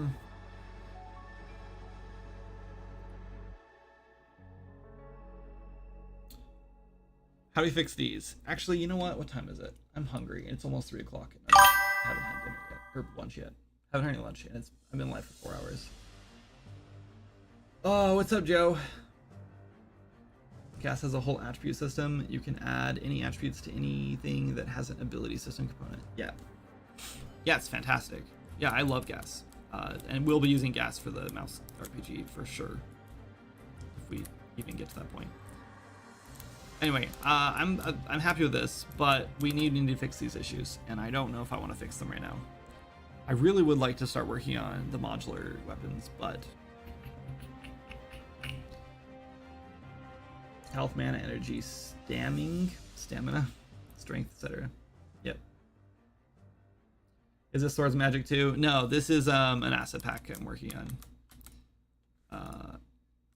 We just built a new this. This is the new texture palette I just worked on, or just made. I've been using another one that I got that's like an open source one from this guy named Anthenzia, and it was fine. It's just, it didn't have gradients, and I really wanted to add gradients to my art. And I think it looks much better with gradients, even though it's really bright in this scene because it's just the default scene. But yeah, like the gradients add a little, just like this subtle. Uh-oh, that's not good. Let's go fix that.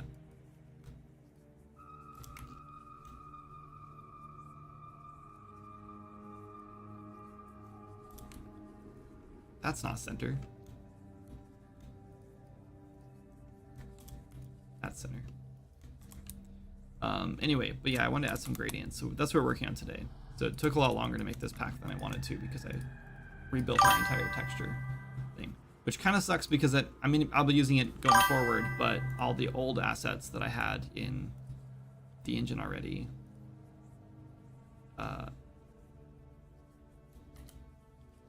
hold on, what did I just do?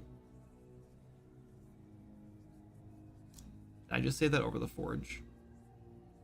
Pretty sure I did. Pretty sure I just saved it over the forge. Because we didn't have this.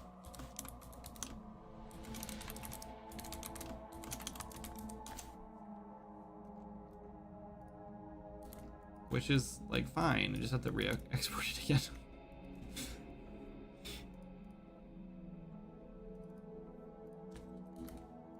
Okay, now let's re-import with new file, because it's an FBX now. Oh, this isn't gonna work. It's fine.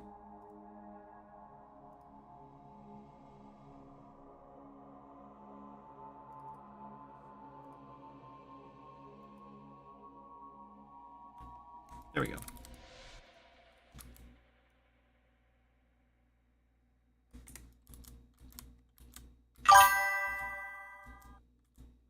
Cool.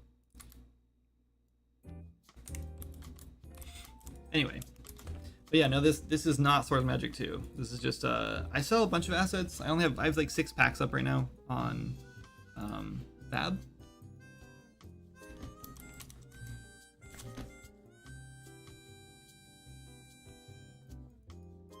These ones?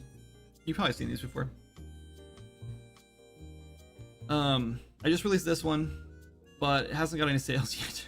I should check again. I haven't checked in a couple days. But yeah, this is the style I'm mimicking. But I just these are all flat colors, and I really wanted to get away from that and do some gradients, so I replaced the thing. So yeah, anyway, we're working on a blacksmith to match this style. And then I want to do a bunch of modular weapons, probably just swords for now. We'll see though. Yeah, we'll probably do a whole modular set. I might even set up sockets and stuff on them. It'd be kind of cool to do like a whole blueprint around them, but I don't know if I want to go that far because I don't think it's that important. But we probably will set up sockets though, so players can, or devs can just like snap them together. But anyway, yeah, I'm just trying to make a new thing for this, which I'm moving away from like this style and more into the fantasy stuff, which has a lot more detail too, just because I want to.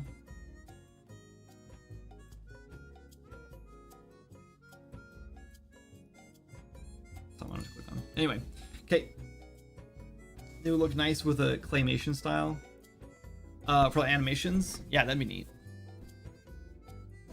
Yeah, they're like, the whole point is like toys. They're supposed to look like almost like toys. So I have like a kind of a plasticky look on all this stuff on purpose. Like it's all kind of shiny and plasticky looking. I was actually going to do like go like above and beyond for that and like add like an overlay texture and everything, but I just decided against it. It's not worth the effort right now, so. Anyway. Cool. I'm happy with that, but it is lunchtime now because it's almost 3 o'clock and Abby's gonna be out of school soon and I need to go get some lunch.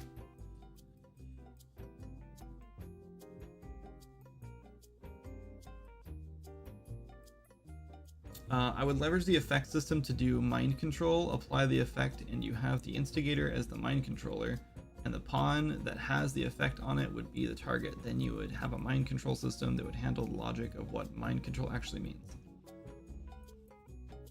Okay. Oh. You're talking about other things. You were talking to Sky. I was so confused.